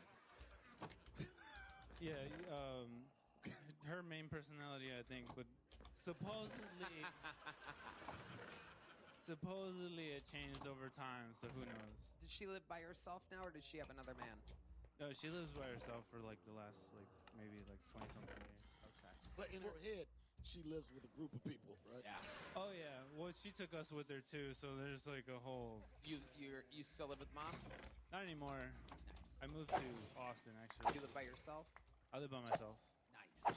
How are you able to afford that apartment now that do you still work at Amazon?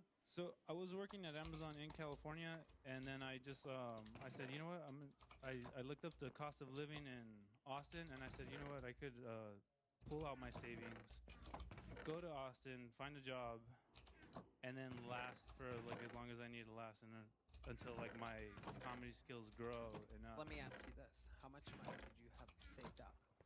About 14,000. Very good. What's your rent a month?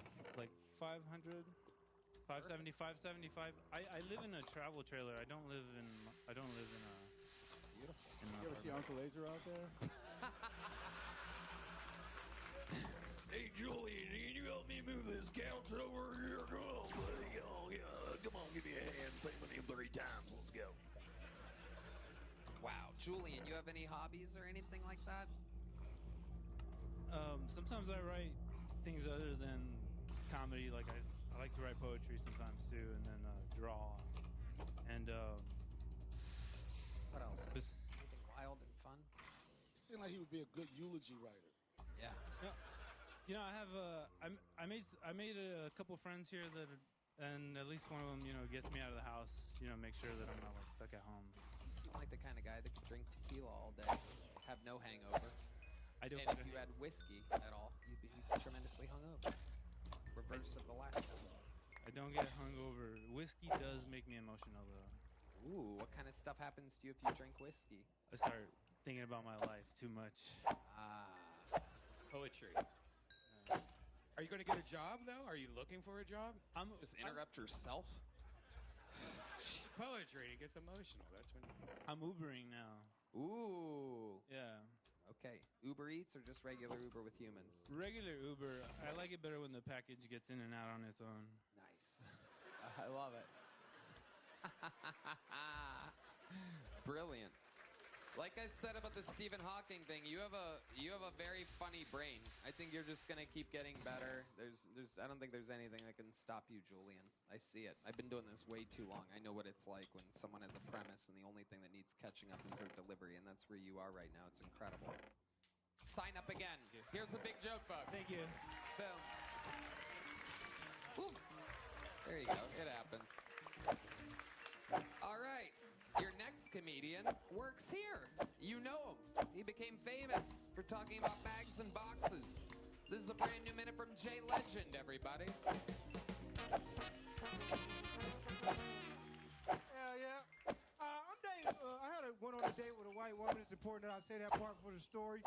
And as I was getting to know her, she was telling me how she was into gender pronouns and how she identified as a they, them, which is a crazy sentence to hear. But I'm a super chill guy. I didn't overreact. I'm like, if that's how you choose to live your life, I'll call you what you want to be called. But I did let them know before we go out, I can only afford to pay for me and you. And that's going to be a problem. We shouldn't do this because they could come. Just make sure they bring money. For real.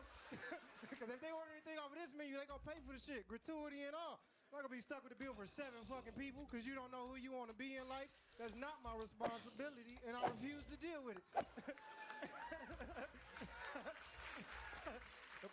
The part that pissed me off the most was they got up when it was time to order. So now I look like a dumbass at the table because the waiter take the order. He like, sir, what would you like? Put my order in with confidence. Then he was like, what about your guests? I was like, I don't know what they want. He said, they? You expected more people? I was like, no, it's just one them. He said, one them? I said, yes, it's one them. I don't know what the fuck I just said. I'm confused too. How about you help me figure this shit out, for real? Because at this point, it's us versus them, and we're losing. Y'all want to tell Jay Legend. Very strong set Welcome back, Jay. Appreciate y'all. Tony, can I say something? Oh, absolutely. This is probably in the mind of everybody in this panel. You can't say it. I just want to say, my nigga! My nigga! Oh, yeah. Oh, that's big for me, nigga. That's Funny it. shit. Appreciate it, guys. Not just because it's Black History Month, just because you're black. That was it. That's it. ICE was on their way. Now we're calling the police, everybody. They already here. Look in the corner. Yes, there he is, watching with a watchful eye over there. Keeping an eye on everything. Jay, how's life going? Man, it's going good, man. I'm fucking just working here all the time, making sure y'all chairs is in order before y'all get in here, taking out the trash when y'all leave. All y'all Zans on the fucking floor. Stop that shit. That's true. Y'all laughing. That's true. Somebody's got to do it. One of the great door guys of the mothership. Jay, what's your personal life like? What are you doing out there? You live by yourself? No. So I have a house full. So I got a baby mama I'm not with. She live with me, and I got my 2 kids, and that's why she there. So you're not with the baby mama, but she lives with you. Yeah, I pay all the bills and shit, and she there because I come out and work nights, so I need somebody to take care of the kids, so she useful. You have 2 kids with her. Yes. Okay. Same baby mom before you ask. Yes. But you don't. That was my next question. But you don't hook up with her at all ever? No. Oh, that's so toxic. No, hell no. I'm scared. I'm scared because if another kid happened, I'm like jump off or something. But you pay all the bills? Yeah. You ever look at her and go, I am the captain now? I should. Maybe that should have worked. Arnold than anything. That was horrible. I'm sorry. No, that's perfect. When you say it's a toxic relationship, can you give us some examples of what you mean exactly? Okay, so she got this super depressive personality where she can't be happy about shit in life, and we know a good gun guy. Somebody said, "Oh, yeah, I already bought one. It's on the way." Yeah, but I try to make things happy because I'm a comedian. I like laughing and shit, and she be like, "No, I'm cool with being depressed," and that can make for a toxic household, especially when you pay all the bills and you expect somebody to be happy with that, and she comes and be like, "You know, you left the lights on." Well, bitch, I paid the bills in here. I fucking leave all the. Now you gonna sleep in the light. How about that? You're damn right. You're damn right. So you don't ever get to hook up with chicks, huh? At their places, yeah. You can't come to my house. There's too much going on in here. Right. Right. You imagine that happening? How old are the kids? 4 and 1. My son's 4. My daughter's 1. He got autism. That's pretty cool. Oh, damn. Yeah, it's cool. It's fuck. He don't talk a lot, so his house is quieter.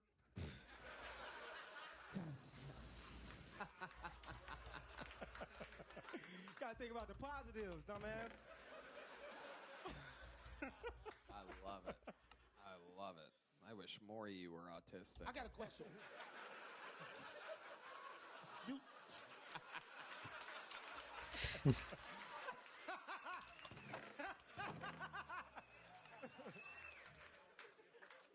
What was the demise of your relationship with your baby mom? What was the demise? It always was the depressive shit. I thought it would get better. Like, I was the type of guy who was like, I don't want to just walk out. This is what my dad did. We can't do the repeat shit. So I was like, let's stick around and see if it could work out. And if I could, like, try to talk greatness into her. And then after a while, I'm like, damn, I'm talking to a wall. And you kind of just be like, all right, we're not going to figure this out. So we just go our separate ways. Now, was she the one that famously left you with bags and boxes? Yeah, she was the one. I wrote a song for her. That was how much I tried. We remember the legendary song, but then you moved back in. No, she moved in with me. Oh. She lived with me. I want people to get that shit straight, too, because I hate when they get it wrong. She lived with me. They be like, you live with your baby? No, she lived with me. I'm not one of them couch sleeping baby daddies. I'm fucking handling shit. It's amazing that you are trying so hard to be a good father. Yeah, thank you. Incredible. It's like when you see like an Asian basketball player or something. Like it's insanity. The opposite of the stereotype. Like, how did that Asian do that? When we know that Asians are good at like ping pong, or like you guys are good at walking out. Fucking breaking down barriers every day. It's incredible. I'm like the Jackie Robinson of baby dads. Yep. Yep. Every black person is a Jackie Robinson of it. Jackie Robinson was the Jackie Robinson. Jay, anything else crazy in life going on? I mean, not crazy. I got some past shit. You know, like the blackest shit about me is I was almost sold for crack as a baby. That was insane. Yeah, so I had 17-year-old parents, and they left me with my crackhead grandma, and then they came back from working at Burger King, and my mom was like, "Where's my baby?" And trying to get that answer from a crackhead is pretty hard. And my dad was a crack dealer, so he knew all the hot spots. So he was like, "You chill out, and I'm gonna go find him." And he came back like 2 hours later with me. That's a crazy fucking. That is a crazy story. I could have been with a better family.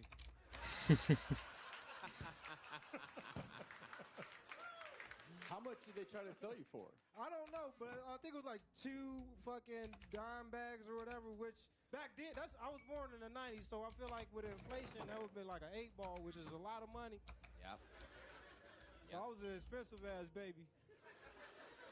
This nigga proud. Look, he's like, "Good job." Incredible, Jay. You are very charismatic. Did you happen to hear any weird noises while you were up here? Did you notice anything? Yeah, I don't give a fuck. See, I like the fucking fire detector. I don't change the batteries on purpose. It's like white noise for me. It's like a little instrumental waiting to happen. It's a metronome for you. Funny that it's white noise to you because it's a black noise to us. Jay, you already have a big joke book, right? Yeah. Is it filled up? Yeah, it's filled up. Okay, here's another one. Jay Legend getting a black one. Hell yeah. Little black baby joke book. Jay Legend, everybody. On to the next one. We're flying through it tonight. Your next bucket pull, ladies and gentlemen, goes by the name of Derek Larson. Everyone, make some noise for Derek Larson. Hey, what's up, guys? I'm not from Texas. When I first moved here, I thought I was going to have to learn, like, the Texas lingo, right? So I started saying things like howdy, I reckon, and yeehaw after somebody would say the N-word. Yeah, I learned pretty quick. That's not how people talk in Austin at all. No, people here, they say things like woke and progressive. And if you live here long enough, you'll say the same kind of stuff, too. Like the other day, this person walks by, and I turn to my buddy, I go, "Damn, dude, check out the ass on that they, them." Woo. Now, a little about me, I have a pocket pussy. Yeah. I'll be honest with you guys, after you use it a couple times, it starts to taste kind of weird. Yeah, but hey, a chef should never fear his own recipe, am I right, fellas? Yeah, my pocket pussy's also brown, so you know when I'm using it, I'm yelling yeehaw. All right, yeah. Cool. Yeah, I hooked up with this big girl recently. Yeah. Talk about a heavy sleeper. All right, fuck. Thank you. Ooh, Derek Larson. All right. Is this your first time on the show, Derek? Yes, sir. Welcome, welcome. Oh, How long you been on stand-up? Like 7 years on and off. Hee-haw. Okay. Yeah. Damn. When did you move here? 3 years ago. Where'd you come from? Wichita, Kansas. Wichita, Kansas. Yeah.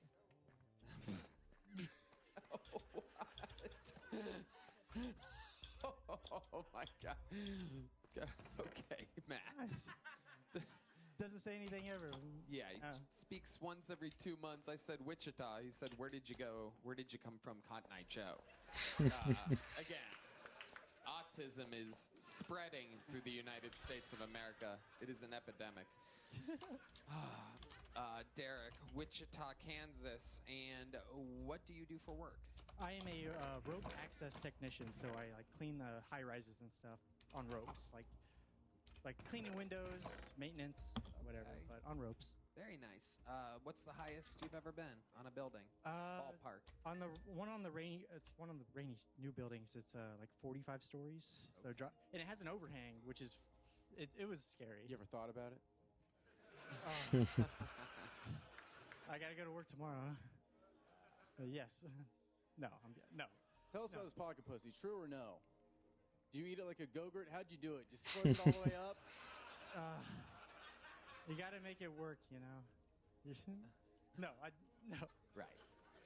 Let me ask you this: when you're out there cleaning windows, you know, I can tell you, Red Band can tell you, a lot of stuff goes down, and you never know when you people are coming. What's the craziest thing you've ever seen inside of one of these crazy windows?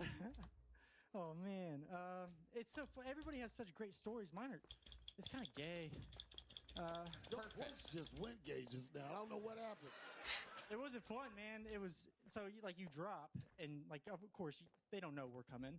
I dropped on this window and I swear to God, this dude was just jerking off on his couch and like he looked at me and made eye contact and like kept going. I swear to God, I would have nutted on the window and be like, "Clean that, bitch." Oh. We don't think you could see us. I think that's the main thing. Like I always think you can't see the reflections and shit. We tried to like make it seem like we don't see That what's was going his on. day. He was like, boy, if a window washer come down here, it's going to be hee-haw. No doubt about it. It was so weird. It was a weird situation, and I got to finish I can't just drop down. I got You could just drop down. You enjoyed this shit, motherfucker. Yeah. It was new. Yeah, you could Mission Impossible that, go a little bit, go a little lower, but you chose to stay there. You know what I would have done? You know me. I would have stared right at the guy, started jerking off myself. But I would have taken my rappel rope and wrapped it once around my neck like that and really just fucking really gotten into it. You know what I mean? I'm into crazy shit. There's a certain level of success where you hit where you can't just come like a normal person anymore. I have to absolutely be getting choked out by something. What is that called? Pseudo something, right? What is it called? What is it? I call it pulling a David Carradine. What is it called? That's a freak. Anybody can pronounce that as a fucking freaky motherfucker. Yeah. Autoerotic asphyxiation. Michael Gonzalez, our resident kink. Okay. So, Derek, give us a crazy fun fact about your life. Wichita, Kansas, you got some hillbilly parents? No, my parents are pretty cool. I was a pretty bad drinker. Well, I've had a drinking problem for like 7 years, and recently I stopped finally. What made you stop? My parents came and visited, and I was like, "What? You guys know where I live?" No, no, it wasn't like that. It was like a very heart-to-heart. Like, how bad was it? Were you drinking during the day? Was it it was yourself? Basically every night, drinking about half a bottle of whiskey. Wow. Yeah, and it got pretty bad to where it was every night. But I wouldn't do it like during work or anything, obviously. But I would wake up still drunk and be like, "This is horrible." But, and then 7 years later, I'm like, "I'm gonna do something about it." Yeah. How old are you again? I'm 31. 31. Yeah, black. Perfect. Yeah. Black. There you go. There's still time, Red Band. Just say, just get a bigger bottle of whiskey. Get one of those big Costco jugs. Well, Like so 1/4 of I had like a legit where I would buy the small bottle because I like drinking out of the bottle, and then I'd fill it up with the big bottle. So I'd like buy the big bottle and just keep refilling the small bottles. Oh yeah, you had a problem. Yeah. Wow. Yeah. I didn't think it was a problem because I would just stay home and drink. So I'm like, I'm not hurting anybody, but it turns out I hurt myself. Amazing. Worst night of drinking you ever had? Did you ever hit a bottom before you kept going? One time I got drunk and I took obviously in Kansas it gets cold and it snows. I didn't realize that when people made snowmen, like after a couple days it turns into pure ice. Me and my buddy got drunk one night and we just plowed through snowmen through people's yards. In my car, yeah. It fucked my car up. Oh yeah. Fucked it. And now we were so drunk, we were like, "This is so fun." And then the next day I'm like, "Oh my God, my dad's gonna beat the shit out of me." Wow. Incredible. Yeah. Incredible. What's your love life like, Derek? Non-existent. I haven't had a girlfriend in a long time. Have you kissed a girl since you moved to Austin? I moved here 3 years ago, so. Oh, perfect. Yeah. I mean, yeah, you gotta snag one every now and again. Get them on 6th Street while they're incomprehensible. I don't know. I'm sorry. I didn't Get him with your rope. Come here, bitch. I love it. Well, Derek, fun times. Here's a joke book. How about a hand for Derek Larson, everybody? Thank you so much, man. Go. All right. We're flying through it tonight. Here's your next buckable. You guys having fun out there? All right. Make some noise for your next one. It's Nick Cano, everybody. Nick Cano is next on Kill Tone. I was talking to my black friend the other day on the phone, and he was ignoring me. It's really pissing me off. So I was like, you know what, man? Fuck you. Go to hell. You know what? Go to black hell. And that got his attention. Yeah, he turned around real quick. Yo, black hell is crazy, bro. Is it? You guys think hell's not segregated? It's run by the fucking devil. Like the most evil guy of all time. What do you think black hell would be like? Just more every day, finding out you are the father forever? Baby's name is Smoke Detector. Always needs batteries, you know. There's gay hell. There's 2 levels of gay hell. There's top end, bottom. Hell yeah. Not homophobic. I just hate people that love to gossip. Japanese hell would just be Vietnamese heaven. I don't know. I think Mexican hell is actually froze over right now because of all the ice. I'm just really glad I don't have to go to Indian hell. Can you imagine how bad that place fucking smells? Holy shit. Thank you so much, guys. Fuck yeah. Nick Cano. Sticking with 1 bit for a full minute. Great stuff, man. How long you been on stand-up? Year and a half. Year and a half. All of it in Austin? Fort Worth. Okay, that's where you live now? Yes, sir. Awesome. What do you do for work? I work at Big Laugh. Big Laugh Comedy Club in Fort Worth. Okay, perfect. I actually feel like I'm in Black Hill listening to these jokes.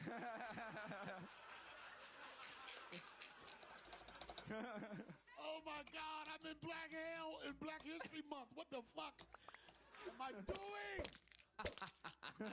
You didn't have to start with Black Hill. You could have ended it. You should have closed with Black Hill. I should have, but I feel like that would be more disrespectful. You know, it is Black History Month. You know, put them in the front of the joke instead of the back of the buses. You know.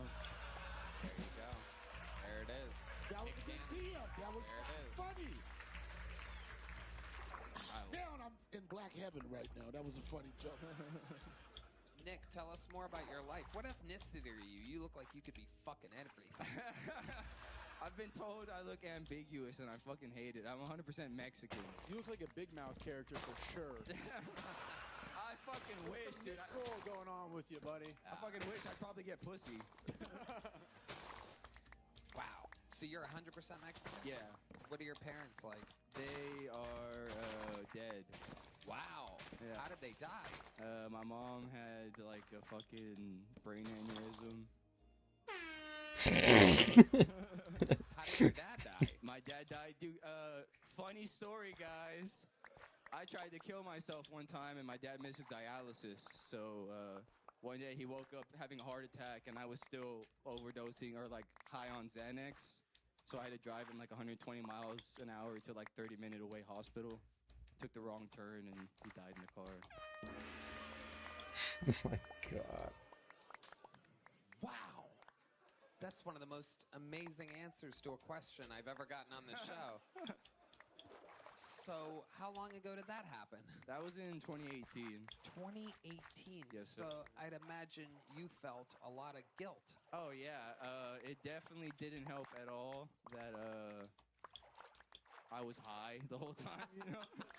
You know how annoying it is to be woken up at all by your parents? Imagine being, like, stoned high off of Xanax and your dad's like, I'm having a heart attack. What the fuck are you talking about, dude?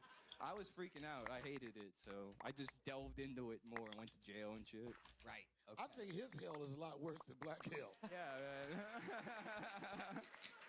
That's how you... Mexican hell is a motherfucker. That's why I go to church now. Yeah. Do you go to church now? No, that's a lie. Oh, okay. You're a funny guy, Nick. Thank you. That's what it takes. It takes a lot of darkness. People with 2 dead parents are always very funny. It's a thing. I agree. Yeah. Everybody should kill their parents. There you go. There you go. If you want to make it big, you know what to do. That's right. Amazing. What else? What other trauma do you have in life? Because you said your parents were dead like it was nothing. I actually do this show called Trauma Dumping because there's a bunch of bullshit. This girl one time, I took her to go see Sam Talon and Hyenas, and she threw up all over me and told me she was cheating on me. Wow. And then said, I asked her why, and she goes, I just find them more attractive than you in every way possible. So I lost like 100 pounds, and yeah, started being really mean to girls. You started being really mean to girls? Yeah. Oh my God, in what way? Tell us about that. Like, I don't know. Apparently you're not supposed to hook up with comics because it makes things really weird. Like, speak for yourself. I think you make anything really weird. Yeah, dude. Touche. Wait, do you know what touche means? I know. I do. Okay, cool. Okay, cool. I'm just You know what? I'm just nice checking. as shit. I just learned I'm backstage. nice as shit. Yo, if you kill yourself tonight, I wouldn't give a fuck. I wouldn't give a fuck either, bro. In fact, the guy that had the gun, I'm going to tell him to bring it back so you can shoot yourself right in the fucking temple. I'll send you a letter of what hell I end up All in. right, Yeah. okay. God damn it, I love you, dude. Amazing. Nick, before I let you go, what... No, let him go. Let him get the fuck out of here, man. I love him. There's some rope on the balcony. Yeah. Just fucking jump. This will be the first time I walk before you do, man. Hey! Nick Let me tell you what I do. Listen, look how much better I make this garbage ass comedian. Now he's got his rhythm, it's dark, we're having fun, and I appreciate that. And what I found for that, it feels like you need to be pushed in the corner to really be funny. You are coming from a dark place. And I think it's something to be said to have as much tragedy as you had in your life to be able to make fun of it. Even though I'm the butt of your jokes, I don't have a problem with that. But something sparked you to be funny. Because the other shit you did was very suicidal. Now, you're going to live. Let's find out. Nick Cano, I love your style, love your jokes. Amazing stuff. Here's a big joke book. Great stuff. Fuck out of here. Hey, man, that's racist. No, not today.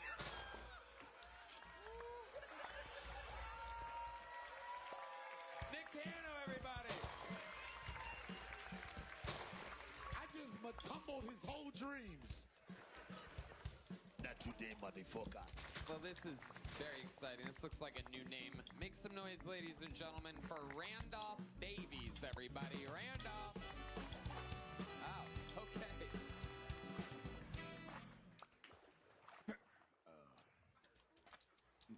No way. No way. No way. That's what I said when my masseuse told me she farted in my mouth while I was asleep.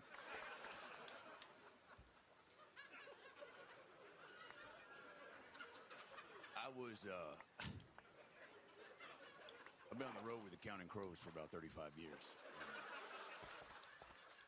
You know, you see a lot of stuff. You get a lot of things get you down, get you tense. So I try to get a massage from time to time. And I used to get a massage from this girl. And she started having too many seizures, so had to stop using her. But so I got a new girl, bigger girl, fat, you could say, right? And a lot of that would push up on top of me. I was get a massage, get relaxed, fell asleep, and I wake up, and she goes, "Hey, sorry about the fart." And I said, "What?" And at first I thought she was blaming me. I'm like, "Sorry about you couldn't control your asshole," you know. And then I said, "My bad. It has a mind of its own." And she goes, "No, I'm the one that farted. I'm the farter," is what she said. I said, "I don't know why you would, turn yourself in after you robbed the bank, but that's not going to help your reviews. You know what I'm saying? I'm not going to go online and say Tina's super honest. I love that. If you fall asleep at the right moment, she'll put a little secret in your mouth for free." All right, that's all my time. Thank you so much. Wow. Randolph Davies. Unbelievable. I've never... I mean, look at you. This is incredible. Unbelievable execution, writing, timing, beats. It all seems genuine.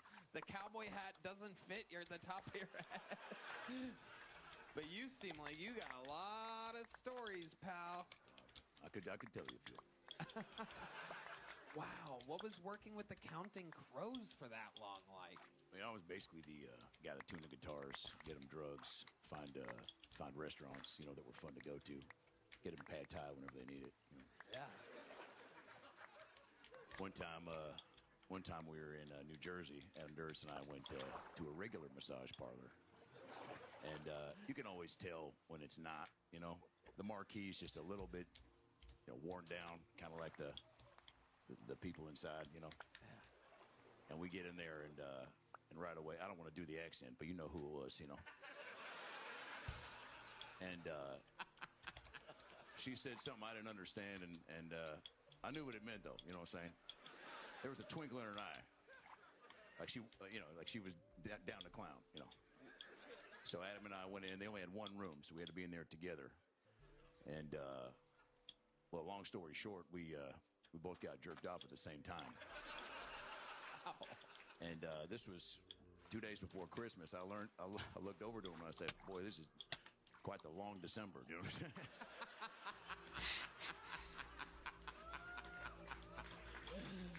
Wow. Randolph Davies has arrived to the Kill Tony universe. I've noticed that almost every one of your jokes and stories revolves around getting a massage.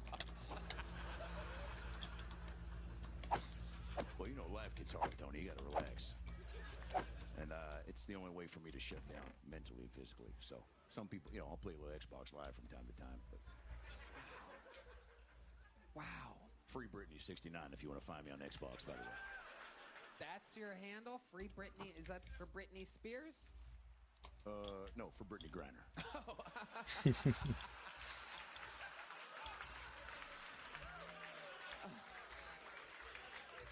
Oh, he picked up the toothpick and right back in the mouth. This is a true road dog. Hey, Lord knows this thing ain't been worse places than I have. Wow, Randolph, how long have you been doing stand-up comedy? First time. This is your first time. First time ever on stage. Absolutely worked continuous beats on the audience like a pro. Like someone that's been doing it for decades. Absolutely incredible. What made you want to, how old are you? 55. 55. What made you want to start stand-up here on Kill Tony tonight at 55? Well, life gets crazy, Tony. I've been living in Temecula for about the last 14 years, right? My wife and my ex-wife became friends. We opened up a winery called Oops, which I know sounds like a jokey beverage establishment, but it's actually, it's kid-friendly. We have a little petting zoo and all that shit, But my point is, I've traveled everywhere. I've done everything, and I just figured, shit, it's either, fuck a guy or do stand-up at this point. Wow. You came to the right show, buddy. Yep. Bad boy. I like her. I got a question for you. You say this is your first time doing stand-up? That's right, sir. But it's obvious that you had some jokes that you prepared. How long did you think about doing stand-up before you decided you actually going to do it? Well, I was told there'd be no pop quizzes on this show. I'm just trying to get people to know. I was trying to. I hear you. All right. I hear you. Okay. I hear you. Settle down. This is why I don't want to give good advice to try to do some. No. I read you loud and clear. I appreciate it. It's one of those things. Again, I've done it all. I've been around the moon and back. Yeah. And you just get to a point where you go, what else is there to do? But also, I got so many stories. I don't want to put them in a book. Nobody reads books anymore. Right. They either listen to the book or they want to go see the book live in film form. Two girls. How fucking long did it take you to decide if this is something you really wanted to do? About 15 minutes. Okay. That's good. You see, I'm not a guy, Darnell, that does. I don't. He's paying attention. I'm a fan. I'm not a guy that likes to plan ahead. Life throws so much at you.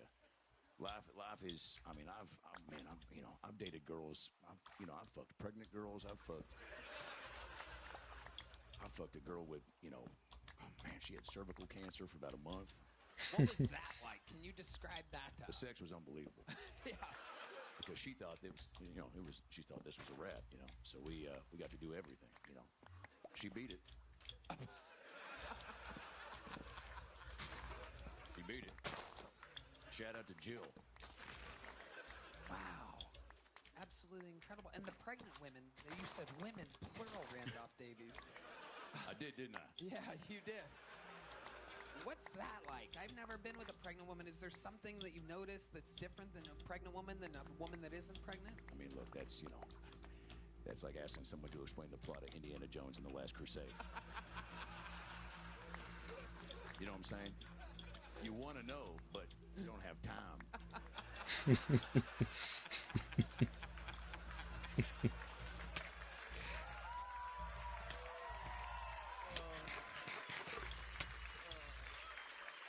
You have any fun stories about Courtney Cox? Thought you were going to ask me to do the secret show. I would love to have you on the secret show. Amazing. No, I'm busy. But You can't make it to the secret show. Got to get a wart removed. I do. I got a wart on my finger. Those pregnant bitches got it. Wow. But what was the question, Brian? Do you ever have any fun stories about Courtney Cox? Counting Crows. Yeah, I've partied with Courtney a couple times as pre-friends, and she was wild, spunky. Yeah. People always say Matthew Perry was a crazy one because of the whole hot tub thing, but no, Courtney Cox was spunky, adventurous. Always, every other day, she's like, "You want to go bungee jumping or, go down to Yoshinoya? You know what Yoshinoya is? It's a fast food Chinese restaurant. Yeah. I mean, they should call it E. coli City. Yeah. But she always wanted to eat there. So to me, she's a risk taker, right? But I saw her tits once. Yeah? Beautiful. And I don't want to say like that's, I don't know her personally because of that. But once you see someone half naked, you get a little bit more familiarity, right? What was the question again, Brian? The perfect answer. No, you nailed it. It was great. Very funny. You nailed it. So you were a roadie for the Counting Crows for 35 years? That's right. I'd imagine you know how to play the guitar, right? Are there any other instruments or special skills or talents that you have? I was an auctioneer for a little bit. Mostly, there's haikus, I had a nephew, I guess he's RIP. He's not dead. He's dead to me, but he's, shout out to Nathan, but he's just went down the wrong path as we all do at some point, and he just needs to find his way back, but he would always try to coerce me into going down to his little slam poetry things, and no offense, but there are, one too many Indian people down there, which is fine. I just hadn't, they're always coming up, big Counting Crow fans, the Indian people. So there's a lot of questions from my side of things, and I just, want to be out, enjoy, support my nephew, and here I am, oh yeah, no, I was at Sarasota too, sir, But yeah, so spoken word, if you guys want to hit me with a little, something, I can give you a little bit of a slam poetry that I used to. Oh hell yeah, dangle with. Absolutely. I could listen to you and talk to you all day, Randolph Davies. Let it rip. Something in the key of E. But also dealer's choice, it's your show.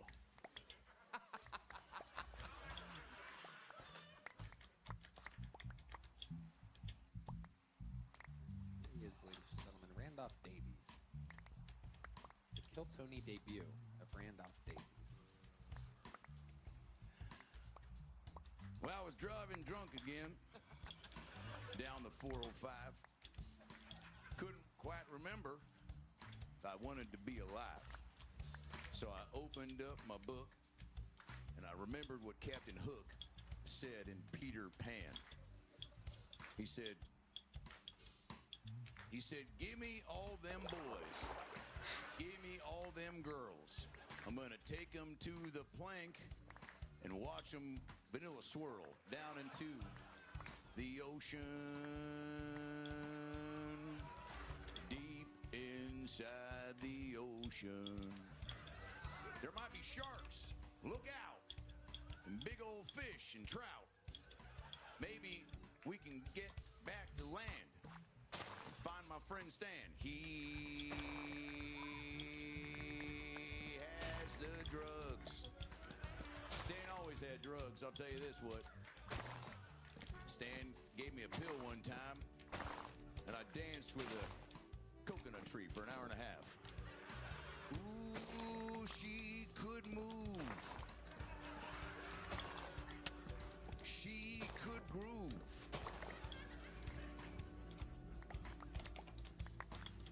I learned in this life at 55 years old is that even through a pandemic, mold is mold. So throw that peanut butter in the trash. It ain't good no more. It ain't good no more.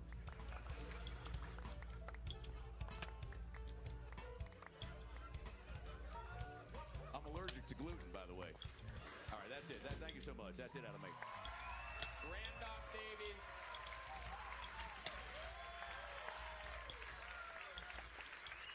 Wait, Randolph, I gotta tell you, every once in a while, an absolute saint comes around. My friend, you are the newest golden ticket winner here on Kill Tony.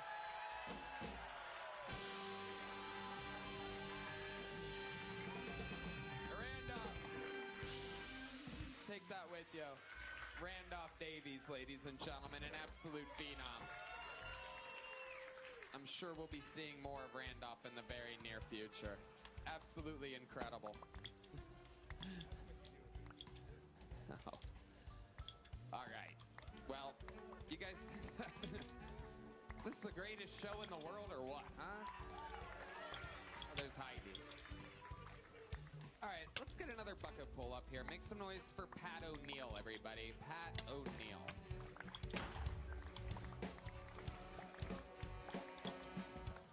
Folks, I was watching Batman earlier, and it really got me thinking, you know, because Bruce Wayne, his alter ego is Batman, inspired by his paralyzing fear of bats. So I guess then my superhero name would be Black Man. Man, okay. And considering how many of these superheroes get their power from radiation, not nearly enough of them are Japanese. Come on, Asian jokes are short-sighted. And what do I know? Until Oppenheimer came out, I thought Nagasaki was about black blowjobs.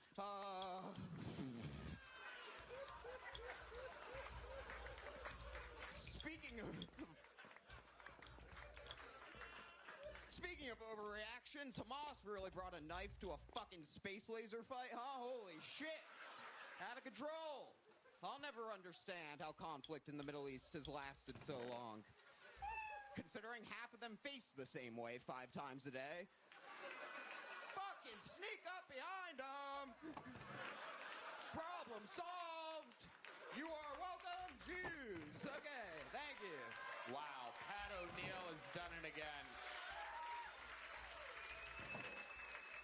You are one of the funniest people, Pat. How's life going, buddy? All right. How about you? I'm great, Pat. I'm great. Good, good. Pat looks like this all the time, by the way. This isn't a character or anything. No, he looks and sounds suicidal, but I would try to save his life. I'm telling you, I don't know too much about you, whatever, but you have a very funny energy. It always reminds me of like Howie Mandel, when Howie Mandel first started, right? He had this nervous energy, and he worked with it. And this is my first time seeing you, but you look funny, you sound funny, and you're funny. Hey, remember the last time you were on, you wanted to fuck that trans girl?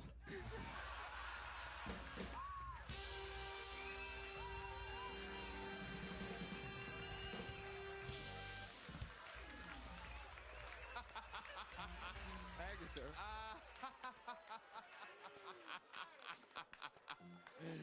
Oh. I'm sorry, Tom. I'm sorry. You know what? That's funny. I'll just leave it at that. My DMs are already blown up. I don't need no more Tanya Tonys in my motherfucking DM. But I do remember that time where I misspoke. And I said something that was inappropriate. That's what I remember. But you're still funny. Thank you. Thank you, Don. Did you fuck that trans girl? Let's get to it together after, fellas. Oh, hell yeah. Look at that. Someone ordered the charcuterie board. There's 3 types of crazy meat at this party. Pat, what is your love life like? You seem like the kind of guy that would fuck almost anything. Out of the dating game, doing that thing lately where you whack off for hours before finishing. Ooh. Yeah. Tell us about that. What's that? What's it called again? Oh yeah, coke. I'm doing a lot of cocaine. Oh. Tough to come on coke. incredible. Where are you? How often are you doing cocaine? Now? Yes. No, not anymore. Not anymore. Deviated septum. Oh. Better to go to sleep every now and then. Yeah. You're such a funny guy, Pat. Are you getting on stage a lot here in Austin? Yeah. Yeah. I just. Every Yes. night? Yeah. What do you do for work? I got fired 2 weeks ago. Ooh, fired from? Like a mortgage company. What did you do to get fired? Cocaine. Yeah. That's how the septum got deviated. Yes.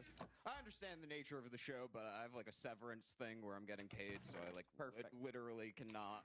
Perfect answer. I'm sorry. No, it's great. No, I love it. Saying I understand the nature of the show, but I have a severance thing is actually the best answer I think we've ever gotten for that question. I can't be homeless. I'm sorry. No, it's fantastic. You already look it. You can't actually live it. Tell us something else crazy about your life, Pat. How did you end up like this? Are your parents dead too? My dad is, yes. Yep, there you go. Dad is a doorknob. How did your dad die? Liver cirrhosis at age 40. Oh, wow. My God. How much was he drinking to get that at 40? A lot. Yeah. Yeah. All day? Yes. Yeah. Yes. Amazing. I ask these questions because I like to have a few drinks at night, and I get scared. I'm a little hypochondriac. 40. That's amazing. How old was he when he had you?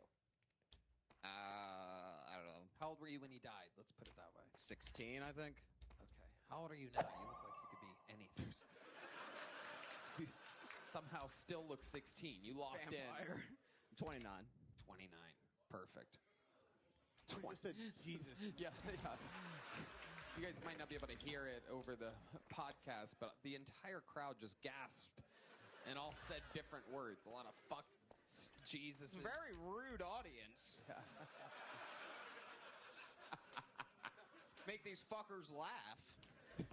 Pat, you are absolutely hilarious. We love you here on this show. Keep coming back. Golden ticket, Is that what you want? More than anything in the world. Really? My whole life to Well, I just did the only one I have up here away, but I won't disappoint you. I won't bother you to be on a lot. you know, we got another one. Yep. Fuck you, Pat O'Neill. You just want to go take a film. There you go. Congratulations. There you go. You're going to invite him to do the secret show? All right, well, it's good when you do it on the mic. But there you go. He's got a gig on Thursday. Oh, He's gonna sell that shit on Facebook Marketplace for sure. yeah.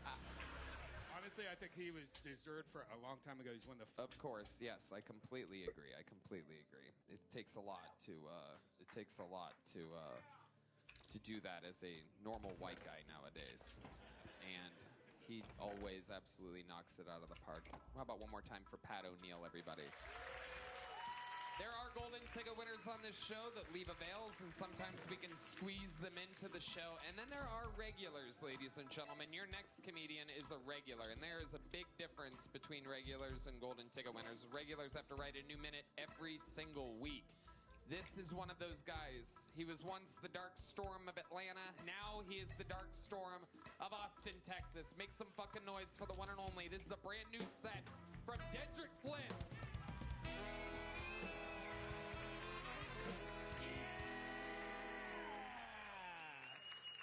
Yo, me and my white roommate, I had to go do a show in Marble Falls, Texas. It's not a real place, even though I went there. And when the sun went down, I looked at my roommate. I said, I think it's time for us to go. I think that's the rules out here. And so we start driving back.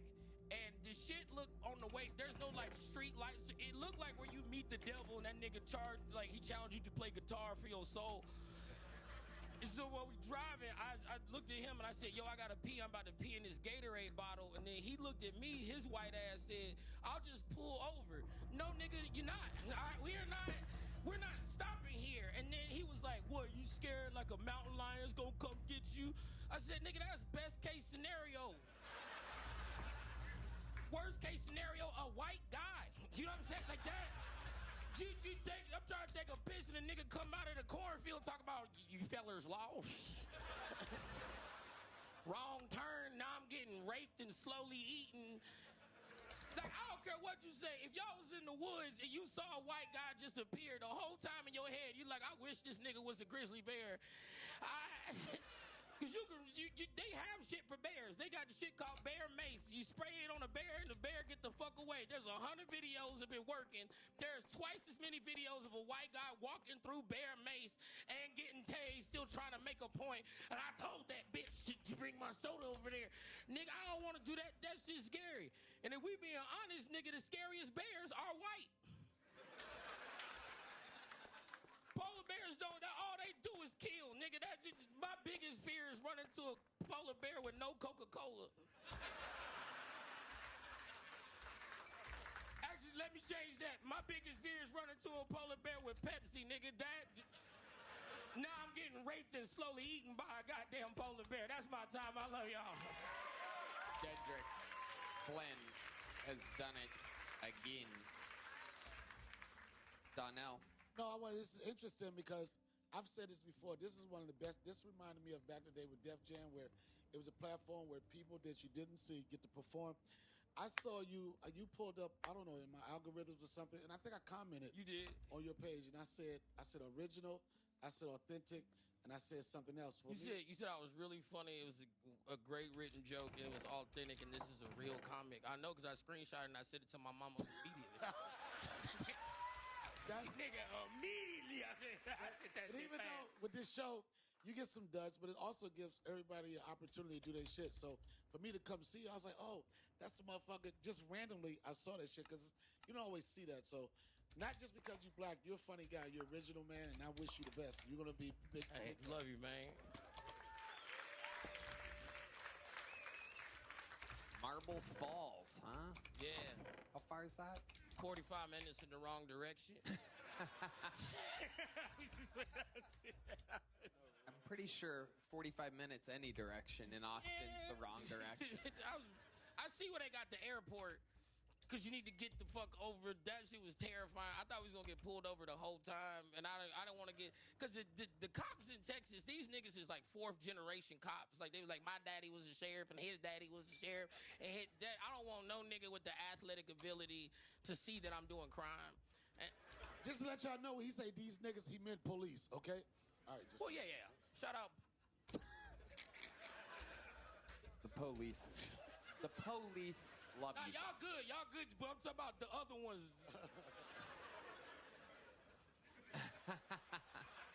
What's the worst run-in with the cops that you've had, Dedrick? Ooh, shit, nigga.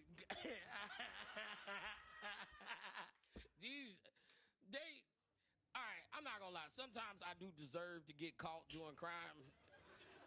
Especially if you smile. Yeah. That's so we was stealing from like the gas station when we was kids, and we thought we could run away, but they don't teach you as a kid you can't outrun a cop car. And that nigga just pulled over there. He pulled me and my brothers over there, like slammed us on the ground. We were like 7, 8 years old, and the whole time he was like, "What did you take?"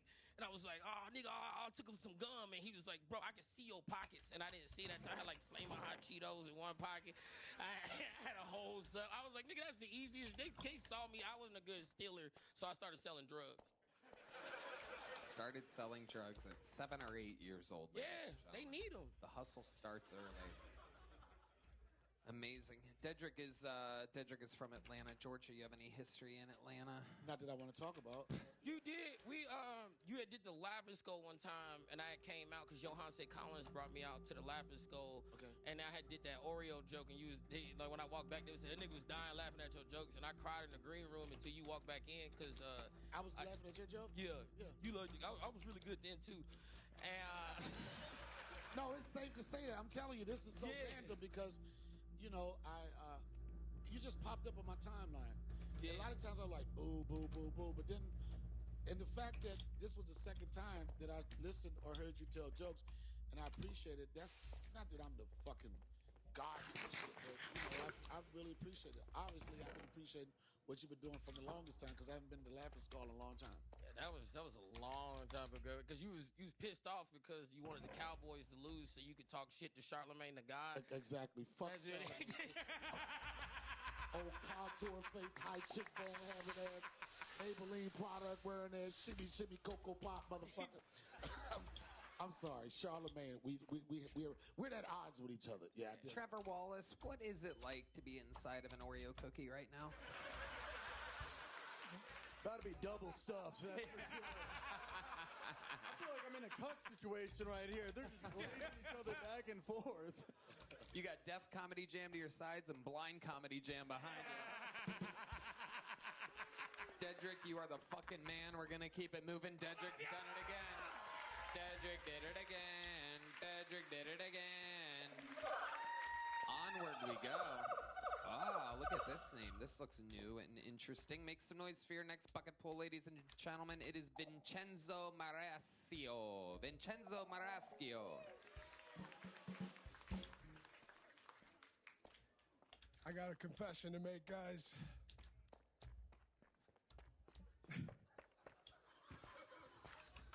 The first time I ever heard of LGBTQ+, thought it was like a fancy way of saying, I want everything on my burger. Turns out it's a fancy way of saying, you love everything up your ass. Yeah. I'm from the East Coast, and I'm a foodie. So the first time I heard of Grindr, I thought it was an app for sandwiches. Turns out it's for dicks. Yeah. So I came in the dude's mouth. I was like, where's the sandwich? When does it show up? I'm way hungrier and a lot more gay now. Yeah, I really didn't know that guy was gay until about a week later. He texted me, he was like, do you want to go to a Dallas Cowboys football game? That was it. That did him in. All right, that's been my time. Thank you, guys. Vincenzo Marascio. That was the most interesting way to come out of the closet I've ever seen in my life. Yeah. You had one. You should just open up with, so I sucked this guy's dick, and then, boom, psh. Okay. Yeah, it was interesting. It was almost all gay sandwich themed. First joke was about a burger. The next one was about a sandwich, but both were gay jokes. Not gay, and if you want to know something crazy, I've only ever eaten black pussy. Really? Yeah. I've slept with white girls, just never got around to eating their pussy.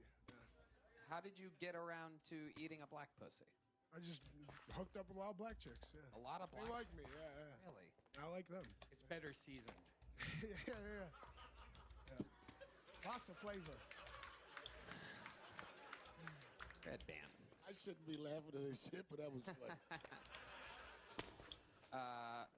So, how many black pussies do you think you've eaten? And why do I feel like you're talking about actual cats? No. Probably 3 dozen, but yeah, definitely. 3 dozen black pussies? Yeah. You know how many a dozen The is? majority of chicks I've hooked up with are black, yeah. I think you can say it. Yeah. Some of them do want me to, yeah, at times. Wow. You think you've eaten ballpark 36 black pussies? 100%, yeah. Really? Oh, yeah. But not one white one? No. How many white women do you think you've had sex with? Not a lot, less than 10. Less than 10. How many black women do you think you've had sex with? Probably close to 50. Wow. Where are you? I want to see me telling the truth. Go right ahead. Finish this sentence right here. The blacker the berry, sweeter the juice. Yes, he's had some black pussy. Oh, come on. That's entry level. Let's do another one. Wu-Tang Clan King. All right, well. You Get the covers. Oh, you know what? Let's end this game. Jesus Christ almighty. This show's out of fucking control. Makes me wonder how many black pussies Randolph Davies has eaten. So. How many black pussies have you? Yeah. Shut the fuck up. Keep it. We can call it Face that way. How many black pussies? Face that way. Face that way. Vincenzio, shut the fuck up. What do you do for work? I work at the Vulcan now. Oh, you work at Vulcan Gas Company. You're a door guy there? Yep. Okay, what did you do before that? I sell sports cards and Pokemon cards and stuff like that. Pokemon cards? And that got you black pussy? Yeah. You ever seen a holographic, bitch? Yep. I got a supplier for the Labubu's. You know. Wow. Okay. Vincenzio. You've been on this show before, correct? Yes. What did we find out during that interview? Just that I've been working out. I lost almost 100 pounds recently. How did you do that? Yeah, thank you guys. How did I do it? Yeah, only eating black pussy? Yeah, literally. Shit gets you stressed out. You lose a lot of weight. Yeah. How did you lose the weight? Running and eating salad. Like, yeah. Fuck yeah. Salad's at Chick-fil-A. Salads at Chick-fil-A. Yeah, well, like, if you're, like, because I've been on the road doing a little bit of comedy and stuff, trying to, like, eat healthy, fucking get salads at fast food places. Try to do shit like that. Do as smart as shit you can, you know? Fuck, eat a bunch of black pussy, too. That's... Okay. Is there anything else interesting He was about starved. There's not even a lot of black pussy in this audience right I did get two beautiful white girls to show me their tits in front of the Sunset Strip. Yeah. Yeah. Okay. It was homeless tits, everybody. No, not homeless. Everyone loves homeless tits. They're like OnlyFans girls, Fansly or whatever. Yeah, fucking, It was dope. All right, Vincenzo. Ellie James and. Okay, all right, Vincenzo.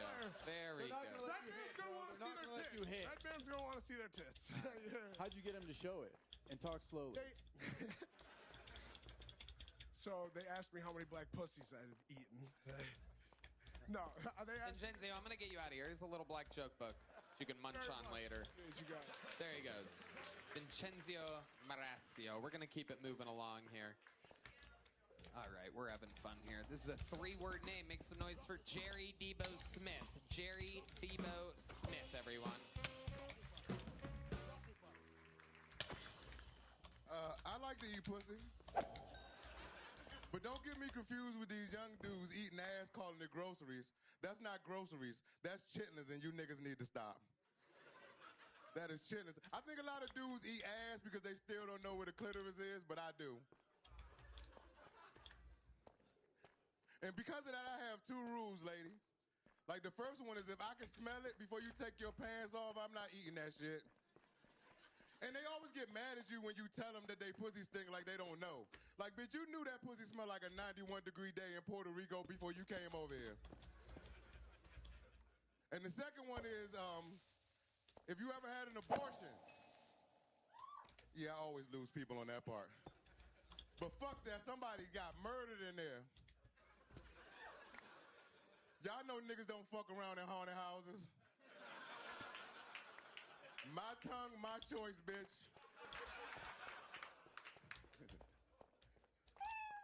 Thank you. There you go. Jerry Debo Smith. Were you going to do a pussy eating joke before? I had a shit when he was talking about pussy like he gets some at all.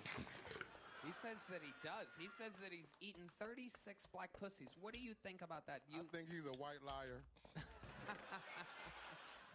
And y'all believe that shit. Look at that fat motherfucker. Ain't eating no black pussy. Do you eat black pussy? Exclusively. You've never eaten a white pussy? Hell no. When you say hell no like that, why? Because a couple of months ago I seen a TikTok where they asked a white girl, if you take a shower on Wednesday, when the next time you take a shower, this bitch said Friday. Fuck that shit. Because of one? No. White women don't wash every day. Fuck that shit. You think that's a thing? I know that's a thing. White women, is that true? Of course they gonna say it while they on camera. Them bitches sitting on Krabby Patties. John said that was a split decision.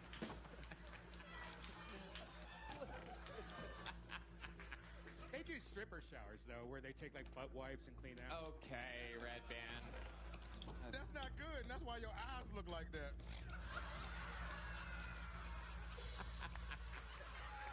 Do look a little inflamed. A little swollen. They do. A little bit swollen. Jerry Debo Smith, what do you do for work? I'm just a comedian. That's all I do for work. Love that. Yeah. How long you been doing it? 15 years. 15 years. Where at? What part San of Florida? Antonio. Oh, San Antonio. I'm originally from Washington, D.C. What's up, brother? All right. Why come you guys said hi like that after D.C. was brought up? That's the city, Chocolate City, baby. Okay. Don't let him in and out. I'm not fucking with him.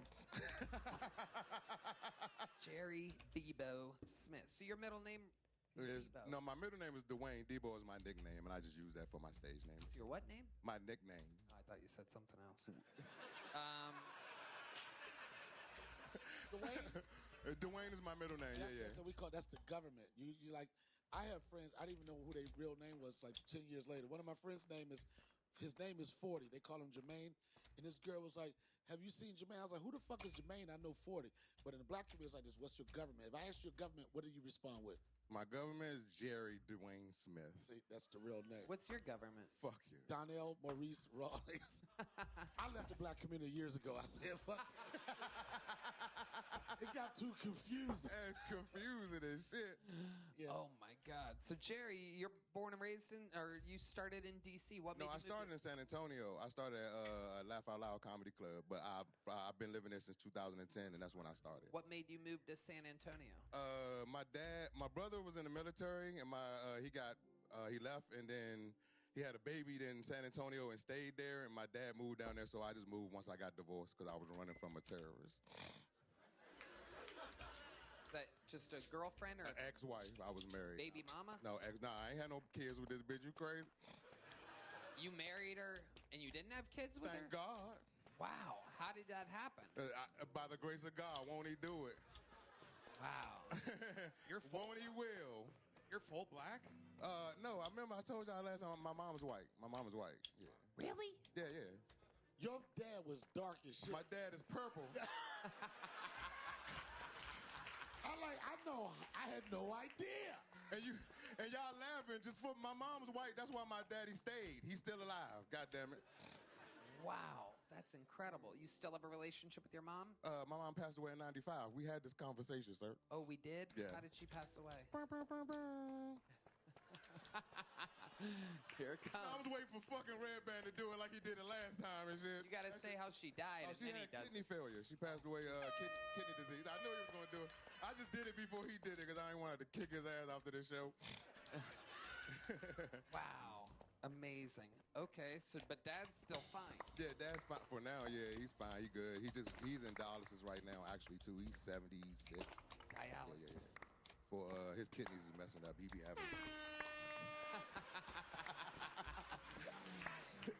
I already knew he was going to get this nigga. Still ain't got no sleeves on.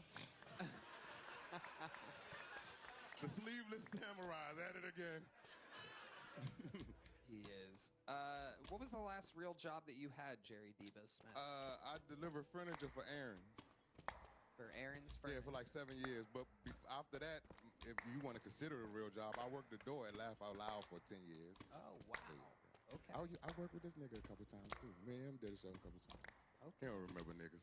Right. This sounds a black reunion for me right now. Incredible. All right, Jerry. Well, fun times. You did it again. Did you get a big joke book? Yes, I did, but I'll take the nigga Take another book. one. Here's Thank a very, very dark black one, just like your dad. Boom. On we go. Should be the final bucket full of the night, I do believe. And, oh, what a name it is. Make some noise for Ralphie the bartender. Ralphie the bartender. Here's Ralphie the bartender.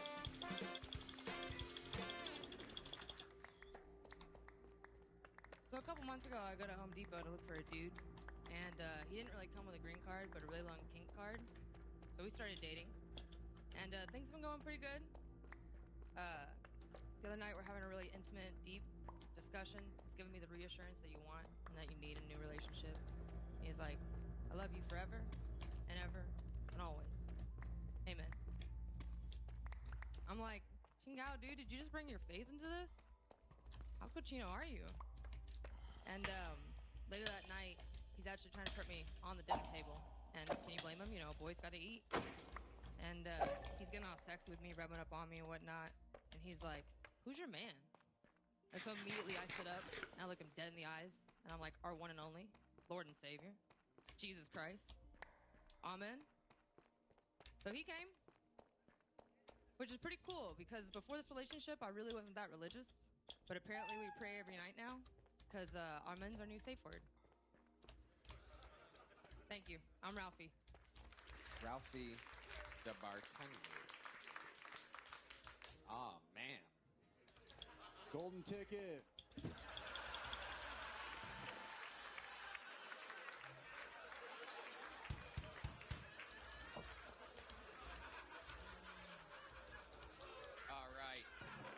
Ralphie, am I saying that right?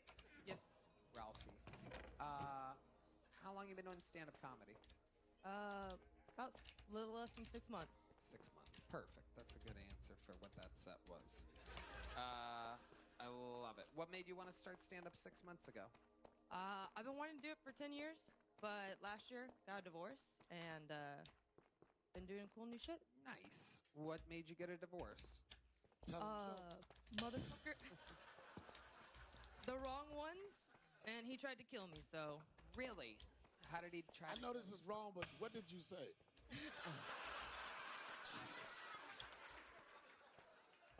I just can't jump the gun. What did you do? No, I'm joking. Started moving out early. Nice. So how long were you in that relationship for? 6 years. 6 years. And once you got out of it, that's when you realized you could start stand-up comedy. Yeah, doing a lot of bigger things than just stand-up as well, just kind of like what? Blossoming. I started doing stunt doubling for motorcycle work. Cool. How long have you been riding motorcycles? About 3,000 miles, so I'm still pretty fresh. Okay. A time limit wouldn't give the factor here. He said how long, not how far. Man, I don't know. My mechanic. Left you. I don't know. My mechanic had my bike for over a year whenever I first got it, so it's been a while. It's hard. It's easier to say mileage. I think there's something about this story you're not telling us. Which part? This relationship. It was a husband. Common law. Yeah. You cheated on him. Fuck no. He cheated on you? Yeah. Oh. With girls that look like his mom, so. Oh. You know, you can't compete. Was he Mexican? Nah, white. We have a brand new man for you. Here he is, ladies and gentlemen. He doesn't see color. And he won't walk out on you, okay?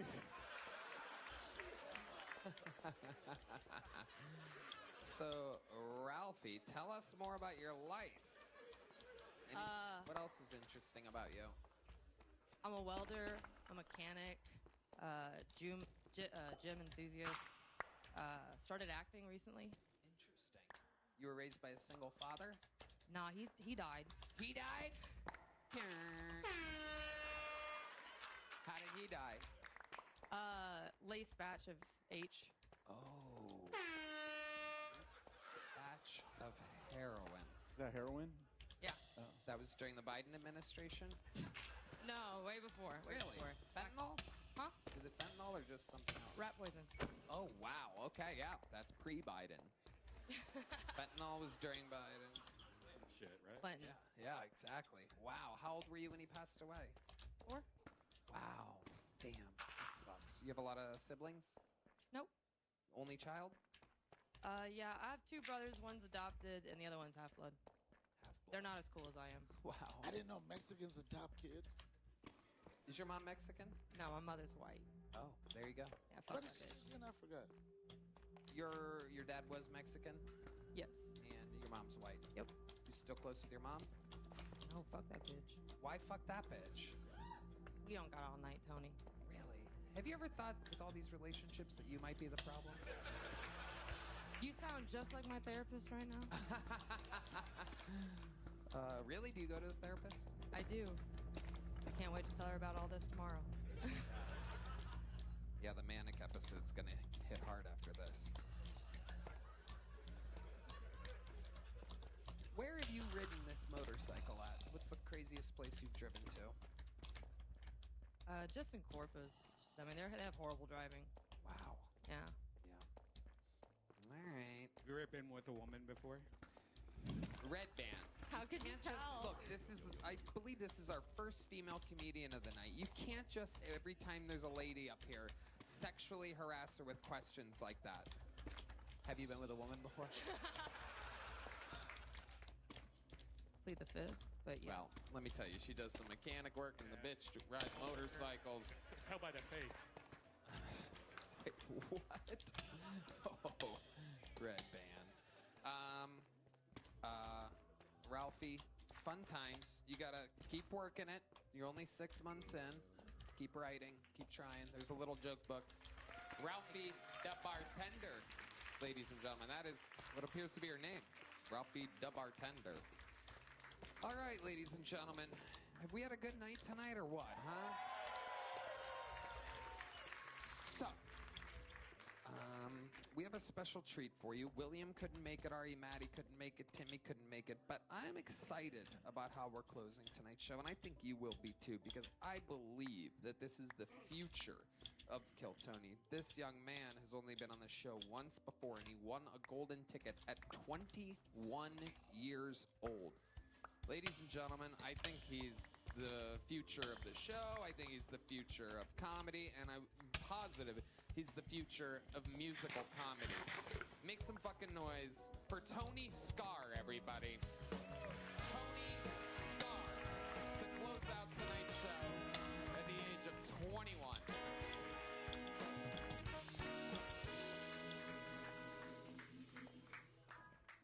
How we doing, folks? Folks, what if I told you there was a place where brilliant minds could collide?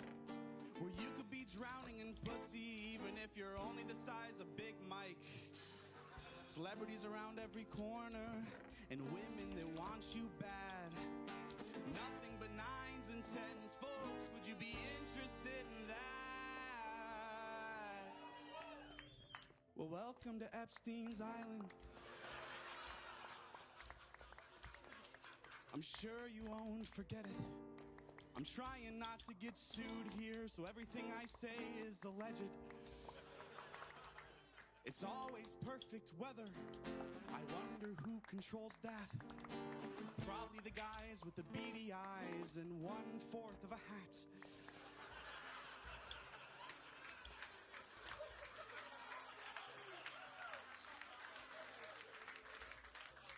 If Bill Clinton comes in under 4 minutes, there's 4 more weeks of winter. But he only comes in Asian women, or as he likes to call them, squinters. In his bathroom, there was a black midget taking a bath. It was the world's first sopping wet 3/5 of 1/2.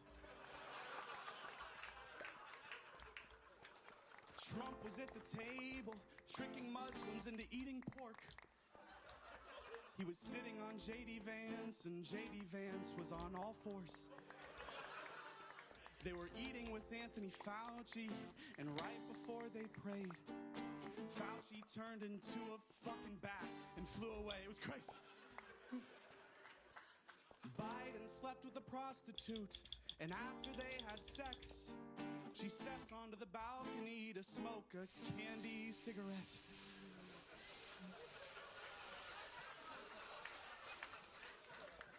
Stephen Hawking was on the treadmill yelling, round, round, round. Until I hit his eject button and he flew across the room. There was an Arabic stripper. She didn't take cash. She preferred that I threw rocks.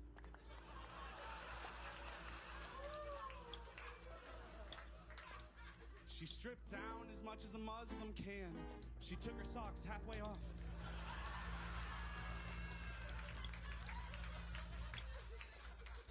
There was a black stripper, a smoke show with beautiful ebony skin. She stripped all her clothes off and stripped all the paint off, and then she was white again. And I couldn't believe she did blackface. That's racist. That's fucked. So I only paid her half price once she redid all the makeup.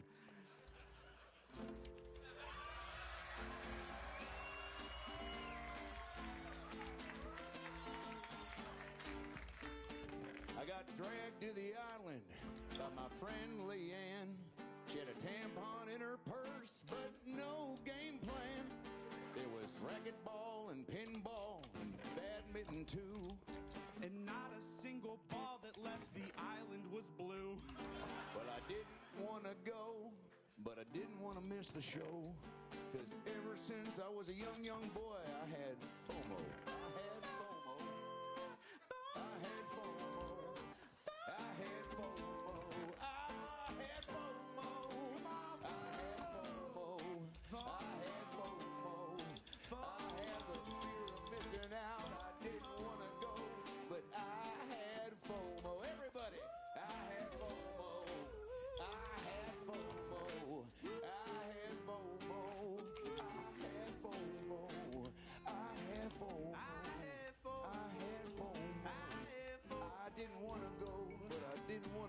show.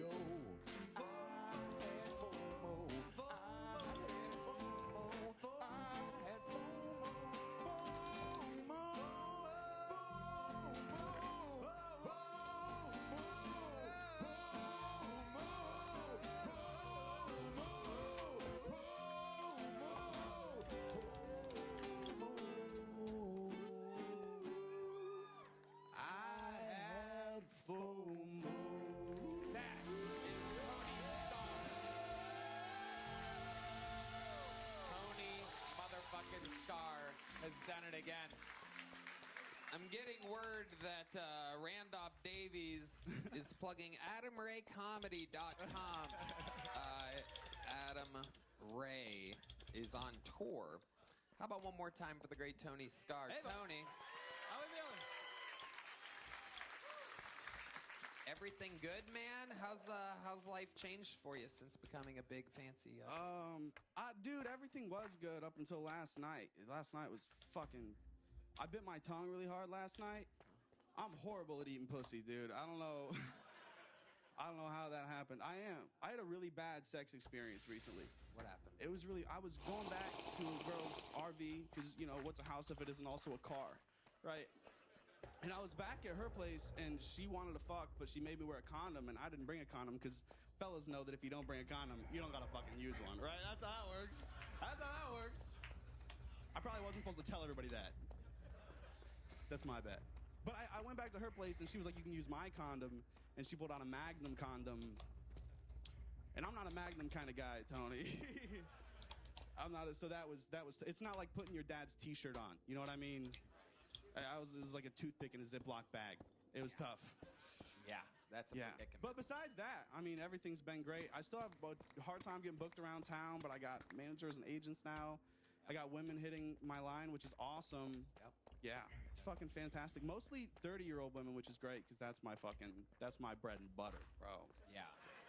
Dude, this guy would get plowed on Epstein's Island. Holy shit. I was there. Human fleshlight, but you were there? I was there, yeah. I was on a silver platter with an apple in my mouth, dude. Amazing. Tony, you are so funny. The music is just absolutely incredible. Every line, every reference. You are a true star. Thank you very much, brother. It's amazing. Tony Starr, ladies and gentlemen. Thank you all. I love you, folks. This episode brought to you by Blue Chew, Talkspace, and Shopify. Guys, I love this man with all my heart. How loud can this place get for the great Donnell Rawlings, everybody? I love him. He is on tour. See him. DonnellRawlings.com. Trust me. He's one of the best stand-ups in the world. Go see him. DonnellRawlings.com. How about one more time for the great Trevor Wallace, everybody? Check out his special April 1st on his YouTube. That's youtube.com/Trevor Wallace. Find You Part 2 from the Kill Tony Band is out everywhere. HeidiRegina.com. Boneseye makes our amazing joke books. Check out our incredible line of merch at killmerch.com. The drawing from Ryan J. Belt is amazing. Donnell Rawlings and Trevor Wallace. Let's see what Chris Rogers drew over there. Whoa, it's fucking Jeremy. The great Adam Ray character, Jeremy. How about one more time for Randolph Davies' debut tonight? And Pat O'Neill, both of them winning golden tickets. Red Band? Coming to San Diego, AmericanComedyCode.com in June. Thank you. Yeah, don't forget, we are at the